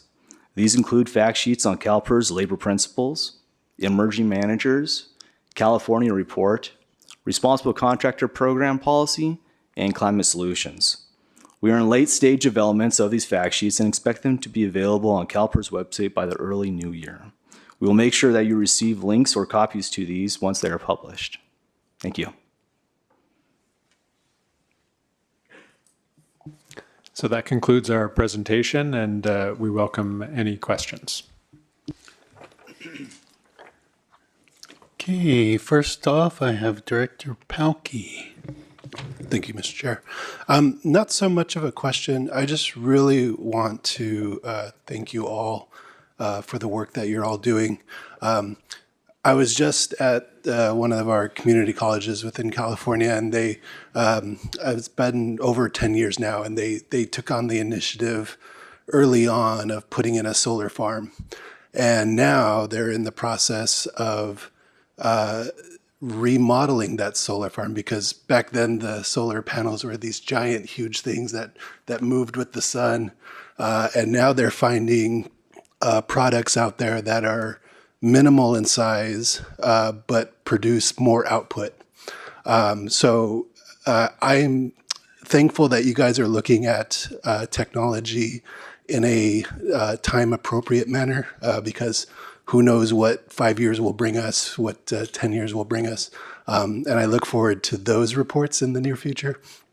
But again, thank you all so much for the work that you guys are doing in this field. So. Okay, Director Willett. Thank you so much for the presentation. I'm really I'm inspired by the work that's been done so far. I really like seeing it all laid out here in an annual review. I do think, though, when we're looking, talking about the climate solution, the $60 billion climate solution with the goal of $100 billion, our beneficiaries do want to know and deserve to understand how the assets are determined that go into that portfolio and what criteria is being applied. What's the decision tree that's kind of, being worked to make sure that we know what is in that fund, and then that decision tree should be made public. I think that's really just good governance. It's how we ensure consistency and accountability and trust with our beneficiaries and our stakeholders. So I think that would be really great. And I think this is a really strong foundation for future, climate strategies, principles, et cetera, as we review under the total portfolio approach. I also similarly think, let me find this slide, would be interested in understanding the labor principle scoring framework, and if that's been made available to our stakeholders, and if not, we should consider maybe a webinar or stakeholder engagement to make sure that everyone understands what's going into the labor principle scoring framework. Thank you. Okay, next I have President Taylor. Thank you. Chair Miller, I was also going to ask about the labor principles scoring, because I don't know exactly what that means. And we had asked for kind of an accountability mechanism, and I don't know if that's inclusive of that or if that's separate from. We'll be discussing that later today. Okay. And then I wanted to, you guys always do such a great job. You guys are improving every year. I want to appreciate your office. Peter does a great job. Congratulations to all of you guys. I'm really impressed with the job you guys continue to do in our current environment, which makes it even tougher. So I applaud you all. The only thing that I will say, and I don't remember who said it, but I know that we do engage and corporate engagement, and we have some corporate engagement updates. I think in this current environment, and even a little before that, we're having a lot of trouble with corporate engagement. So I think maybe in a closed session we can go through some of the new rules and possible laws that are coming around and interpretations of lots of things, whether that's the Delaware stuff or Texas stuff. But corporate engagement in general in this country is being fought. So I think I agree that it works sometimes. And we see it in other markets, but not necessarily in our public equities. So I wanted to, is there any other way we can work that with our own public markets? Because I know we've had several proxy voting things that have, we feel good about, but, they're not going anywhere. And it seems less and less likely as our rights are being trimmed down. So, any ideas, any thoughts on that, Peter? So, yeah, maybe if Drew Hambley also wants to comment. As you know, we do over 400 engagements a year. There is a lot of more activity on the regulatory front as it relates to particularly the two main proxy voting bodies. So we're monitoring that closely between our work with K&L Gates, with other Washington, D.C. organizations. But maybe I'll pass to Drew for the details. You're on. Yep. Thank you, Peter. Hi, Drew Hambley, investment staff. So you're absolutely right. I mean, the attacks continue. This morning, the SEC has basically said we're going to allow no action on most shareholder proposals filed. What I remind everybody is the reason corporate engagement really got off the ground, the reason proxy voting, now CalPERS had been doing it for a long time, but not everybody was doing it, came out of the great financial crisis. And people realized, hey, wait a second, what are our managers doing? What are our pension funds doing? Are you talking to companies? Are you voting in a efficient manner? And what things are you taking into consideration? So as certain segment chips away at these things that we've fought hard for, I think people are going to, it's taken them a while, but they're going to realize, wait a second, all our rights are gone, and that's not going to fly. And we've seen that before. And so we're going to continue the program that we're doing. We continue to talk to other managers. We continue to talk with other asset owners. I think the asset owner community is still standing up for the most part. The managers, need to be reminded that if they continue to do this, they're going to hear from their clients. So far, they've been quieter because I think the market's been good. But when that market turns, and it always does, at least for a bit, they'll be reminded of their duties. So we're going to keep plugging away. But yes, we are in challenging times. So, Drew, with that, does that mean, I get what you're saying, that during, I think I remember Ann Simpson telling me that we had no proxy voting pretty much back before the financial crisis. So, yeah, it was pretty thin. Matter of fact, one of my jobs I got hired for back in 2008 was to help build out a proxy voting platform at State Street. Coming out of the financial crisis. State Street of all places. So, okay, so I appreciate that. I understand where you're coming from. I don't know if we're doing any strategic thinking with K&L Gates or anything like that to see what we can do to sort of work our way around some of this? Yeah, so a couple things we've done. So I've been in touch with the legal office, and there's some things that are being considered there. We continue to work with CII, which has done a Herculean effort to speak out against these things on a number of these fronts. So we continue to work with them. Matter of fact, we were very instrumental in helping them put together the report on why proxy advisors are crucial to how we exercise our fiduciary duty, and Marcy has spoken on that at least twice in this year. So we'll continue to do things like that, but we're going to need the U.S. asset owners to participate in some of that. And if there's a bit of a downturn, I think their clients are going to remind them why they're there to look out for their interests. There are enough people at CII, as you mentioned, that heard all of this that I would hope that more asset owners would participate. I appreciate it. Thank you. Okay, Director Pacheco. Yes, thank you very much, Chairman Miller, and thank you for your presentation. I've got a couple of questions, but I want to start with the first page 6 of 30, the one on the climate market environment, where you mentioned that climate is a mega trend. And you mentioned that with respect to the global climate market, the climate transition is accelerating from India to China and to the EU, but specifically to China. What are your thoughts on, first of all, your thoughts on the national security implications of that? because there are national security issues, how that would affect, from a geopolitical aspect, and if you take it into consideration in our SI 2030 plan. So as I mentioned, China is key to the climate transition. They dominate actually many of the supply chains, and this is very intentional and strategic.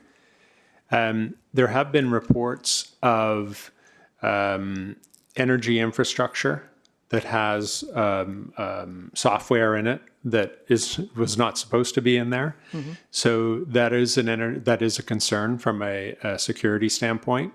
And I can only assume that there's going to be greater scrutiny and checking on any additional incremental things that should not be there. Right. The second element is rare earths. So as we know, again, about 20 years ago, China identified this as an area to focus on. And in significant parts of the rest of the world, it was not a focus. So whether it's your smartphone, solar panels, or military and defense, there's a lot of rare earths that go into those products. So I think that has caused a reaction, and other markets are filling that gap and developing a more rare earths production. And if I recall, when we first started this whole thing, and I remember the categories you had mentioned, there was one of the rare earths was lithium, the lithium area, and would you consider that one of the major? Sure. Yes. In terms of trying to figure out who's going to have dominance over that, whether it's China or the EU. Yeah, fortunately, lithium is pretty more widely available, but it does still take a mining operation. It's typically closer to the surface, so less invasive.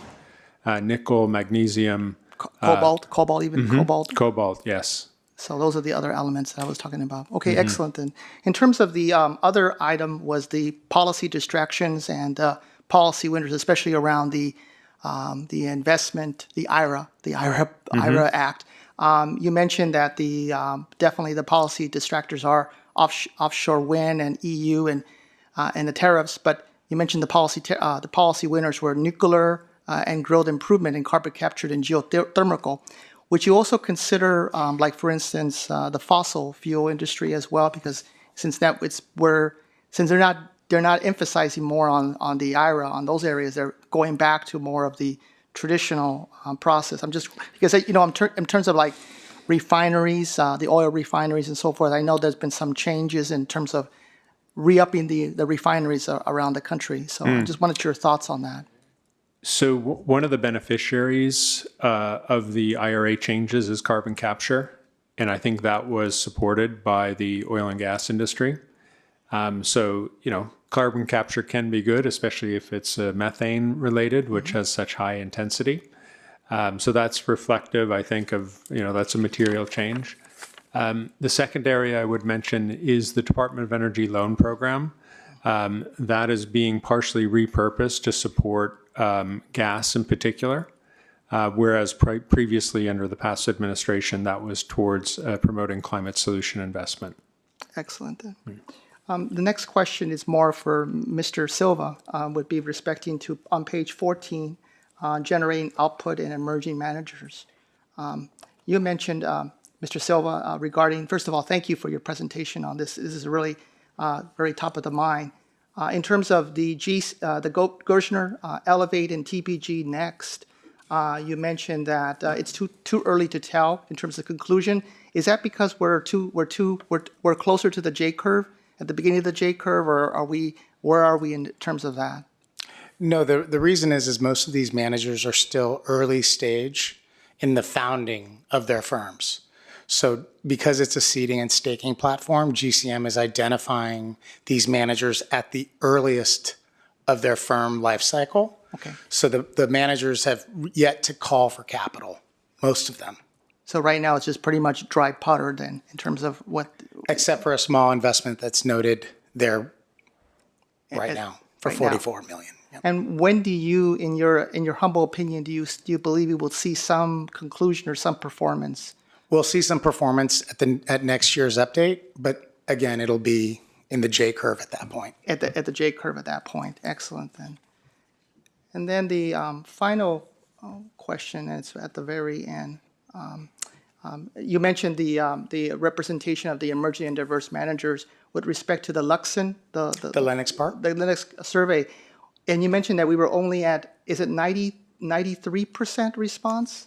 Yes, that's a 2% increase from last year and 13% increase across the Lennox Park universe. How would you feel, I mean, what are your ways to motivate more of the managers to finish it, to get like 100% of that survey? I mean, ideally, it would be wonderful, but I mean, is there some way to incentivize them and make them like happy about doing this? We're pretty aggressive. I shouldn't say aggressive, but we like to reach out to the managers and engage with them as much as possible. We're pleased with the 93%, but we're certainly going to shoot for a higher percentage next year as well. Fantastic, Dan. And then the last question I have is on page 24 of under the additional committees and activities. It is the labor-focused market study. In terms of that, and where are we in the status on that? Any updates on that? Yeah, Tamara Sells was going to be providing an update on that during her RCP item, Then if that's okay. I will defer to Tamara at that point in time. Then. Okay. Thank you so Great, much. thank you. Other than that, thank you so much for your comments. I hope I answered them all there. Thank you. Thank you. And I'm from Pittsburgh. I just tell people I'm not aggressive. I'm just enthusiastically proactive, you know? That would be a better term, yes. There we go. On to Director Middleton. All right, thank you. And everyone, thank you for a really, really good presentation. I'm not left with questions for you, but there are a couple of comments, if I may.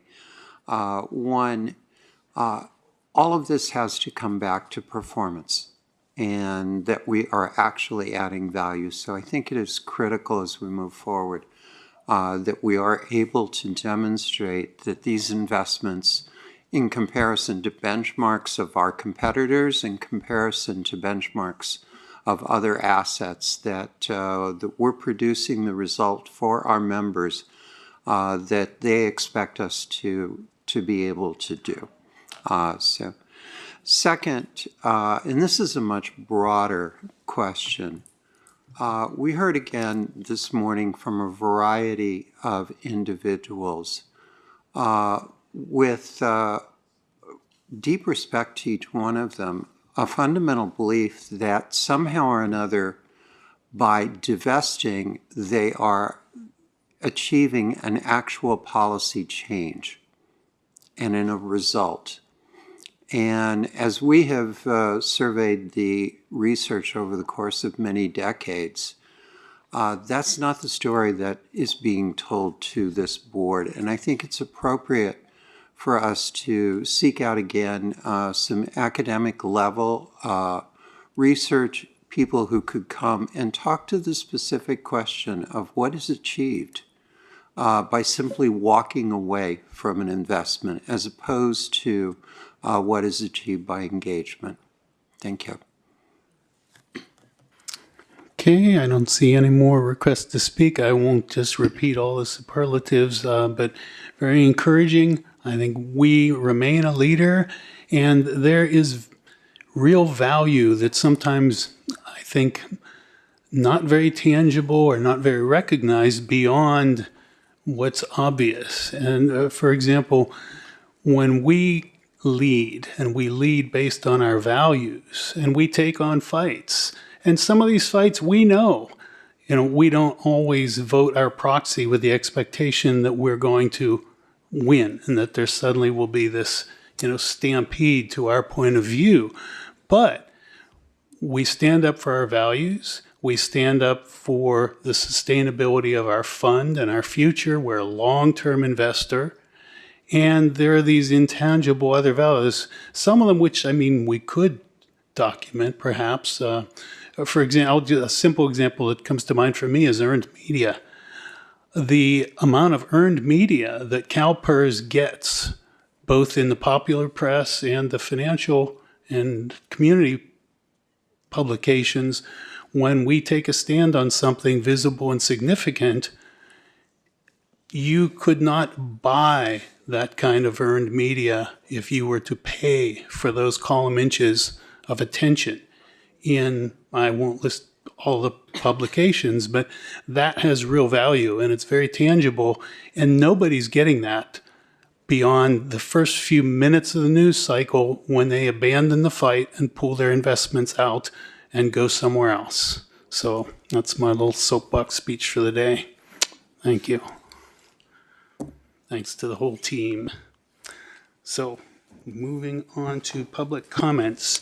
We have a lot of commenters on this item.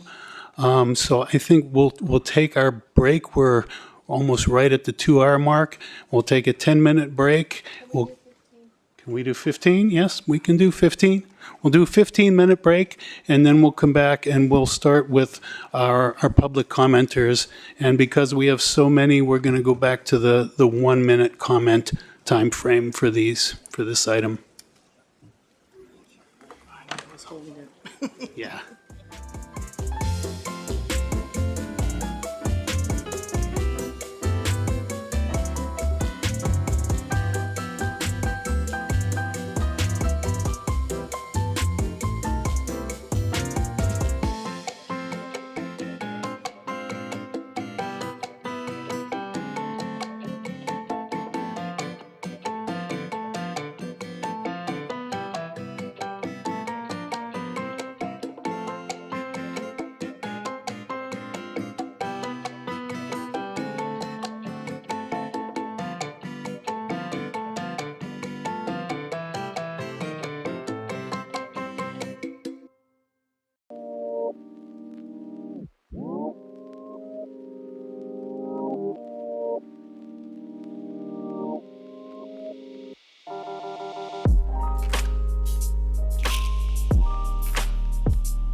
managers' comments can be found in that document. However, we did want to highlight a few of the key takeaways today. First, as evidenced by the many voices that you just heard, the breadth of the SI team is a strength of the program, and the depth continues to grow. As was noted in the presentation, the team has more than doubled since 2023, currently sitting at 18. With leadership roles fully staffed and nearly all positions filled, the team can now more effectively execute on all that falls under its remit, which is sizable. Given the significant strides made in recent years, the program is positioned to advance from the strategic development to full implementation of the SI strategy and its associated goals. Overall, Wilshire views the SI program as a leader among North American peers. Looking ahead, we would emphasize the importance of maintaining effective collaboration across INVO for continued success. Thank you. Thank you. Any questions from the board? Seeing none, okay, we will move on to public comment on item 6C. And you'll each have a minute. I'll call on folks a few at a time. We've got quite a few of you. Again, I'll ask you to try to refrain from repeating the same points that your predecessors have, and welcome you all. So we'll start with Jacob Evans, Mark Ramos, followed by Megan Shumway, Eric Lerner. So come on down, and the time will start when you begin to speak.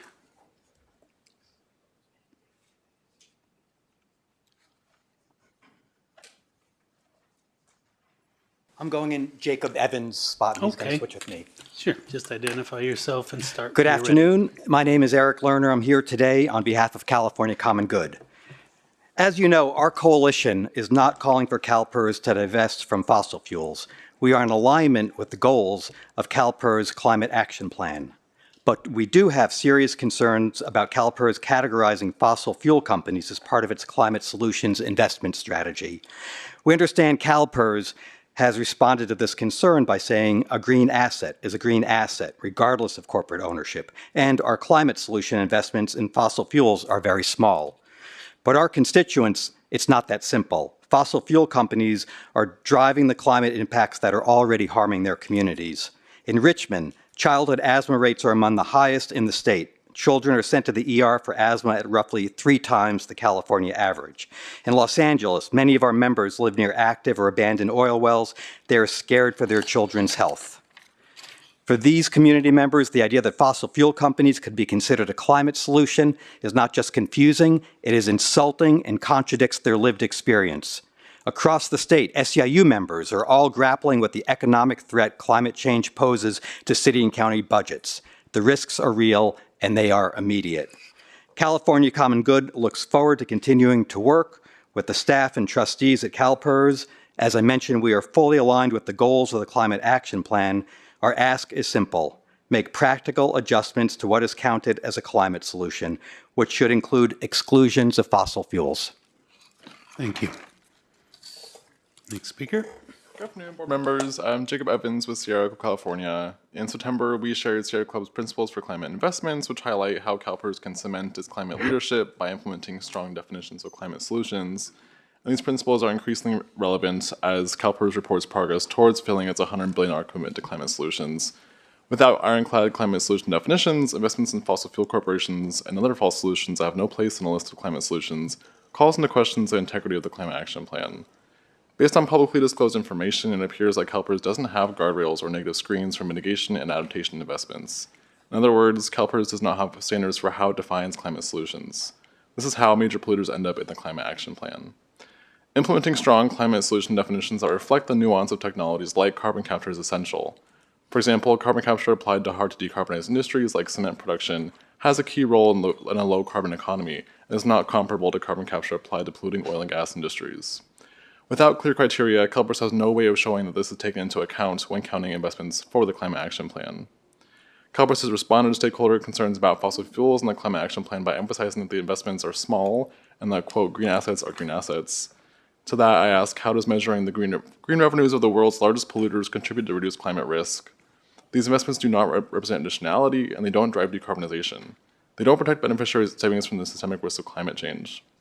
Our members are eager to see CalPERS push the ball further on this, and I'd like to pass along a letter signed by our Sierra Club members asking for the fund to implement climate investment principles. 35% of these members are CalPERS beneficiaries. Thank you. Thank you. Good afternoon, board members. My name is Mark.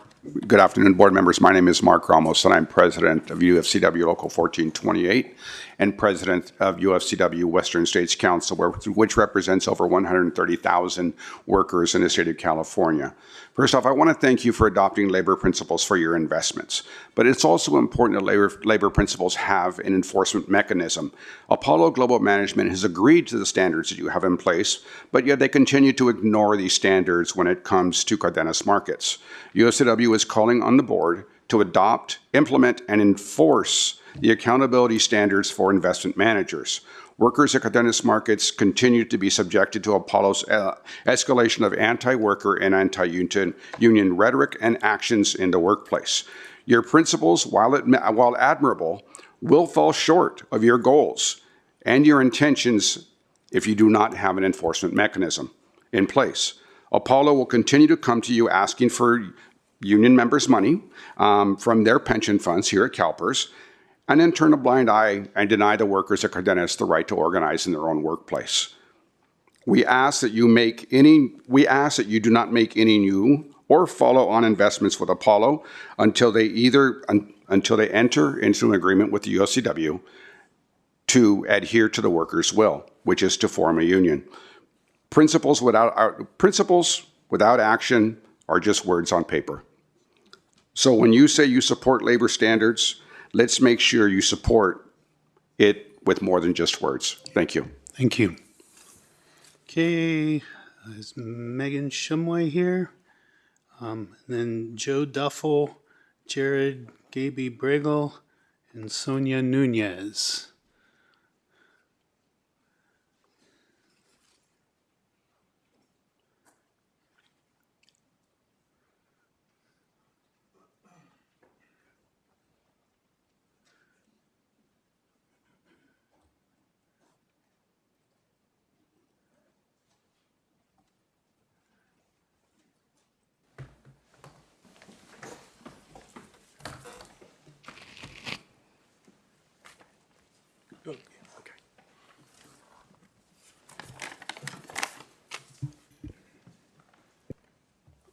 Good afternoon. Thank you for the opportunity to speak. My name is Joe Duffel. I'm president of United Food and Commercial Workers Union Local 1167 based in Southern California. We have members in LA County, San Bernardino County, Riverside County, and Imperial County. Also former president of the Inland Empire Labor Council, representing over 850,000 union households. And I currently sit as vice president to the California Federation of Labor.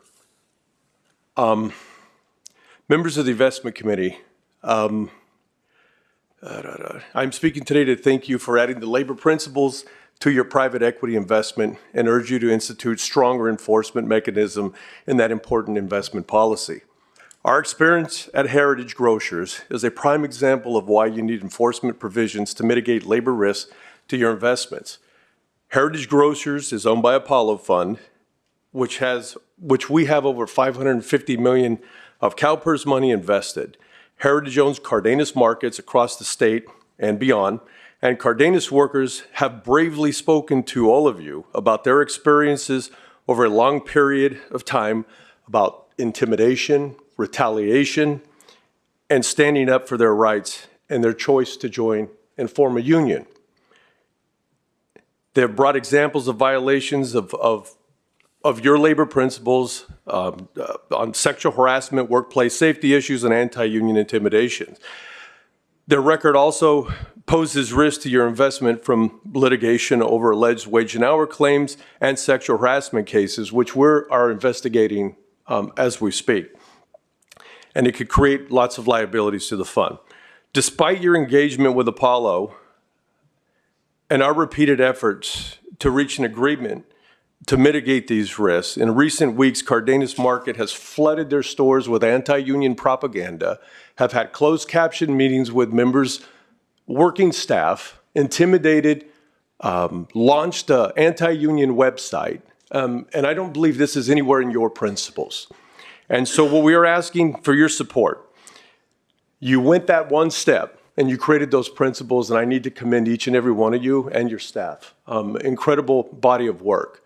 But without policing of that and without the fear that you're going to drop the hammer if there's a bad actor, these workers will not have the opportunity that they need to freely organize. Okay, thank you. Thank you.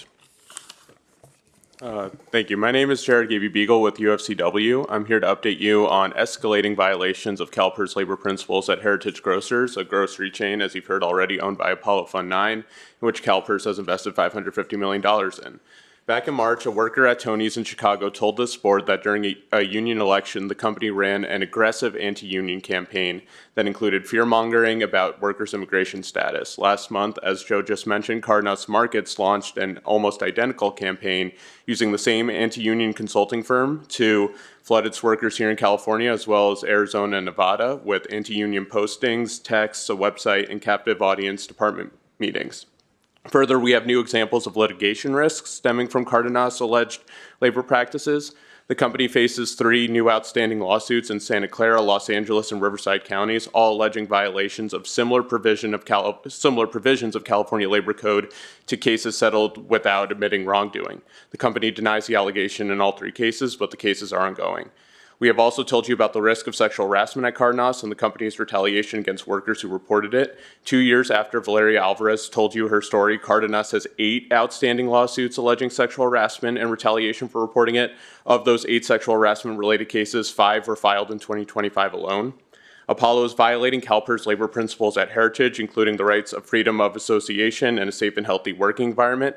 The fact that these risks have only increased since CalPERS learned of them is why we urge you to adopt stronger enforcement mechanisms to protect the fund from poor management like that at Heritage. We also urge you to tell Apollo that you will not be allocating to its new $25 billion fund, as long as the risks to your Heritage investment remain. Thank you. Thank you. Buenas tardes, mi nombre es Sonia Núñez. Tengo trabajando en Cárdenas 6 años. Todo comenzó cuando empecé a hablar en una visita que hicieron los del sindicato a la tienda y me vieron platicando con él.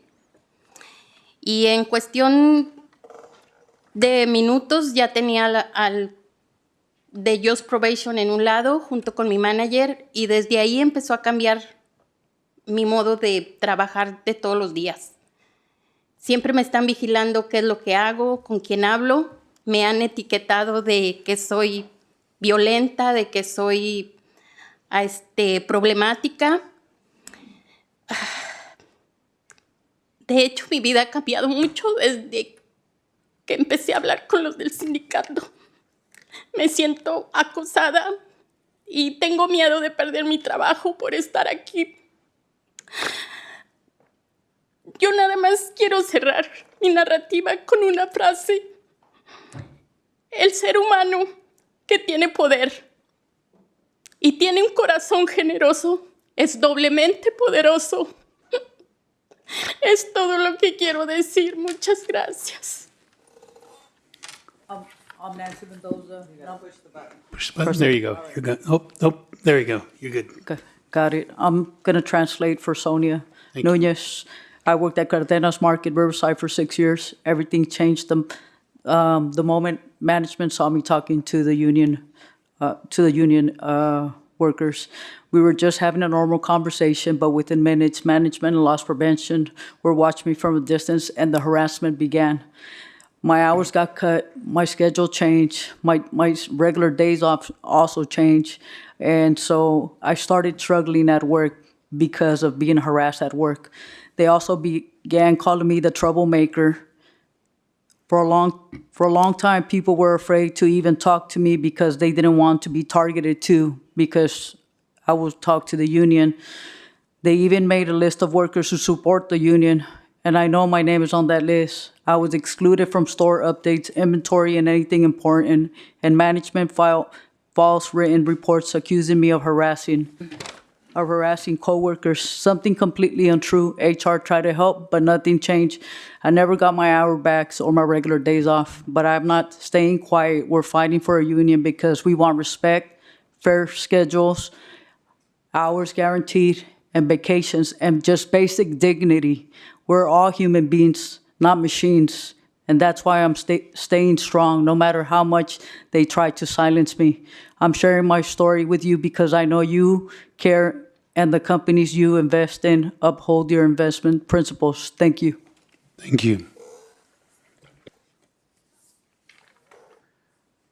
Okay, looks like next I've got Jose Oliveras, Christian Santos, and Brandon Barney. Mi nombre es José Oliveros.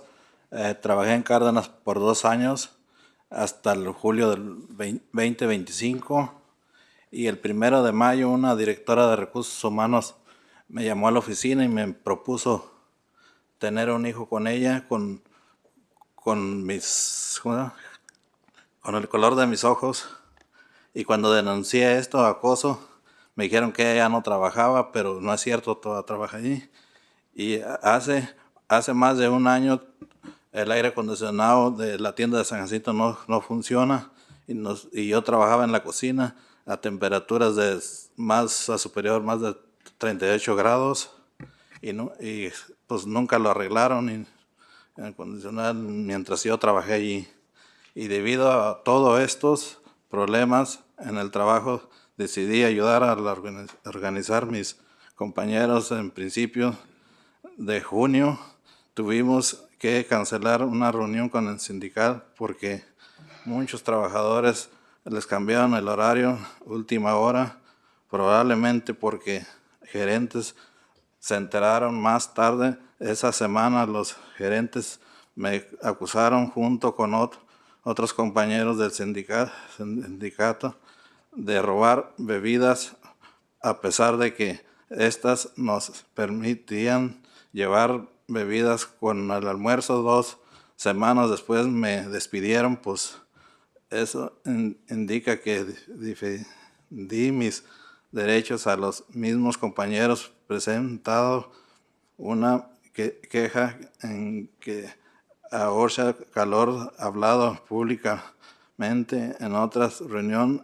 de inversionistas y les pido que tomen en serio mi historia, a la que los trabajadores de Cárdenas que respeten sus principios, sus labores, para que Cárdenas sea un buen lugar para trabajar y una buena empresa en la que invierten. Thank you. Let's go. Don't touch it. There you go. Nope. Nope. There you go. Now don't touch it. There you go. Hello, everyone. My name is Mariana. My name is Jose Oliveros, and I work at Cárdenas in San Jacinto for 2 years until July 2025. And while my story is hard for me to tell, I tell it so that you know what kind of company you are invested in. On May 1st, my HR director called me into a meeting and proposed me to have kids with her so they can have my color eyes. When I reported this harassment, I was told that she did not work at the company anymore, but I know it was not true. Over a year ago, the air conditioning stopped working at my store in San Jacinto, and I work in the kitchen over 100 degrees heat. The AC was never fixed while I was working there. Because all of these challenges at work, I decided to help organize my coworkers in early July. We have to cancel a union meeting because many workers had their schedules changed at the last minute, likely because managers found out. Later that week, managers accused me and another pro-union worker of stealing drinks, even though they allowed us to take drinks with the lunch in the past. The 2 weeks later, I was fired over the incident. I advocate for myself and my fellow workers by filing a complaint and call OSHA over the heat and speaking publicity to another investor meeting. I ask you to take my story and those of Cárdenas workers seriously and uphold your labor principles. The Cárdenas is not a good place to work and not a good company to invest. Thank you. Thank you. Hola, mi nombre es Cristian Santos. Trabajé para Cárdenas Market en Lake Elsinore durante aproximadamente 10 años. Durante mi estancia ahí fui testigo de trato de Cárdenas. Nos niegan los 10 minutos de break, la ley que nos permite, a pesar de que muchos llevamos años trabajando ahí, cargan de trabajo excesivo. Tampoco nos permiten ver a nuestros familiares, ni siquiera en casos de emergencia. En mi caso, incluso después de trabajar en Cárdenas, durante una década pedí 3 días de permiso para asistir a la boda de mi hermana en México. Me lo denegaron y motivo así que para poder asistir a la boda de mi hermana me obligaron a renunciar. La falta de respeto de Cárdenas es la razón por la que mis compañeros y yo estamos ayudando a la organización. Un sindicato, pero la empresa nos obliga a asistir a varias reuniones antisociales y afirmar que el sindicato no es bueno, que solo les interesa nuestro dinero y que no nos van a ayudar. Muchos de mis compañeros se sienten intimidados por las tácticas antisindicales de la gerencia, pero no pueden defenderse para que Cárdenas sea un lugar de trabajo saludable y una buena inversión para ustedes. Les manifiesto a que defiendan sus principios laborales. Gracias.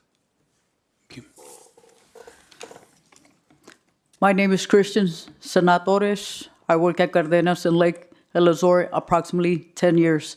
During the time I was there, I witnessed how Cardenas treats employees. They deny us the 10-minute breaks required by the law. They pay us minimum wage, even though many of us have worked there for years, and workloads are excessive. They also do not give us permission to see relatives, even during emergencies. In my case, even after working at Cardenas for a decade, I asked for a leave for 3 days to attend my sister's wedding in Mexico. They denied it for no reason. So to attend my sister's wedding, I was forced to quit. The lack of respect at Cardenas is why my workers and I were helping organize a union, but the company made us attend several anti-union meetings and says that the union is no good, that they only want our money, and that they are not going to help us. Many of my coworkers are intimidated by management anti-union tactics, but can't fight back. To make Cardenas a healthy workplace and a good investment for you, I urge you to uphold your labor principles. Thank you. Thank you. Next, I have Brandon Barney. And then I think we have some phone commenters as well.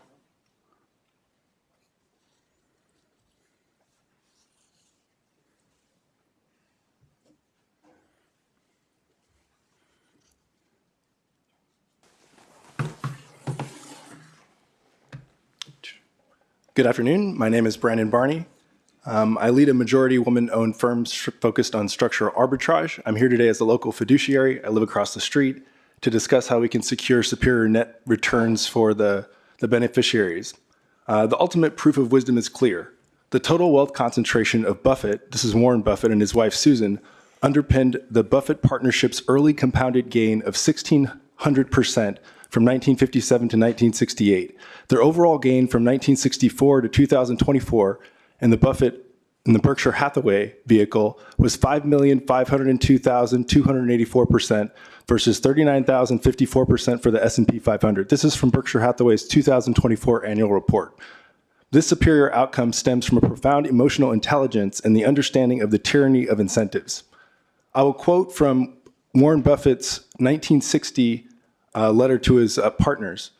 A division of profits between the limited partner and the general partner with the first 6% per year to partners based upon beginning capital at market, and any excess divided 1/4 to the general partner and 3/4 to all partners proportional to their capital. Any deficiencies in earnings below the 6% would be carried forward against future earnings, but would not be carried back. The reasonable man adapts himself to the world. The unreasonable one persists in trying to adapt the world to himself. Therefore, all progress depends on the unreasonable man. With respect to sustainable investments, I invested with my partners in offshore seaweed farming off California, funded by the government, the ARPA-E Mariner program. We lost a lot of money when the current administration came into office and canceled all the offshore wind leases, so I can't really speak to sustainable investment. I've lost more money than I've made. We were in cryptocurrencies in 2001. We were in deep learning in 2012. I should have never got involved in sustainable investments. I cost my family office money. So I can't speak to that. But what I can say is that the lesson that we learned was that the grants and the incentives that we were operating under caused us to be diluted to basic human nature. And we did a deep dive. We did a lot of investment council meetings. We realized if we implemented the Buffett Partnerships incentives, as I just read to you, and you could read in the Buffett Partnerships letters, we would get better results. And indeed we have since we implemented that program. Thank you. Thank you. Okay, phone callers. I think we have several. Okay, 5 or more. Yes, Chair Miller, we have Irene Green here from SEIU Local 1000 to comment on item 6C. Irene, you are now live and can proceed with your comments. Hello, my name is Irene Green. As she stated, I work for the state of California. I've been an employee for 18 years, and I'm also an active member of SEIU Local 1000. I want to sincerely say my gratitude to each of you as the board members, especially a shout out to Teresa Taylor and Vaughn Walker, my sisters from the local, and to all the staff at CalPERS who work diligently to ensure that our retirement is secure.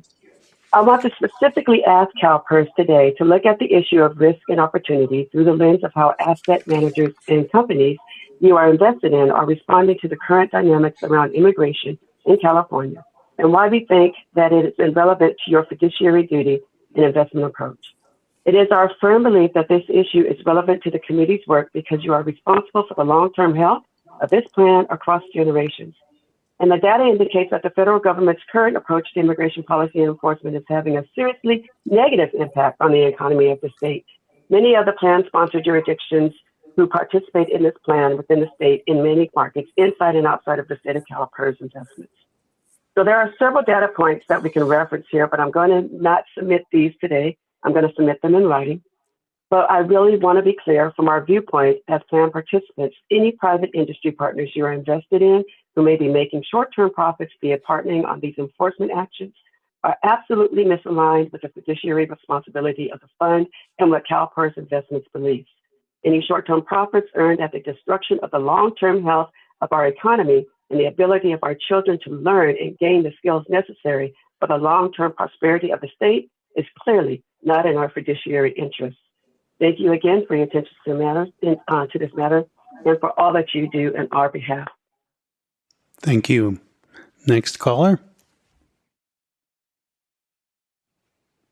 Next, we have Terry Gray with SEIU Local 1000 to comment on item 6C. Terry, you are now live and can proceed with your comments. Thank you, members of the CalPERS Investment Committee. My name is Terry Gray, and I have worked for the state of California for 13 plus years at the PUC and the legal department. I am also an active member of SEIU Local 1000. My colleagues and I want to share some views with you today regarding the challenges CalPERS board and staff face today in these turbulent times. My co-workers and I are firmly counting on you to implement a robust and fully integrated sustainability approach to our investment implications consistent with CalPERS investment beliefs. We very much appreciate the board and staff keeping the ship steered in that direction in spite of a great deal of noise outside these walls, claiming that systemic risk issues are not relevant to the work of institutions like CalPERS, when in reality, nothing could be farther from the truth. It is our firm belief that issues like how health is distributed, how people are treated in their communities or in their workplaces, who has access to health care and food and who does not, whether the democratic, constitutional, and human rights of all and the rule of law are respected or not, whether we understand that the future health of our community, of our society, depends on the healthy respect for the mutual world we all live in. And finally, whether people have a safe place to call home or not. All are relevant metrics to whether CalPERS can successfully invest hundreds of billions of dollars of deferred participant wages in a manner that effectively remains faithful to your fiduciary responsibility to plan participants. As a plan that must invest these assets for the interest of people now retired and receiving benefits, and for those just starting their public service who may not collect benefits for decades to come. Of course, there'll be systematic risk issues, and how you navigate them at the core of finding a strong, healthy investment approach as fiduciaries. So today, I just want to encourage you to continue your robust journey in incorporating of these issues into your work. Thank you. Thank you. Next caller. Next, we have Bobby Roy with SEIU Local 1000 to speak to item 6C. Bobby, you are now live and can proceed with your comments. Thank you. I am Bobby Roy, an active member of SEIU Local 1000, and have worked for the state of California since 2006. I'm here to complement the comments of my two colleagues earlier with additional asks. One, ensure that all of your investment partners, asset managers, and consultants and companies are aligned with the sustainable investment approach this committee developed with the support of your staff, and that is consistent with CalPERS investment beliefs. We can't build a strong house on a weak foundation and without trusted partners. We need our partners with whom you contract to be committed to our retirement security and our community's economic and ecological well-being. If they are not our partners, and we need to replace them. Two, on the issue of immigration, begin a process of due diligence review within all of your asset classes to, one, understand how the immigration enforcement actions may be negatively impacting plan members and their families, plan sponsors, and their tax base and community members who carry out the work that make this state go and this plans prosper. Two, develop with urgency a review of whether and how any of your contractors, partners, consultants, and private or public companies are engaged in business operations in coordination with immigration enforcement that are facilitating these destructive outcomes to our communities, our neighbors, our families, our state, our employers, and our pension plan. And three, as is your fiduciary responsibility, begin consideration of a process of how you'll address any misalignment of interest between the business operations of any of these partners or investment products and companies with the interests of plan participants. Alignment with CalPERS investment beliefs is critical. We are counting on you. Thank you for your attention and your work on our behalf. Thank you. Next caller. We have Catherine Markova from Climate Interactive to speak to item 6C. Catherine, you are now live and can proceed with your comments. Thank you very much for the opportunity to make a comment today. My name is Catherine Markova. I'm with a climate modeling nonprofit, Climate Interactive. I've had the pleasure of meeting some of you before, and it's good to see you again. I'm really encouraged by the progress made today with the SI program. I was also pleased to see that there were no references in the earlier presentation to CalPERS investing in direct air capture, carbon capture and storage, or nuclear fusion. If I'm not mistaken, all of these were at some point under consideration. At least carbon capture and storage continues to be. Our climate model, En-ROADS, clearly shows that these are not effective climate solutions, in addition to being risky investments from the financial perspective, as is bioenergy, which a number of commenters mentioned this morning. It is really reassuring to see increased amounts of investment in renewable energy, energy efficiency, and battery storage solutions that are proven, fully commercialized, and that not only reduce emissions, but also have labor, air quality, and energy affordability co-benefits. To echo Board Member Willette's comment, I would welcome CalPERS adopting a set of science-based principles as to which climate solutions qualify for inclusion in the SI program. Such principles need to look at the global picture, because what might seem sensible at an asset level may not be a viable solution on a planetary scale. And fossil fuel CCS is one such example because of incentives it creates to continue the production of fossil fuels. So thank you for all the great work you've done to date, and thank you for time to listen to me. Okay, thank you. Do we have another caller at this point? Okay, that does it for public comment on 6C. So we will move on to 6 D, diversity in the management of investments. And we'll welcome Peter back up.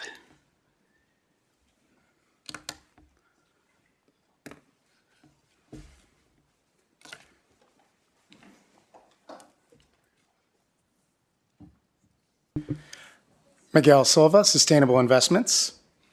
AB 890 requires CalPERS staff to submit an annual report on the participation of emerging and/or diverse managers within CalPERS investment portfolio.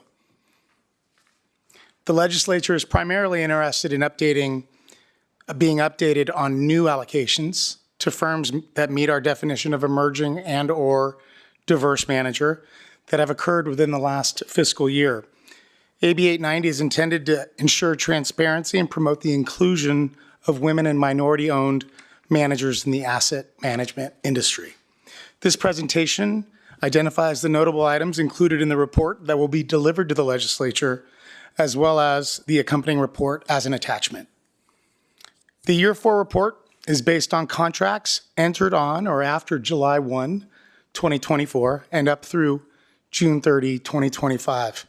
And must include the name of the manager, emerging or diverse manager, receiving an allocation, the year first engaged, the amount managed and in what asset class, as well as the total amount allocated by asset class during the fiscal year and the total assets under management of each asset class. Our emerging manager definition is based on the overall firm's assets under management, length of track record, and the specific fund size when applicable. The minimum qualification thresholds vary across asset classes for reasons related to the nature of respective asset classes in the public and private realm. Our diverse manager definition is based on the total percentage of firm ownership and/or fund economics, and a firm must meet a minimum of 25% ownership based on gender, race, ethnicity, or sexual orientation with managers who identify as LGBTQ+. As outlined in the Year 4 annual report, CalPERS Private Equity allocated to 17 managers directly for a total allocation of approximately $2.2 billion between July 1, 2024 through June 30, 2025. During that same time period, CalPERS Private Equity, Private Debt, and Real Assets allocated to 36 managers that met the definition of diverse for an allocation of approximately $7.3 billion. This slide outlines our allocations to emerging managers, diverse managers, and all external managers, as well as our total AUM across asset classes with external investments during this period. Our next steps are to work with the Office of Public Affairs on producing a publication copy of the report and present it in a manner that meets CalPERS external reporting standards. The report is due to the legislature by March 1, 2026, and we will work with the Legislative Affairs Division to ensure it's properly delivered on time. Happy to answer any questions you may have. Okay. Yes, there we go. Director Pacheco. Thank you. Thank you, Mr. Silva, for your report. As every year at this time, I always find this to be the most interesting of a lot of the other ones, and especially this one, the AB 890. First of all, I want to thank you for to incorporating my suggestions from last year and having a timeline, showing a timeline. And I really appreciate page 9 of 13, showing those graphs and so forth, and the aggregate, and as well as the appendix outlining the names and so forth. And just seeing the vintages and so forth. I wanted to. Now, I'm just curious about reporting process, communication to the legislator. How does that happen? I know every year I've always asked, what is it when you take it over to the legislators? What do they do with it? Right? Are they going to have a committee meeting this time, or I'm just trying to see what's the next step? That's a great question. That's probably better answered by Danny Brown in our Legislative Affairs Division. Yeah. So right now, our next steps. He's coming down. see? He's coming down. Thought he could hide back there. The price is right. You know, I always thought that was cool. When you could go down, the price is right. So Daddy will provide his wisdom.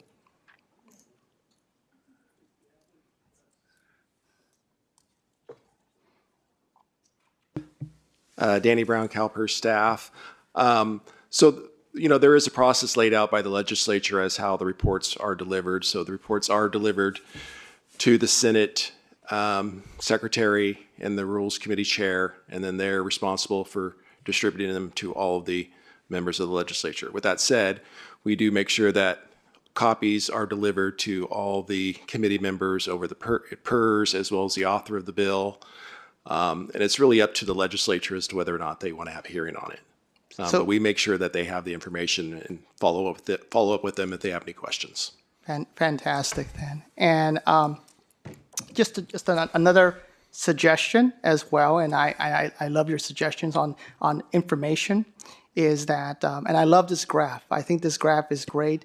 I think showing maybe a trend, maybe next time, just because it seems to be accelerating. It seems to be going up in terms of these boxes. But I thought those were pretty cool.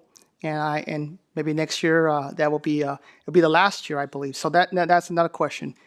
Next year is the 5th year, and it sunsets, correct? So what happens at that point?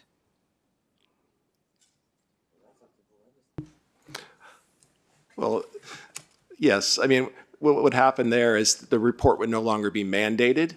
Doesn't necessarily mean CalPERS would not continue to do it. It just wouldn't be mandated for us by the legislature. And in your humble opinion, do you feel this report is provides some utility for us after these 4 years? Mr. Silva, anyone? I think it provides utility as it allows us to better understand the allocations being made to both in each of the asset classes, as well as the relation to the externally managed NAV and what was allocated. Fantastic, then. Well, I hope the future board will consider that in the next time they go through it in the 5th year next year. Thank you so much. Mr. Pacheco, remember, we provide this data to the board on an annual basis. So the team already prepares this level. But the 5th year will be the last year. The last year that the legislature requires it to be sent to them, but this board will always have access to this information. But in this reporting format or not? All of this data is pulled, so if this is what the board would like to see in this reporting format, we can certainly do this. But this slide was just in the sustainable investment slide also, or yes, agenda item. And I saw that's why I was so prepared this data for you. I was very impressed when it was, because I saw it at both reports, and I thought it was very impressive that you put it in the SI as well as here. But no, thank you, Ms. Frost, for providing that information. I think it'd be useful. I think it'd be a useful thing to continue this moving forward and in some sort of reporting format, because I think it has utility, not just for the system, but I think for the public as well, to know where we are. So thank you. That's all my questions. Okay. I'm not seeing any further questions, and so I'll thank you for the report. I appreciate it, and good to see it. Thank you. We have a public commenter on this item, so I will call down. And now that we've only got a few public commenters for each item, we'll go back to our 3 minutes. And we have for 6D, Brandon Barney. You still here, Brandon? There you go.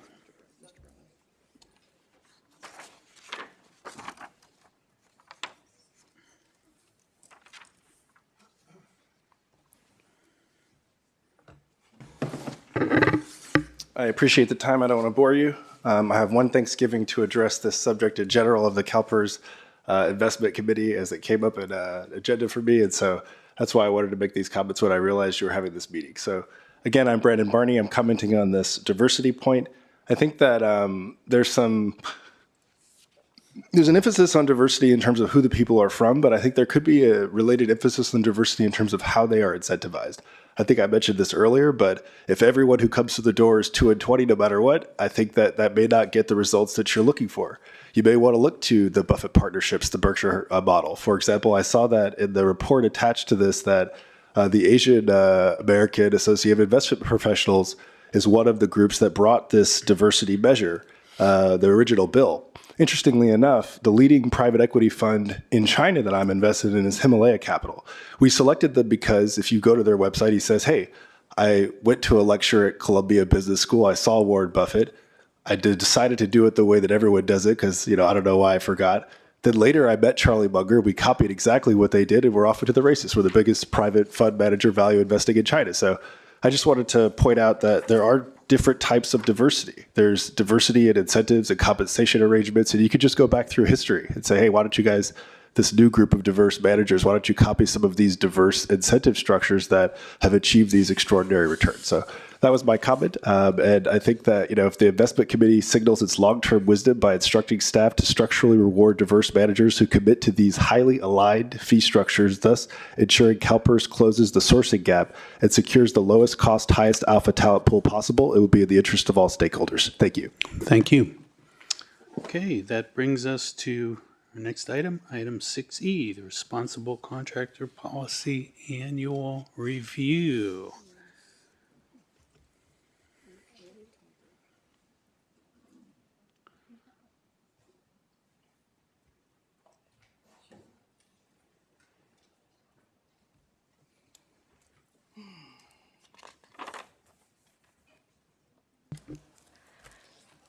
Good afternoon. Tamara Sells, CalPERS staff member. It is my pleasure to present the Responsible Contractor Annual Report for the fiscal year 2024-25. I will provide a brief overview of the Responsible Contractor Policy and its history. I will provide a summary of the compliance results. I will provide a snapshot of the total compliance and contracting over the past decade. And we'll talk a little bit about some enhancements that we are working on with respect to our competitive bidding process. And last, I will provide an update on our labor-focused market study. CalPERS continues to have a deep interest in the condition of workers that are employed on CalPERS-owned assets. The Responsible Contractor Policy exists to ensure prudent and careful action while managing the Responsible Contractor Program. It is also demonstrating our fiduciary principles to support and encourage fair wages and benefits for workers employed by our contractors and subcontractors for building, construction, and property-related services. The Responsible Contractor Program further contributes to competitive returns on our domestic real estate and infrastructure investments, where CalPERS holds a greater than 50% interest on contracts equal or greater to $100,000. The policy promotes hiring responsible contractors, maintaining a competitive bidding process, and creates a framework for responsible contracting based on local market conditions. The Responsible Contractor Policy also seeks to secure the condition of workers without adverse effect on our investment returns, access to investment opportunities, or significant costs. And lastly, the Responsible Contractor Policy provides an important risk management function to identify and mitigate labor risks across our domestic real estate and infrastructure portfolios. CalPERS has a well-established responsible contracting policy, which to the best of our knowledge was the first such policy amongst public pension plans. This past March, we completed our third official policy refresh following an 18-month-long extensive policy review and engagement process. The revised policy provides greater clarity on how we define a responsible contractor. It incorporates the CalPERS labor principles within the core requirements of the policy. It aims to enhance communication between managers, labor organizations, unions, and trade associations, as well as staff. It also, the revised policy also reinforces our expectation for healthy and safe working conditions while performing services with respect to RCP investments. And it also addresses potential gaps in reporting by our external managers. The newly enhanced and approved responsible contract policy went into effect July 1, 2025. We are happy to report 100% compliance by all of our responsible contracting managers for fiscal year 2024-25. All managers have certified that they, their contractors, and subcontractors have complied with the policy, and certified responsible contractors have also received over $746 million last fiscal year. Our RCP managers have reported that the policy had no adverse material impact on CalPERS real estate and infrastructure investment returns, and no formal complaints were filed during this period. For the fiscal year ending June 30th, 2025, managers reported a total of $746 million paid to responsible contractors.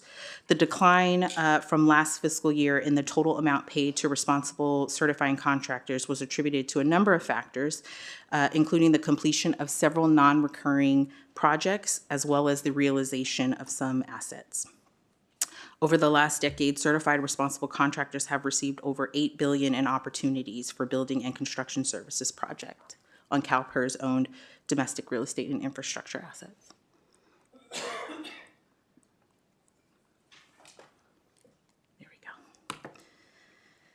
The responsible contractor policy provides an avenue for communication and engagement between our external managers, their contractors, our labor, union, and trade association stakeholders, as well as CalPERS staff. CalPERS's oversight of the responsible contractor policy includes dedicated staff that work to assess the stakeholder inquiries regarding implementation of the responsible contractor policy, which projects are applicable to the responsible contractor policy, and mitigating human capital management and reputational risks, as well as facilitating engagements between labor union stakeholders and our managers.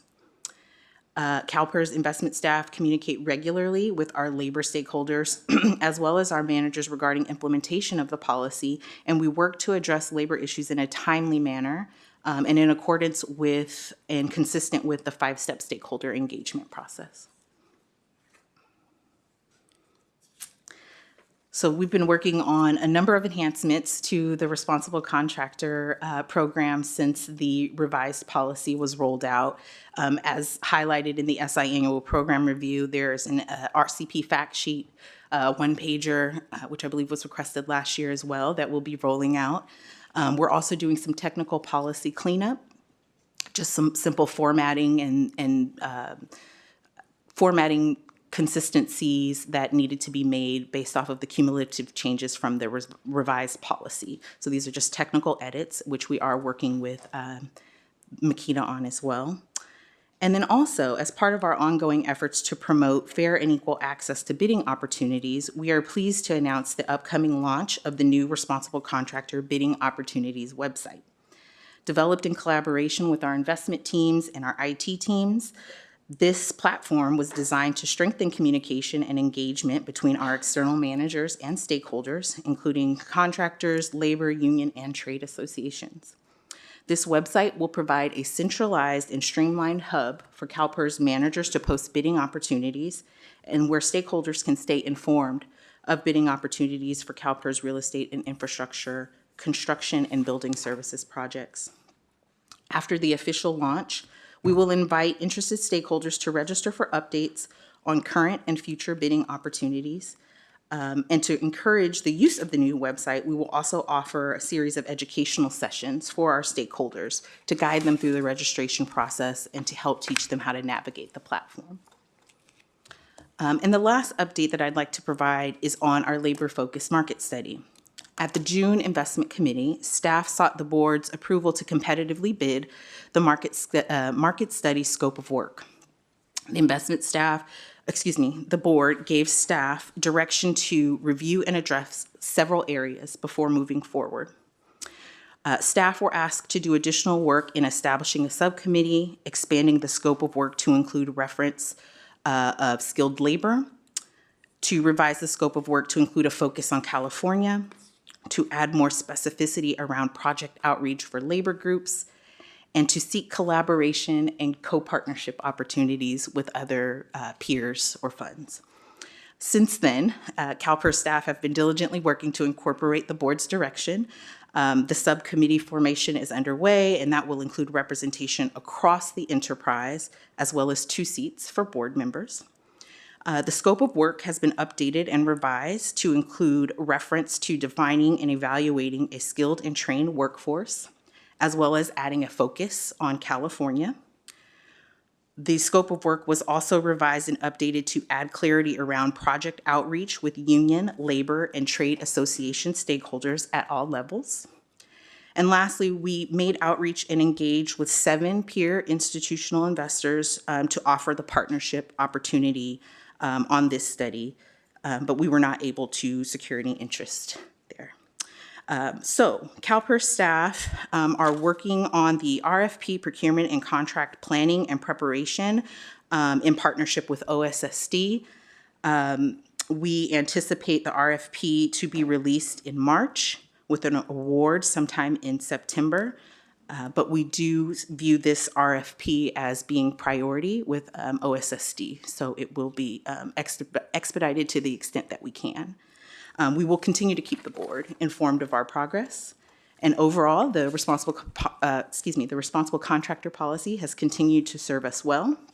And that concludes the updates for the 2024-25 annual responsible contractor update. And I am happy to address any questions you might have. Thank you for that very encouraging update. Yes, we have a number of questions, so starting with President Taylor. Tamara, thank you so much. I very happy with your report on this. I think I had just one thing. The question I had basically was, you have a $746 million paid to certifying responsible contractors, all managers certified, that the contractors, the subcontractors complied with RCP policy to the best of the knowledge, right? Mm-hmm. And I remember, and I don't know if we did something with this, there are, or there have been identified people that have broken these rules and are just bad contractors and subcontractors, and they have continued to be used. And I thought we had something in the works to list those folks, or we did list those folks. Do you remember? No, I'm sorry. Me either. Maybe I was talking to one of the laborers or something. So how do we wait for somebody to tell us that, oh, hey, this person you have is a bad actor? Thank you for the question. We do typically engage with our stakeholders very regularly where they provide us with lists of recommended qualified contractors. So I think we take the other approach where we're trying to prop up those that are responsible and get those lists to the RCP manager so that way they can be incorporated within their overall distributions for bidding opportunities going forward. Okay. I don't know if that might be something we consider if they start coming to, you know, I think it was the unions coming to us saying that these people were really bad actors and they are still getting your contracts. Okay. So I don't know if we have a way to report that or not. Okay, Director Pacheco. Thank you. Thank you very much. First of all, thank you, Tamara, for your comments. I really do appreciate what you have done. So I have several questions. My first one is on page 6 of 10. You mentioned on your communication and engagement process, the process is where staff continues to address labor issues as they occur in accordance with the RSCP policy. And you know, some of these concerns fall outside the RSCP scope. And you mentioned the 5 steps of the engagement process. Now, since we started this in this implementation, and I think it's been a couple of years, right? We've had this process. Has there been any resolution on some of them? I mean, have they gone through the whole process? Has some of them have we got any case studies about it? Can I ask, are you talking specifically to responsible contractor issues separately? Yes. So I could follow up with specific case study examples, but I will say that we've had a number of concerns that were raised regarding implementation of the policy. And as you've put it, it always starts with whether or not the assets are actually covered under RCP. from there, we determine how we can engage and how we can properly effectuate change in terms of how the best practices are implemented with respect to, so we will engage with other RCP managers, particularly those that are longstanding RCP managers, if there's an issue with respect to like best practices that come up. And then we will talk to them as to how they've implemented application of a responsible contracting issue over time. And we do try to partner some of those newer managers with the longer standing managers so we can have a better understanding of best practices and how it's applied through other RCP managers that have been doing it for a little longer. I see then. Thank you very much for that question. And the next one is on the labor-focused market study. So you mentioned that, staff, the board gave direction in June on a variety of other areas, prevailing wages, and I believe the project labor agreements and so forth, and focus on in California. And now you're in the process of beginning the RFP process. And that'll come out, I guess, in March, right? That is what we anticipate. And then you'll be, at that point, you'll be selecting vendors at that point, or vendors will be coming in, or how's the process of that? We are planning to have the RCP released in March with a potential award sometime by the summer. By the summer? Yes. So once we find the vendor that we'd like to select and award the contract, then we go into the contracting process and get the contract in place. So would that be in September, as you were mentioning? Is that summertime or right at the? You know what? For contracting. Yeah, it depends on when in the summer that the consultant is selected. So I bring this up because I was the one that brought up the question back in June that I had mentioned that there was a bill that was going the process, AB 1439 by Assemblyman Garcia. It was going to be a 2-year bill, and it was my impression, and please correct me if I'm wrong, that the study that the labor-focused market study would be completed so before the bill expires, which is be 2 years from that date. And I'm just wondering if that is something that, are we trying to shoot for that, or is it going to be, where do you feel that it might, from what I can see now, it's going to take a while, another year, for this whole thing to come together. And by then, I think the bill will expire. So I'm just trying to understand where we are, or is there any way we can accelerate this process? Thank you so much for the question. I think we've been careful not to lock ourselves too much into the timeline because we have to work through the contracting queue with OSSD. So I don't want to overpromise on the dates. And I would need to go back and look at the exact dates of the bill just to understand how it aligns with our proposed timeline that we presented back in March before I can answer that. Sure, absolutely. I know, and you can follow up. Will do. That would be wonderful. Will do. But I feel that it is really imperative that the market study is generated so that all stakeholders can make a very well-informed decision on a very important topic item. So thank you so much. Thank you. Okay, next we have Mr. Ruffino for Treasurer Ma. Yeah, thank you, Mr. Chair. And first of all, thank you for the update on this policy and for all the work. I know it's been a long ride, so to speak. I have a quick question about data transparency. You touched lightly, and I'm curious if there is a plan maybe to provide more details on the workforce data reported under the RCP to help us, to help the board sort of assess whether the policies are achieving its intended labor outcomes. Thank you so much for the question.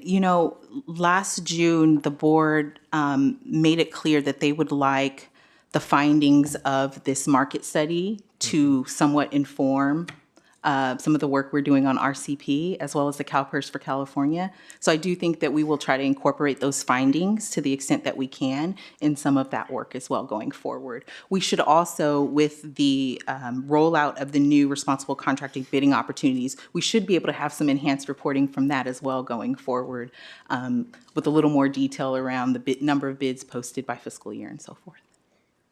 Great, that's good to hear. And also, I also applaud you. I believe one of your slides, we have almost 100% compliance, which that's great. The only other thing that we need to sort of explore or figure out is now the enforcement part, and how can the RSP being enforced, across our private market partners. And I know that we are looking into that, or we're trying to figure out what the best approach. So, but anything that we can do in that arena, I think will be helpful. Thank you. Thank you, Mr. Chair. Next, Director Palkey. Thank you. Great presentation. As you know, I'm a huge fan of making sure our website is easily accessible to our members. Going to that bidding opportunities website, is this already up and running? Is it still in the works? And have we improved on the user end accessibility from previous? So thank you so much for the question. It is not live. It is not launched yet. We are nearing the end of it. We're doing final touches right now on this website. As you know, we do have a separate bidding opportunities website for CalPERS enterprise opportunities. So we are working to make sure that there's a clear distinction between responsible contractor bidding opportunities as well as those for the broader enterprise. This is not live yet. We're preparing, and we're hoping, if not by end of calendar year, beginning of the new year, that this will be live and ready to go. And we'll send out an announcement to the stakeholders as well that it's accessible and live with the link. And then offer those training opportunities that we talked about, those educational opportunities for stakeholders. Thank you. Yeah, thanks. Oh, very good news, very good progress. Appreciate the work for the whole team. And we do have a public commenter on item 6E. I'll call on Jeremy Smith if you'd come down, and you can see the time here, and you now have the floor.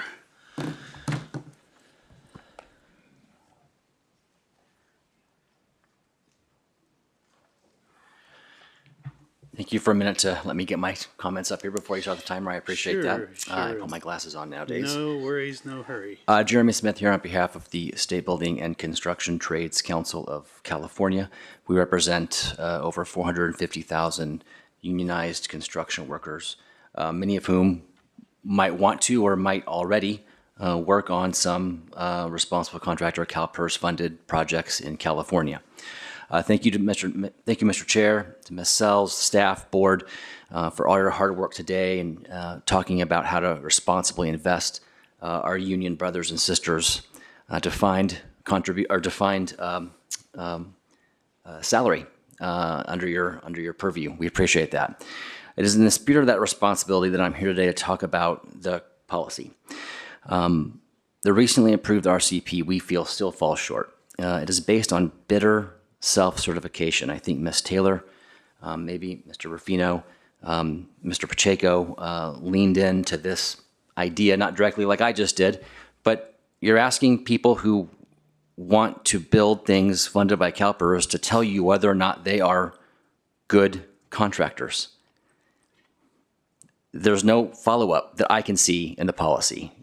So we're trusting the people that we're going to pay with union members' contributions to treat construction workers correctly on the job. I can tell you that I have a job. My boss, Chris Hannon, has a job as the president of the State Building Trades. All the people who work at Cal OSHA, all the people who work at the Division of Labor Standards Enforcement, all the people who work at DIR have jobs because employers in this state are not treating workers correctly, and that includes construction employers. The form in Appendix 1 asks the right questions. It asks bidders, do you provide access to health care? Do you provide access to retirement programs, opportunities for apprentices? Have you ever been debarred? Are you aware of pending complaints about your firm? Do you have any criminal wrongdoing? All great questions. However, as I mentioned, and it's worth repeating, at the end of the form, it asks the very people vying for a contract with CalPERS who just checked a series of simple yes or no boxes if they believe whether they themselves, 1, meet all the responsible contractor requirements, 2, meet none of them, or 3, meet certain of them. For us, this is woefully inadequate at best. It is why we're here today, again, asking for 3 things. A requirement on CalPERS funded projects in California to pay the California prevailing wage to construction workers. 2, to use California-based skilled and trained workers as defined at Public Contract Code Section 2600. And or 3, a requirement on CalPERS funded California projects to utilize a project labor agreement as defined at Public Contract Code Section 2500. I very easily could have missed an email or outreach from staff here. As I conclude, I'll say this about the different stakeholder processes that Ms. Sells spoke about. If I did miss something, I apologize. We at the Building Trades Council, at least me, do not recall outreach to weigh in not only on the new website, but on the stakeholder process moving forward into next year as the RFP for the study goes out. With those comments, I'll conclude. I thank you for your patience and giving me a few extra seconds. Appreciate that. Thank you. Appreciate it. Okay, I think that does it for that item. Do we have any callers? No, no one on the phone. So that moves us to 6F, CalPERS divestments. Welcome back up to Wilshire. Thank you and good afternoon, board members. Lauren Gullhouse, Wilshire Advisors. Each year, Wilshire completes divestment analysis, the details of which are included in today's report for agenda item 6F.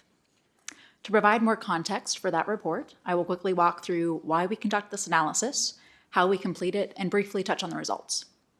First, the why. Within policy, there are 2 divestment items addressed. First is that active divestments come back to the board for reaffirmation at least every 5 years. The last reaffirmation was completed in March of 2021. In speaking with staff, we understand that the steps for the next reaffirmation will begin next year in accordance with this 5-year cadence. The second divestment item addressed in policy is that in between those reaffirmations, an annual update is provided. This update is a forensic analysis of the financial impact of CalPERS active divestments, of which there are currently 4. The report for this agenda item summarizes the analysis for this annual divestment update. Next is the how. To begin the analysis, we collaborate with staff to receive data from CalPERS investment vendors. For each active divestment, we have the indexed without the divested securities removed and another with the divested securities removed. Said another way, there is data pre-divestment and post-divestment. We then do comparisons of a simulated portfolio. Next, we run that through a process to estimate the financial impact of the difference between the 2 return streams. This shows us how the portfolio would have performed either negatively or positively had the divestments not taken place. The accumulated impact through time are the numbers that you see in your report today. Quickly on the results, they show that since the last reaffirmation, which again was done in March of 2021, that 1 out of the 4 divestments had positive impact on the market value of the portfolio and the other had negative impacts. Further details about the analysis can be found within the divestment report. That concludes my prepared remarks. However, I'm happy to take any questions from the board. Thank you. Okay, thank you for your review. The first question is from Director Pacheco. Yes, thank you for the report, and thank you. You mentioned every 5 years we do this report. Yes. So in terms of the opportunity cost, if we had had firearms in our portfolio, it would have increased slightly, correct? Yes. Is that my understanding of the process of how that works? That is what the report shows. Yes, that is correct. And the other ones would be decrease in the opportunity cost. Over the last 17 quarters, the analysis is taking place over. Yes, that is correct. And when we were doing the analysis, was it a very conservative analysis of how you modeled it and so forth? I'm just trying to understand the modeling process. Within the process itself, we take the different return streams, and so it's very black and white in terms of either of just if it's divested or not, and then we compare those to see the impact over time. Okay. Very good then. Thank you. That's all my questions. Thank you for the question. Okay, I'm not seeing any further questions from the board. We do have a public commenter on this. You're welcome to stay through that, or well, thank you for your review, and great. Okay, I will call up our public commenter, Eric Lawyer, to comment on item 6F. And do we have anyone on the phone for this item? Yes, okay, we do.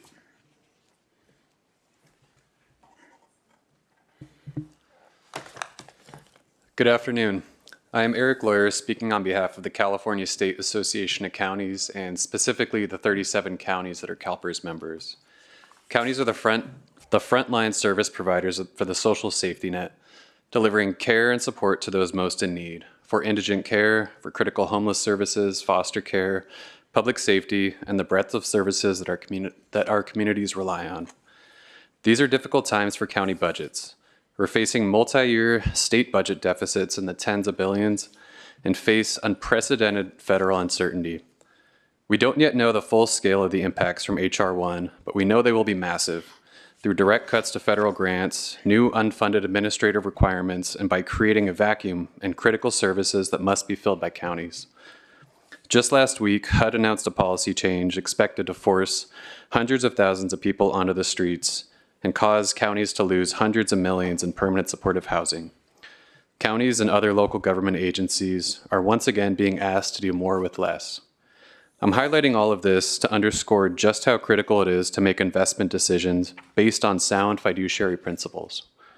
Every dollar that is lost through divestment decisions must be accounted for by public employees and by public agencies. That has direct impacts to the financial health of our employees and limits the resources counties and other local agencies can use to uphold the social safety net. At a time of severe fiscal uncertainty, we believe it is more critical than ever to reject future divestments and ensure that all investment decisions are rooted in sound fiduciary principles. Thank you. Thank you. Next commenter on 6F is Dane Hutchings.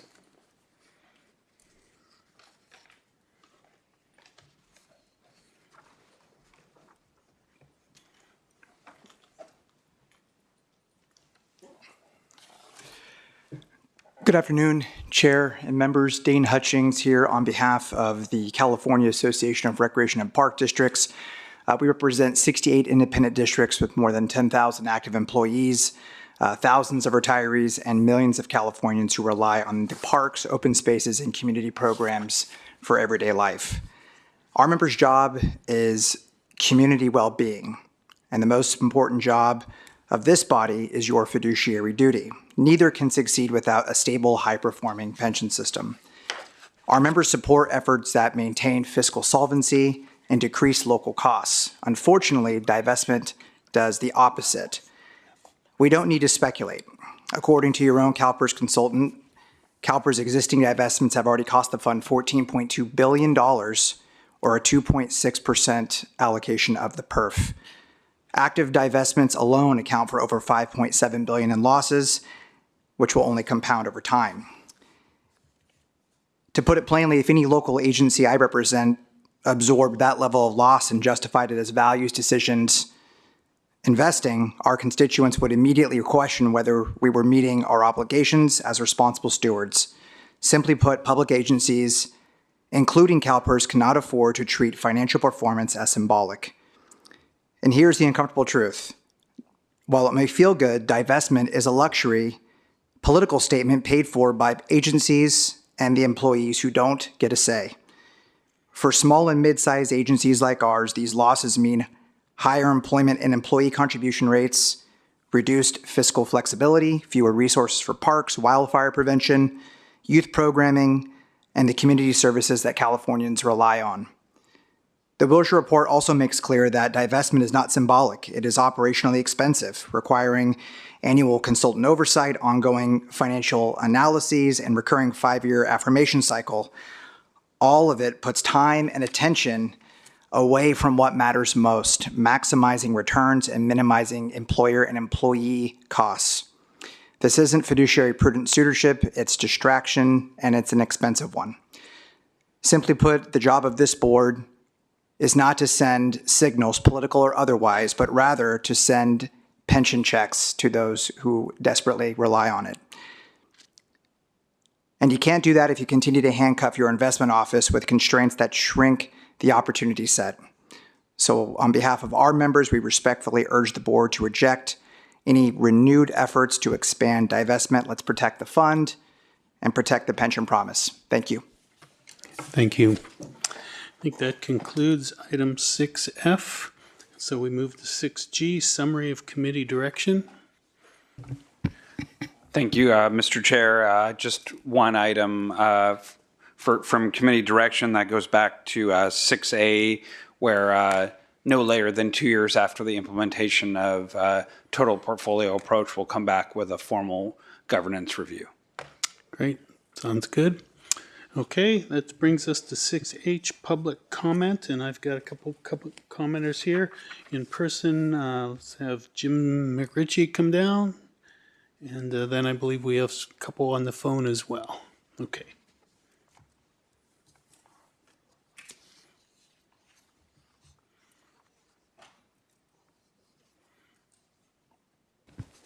I had good morning here, but it's a little late for that. So, wishful thinking. Yeah. CalPERS currently has about $15 billion invested in Vanguard's ticker VOO, VOO. It's a great product for liquidity, but a poor vehicle for expressing CalPERS's proxy voting values. At last year's Tesla annual meeting, Vanguard and CalPERS basically voted in opposition. CalPERS backed management pay and director elections. CalPERS didn't, mostly. So when we invest with Vanguard, our votes are diluted, effectively speaking in Vanguard's voice, not ours. I think I did look at alternative investments, alternative funds. They're more expensive than Vanguard. But there are a few choices here. One is to hire someone like Tumalo or Iconic, and they will work with Vanguard to let you vote how you normally vote. And that costs a fraction of what it would cost to move your funds to another provider.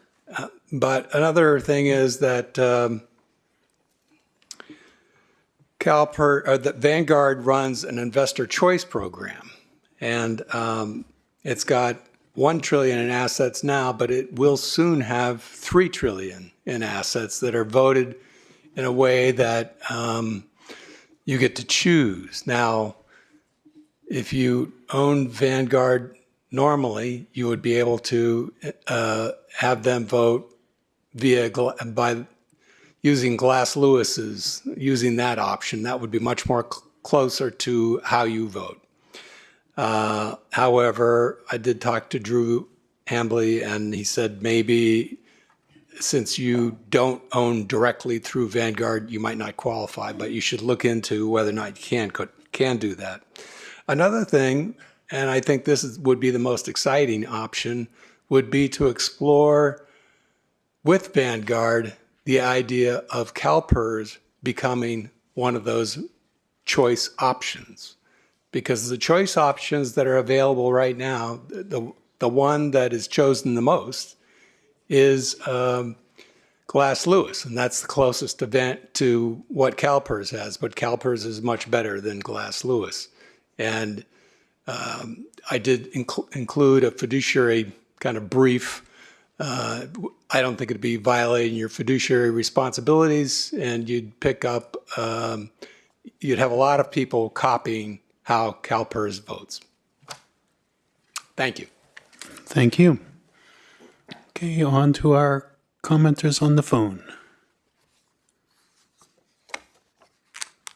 Yes, Chair Miller, we have Johnny Pena here with League of California Cities to comment on 6H. Johnny, you are now live and can proceed with your comments. Good afternoon, everybody. My name is Johnny Pena. I'm speaking on behalf of the League of California Cities. I just want to say thank you to the presenter on item 6F, and apologies for not being there in person. Again, I'm with the League of California Cities, representing cities across California that rely on CalPERS to provide stable, secure retirement benefits to our employees. I'd like to provide comment on item 6F and reiterate our long-standing perspective on divestment.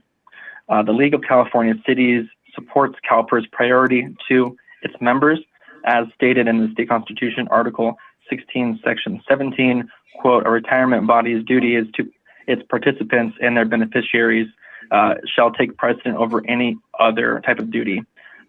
Cal Cities also has a long-standing policy stating that any divestment policy must be well vetted and must include the opportunity to identify alternative revenue sources consistent with the intended impact of divestment and, importantly, CalPERS' fiduciary responsibilities as previously outlined. We also do support CalPERS' use of proxy access and shareholder engagement to drive responsible long-term change within companies rather than divesting and losing influence entirely. Divestment could reduce diversification, limit returns, and of course, as previously stated by my colleagues at the other local government organizations that spoke today, increase costs for local agencies, ultimately affecting budgets and public services.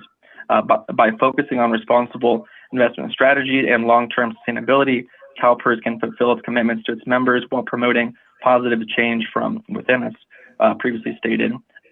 In summary, the League of California City urges CalPERS to maintain its focus on responsible long-term investment strategies that protect fund sustainability, retirees, and local government budgets. We support approaches that balance both short and long-term ability to meet financial commitments. And with that, thank you so much. Thank you. Next caller. Oh, nope, that's it. Okay. That concludes that. And so at this point, we'll recess now into closed session for items 1 to 7 from the closed session agenda. We'll immediately reconvene in open session after the closed session. Apologies to interrupt. CalHR has a statement they need to read before we go into close. Okay. Oh, I didn't notice. Sorry. Okay, here you go, Ms. Griffin. Thank you. Because Director Erickson has potential conflict under Government Code Section 187100, I will be recusing from part of the closed session consistent with Government Code of Regulations, Title II, Section 18707. Thank you. Okay, thank you. We've got that on the record. Okay. And so we'll recess into closed session. We'll reconvene in open session after closed session. And so off we go. We'll set the room up in about a 10-minute break or so. Okay.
Okay, we're finished with closed session. We've reconvened in open session. And unless I hear a strong objection, we are adjourned. See, I used the hammer and everything for you.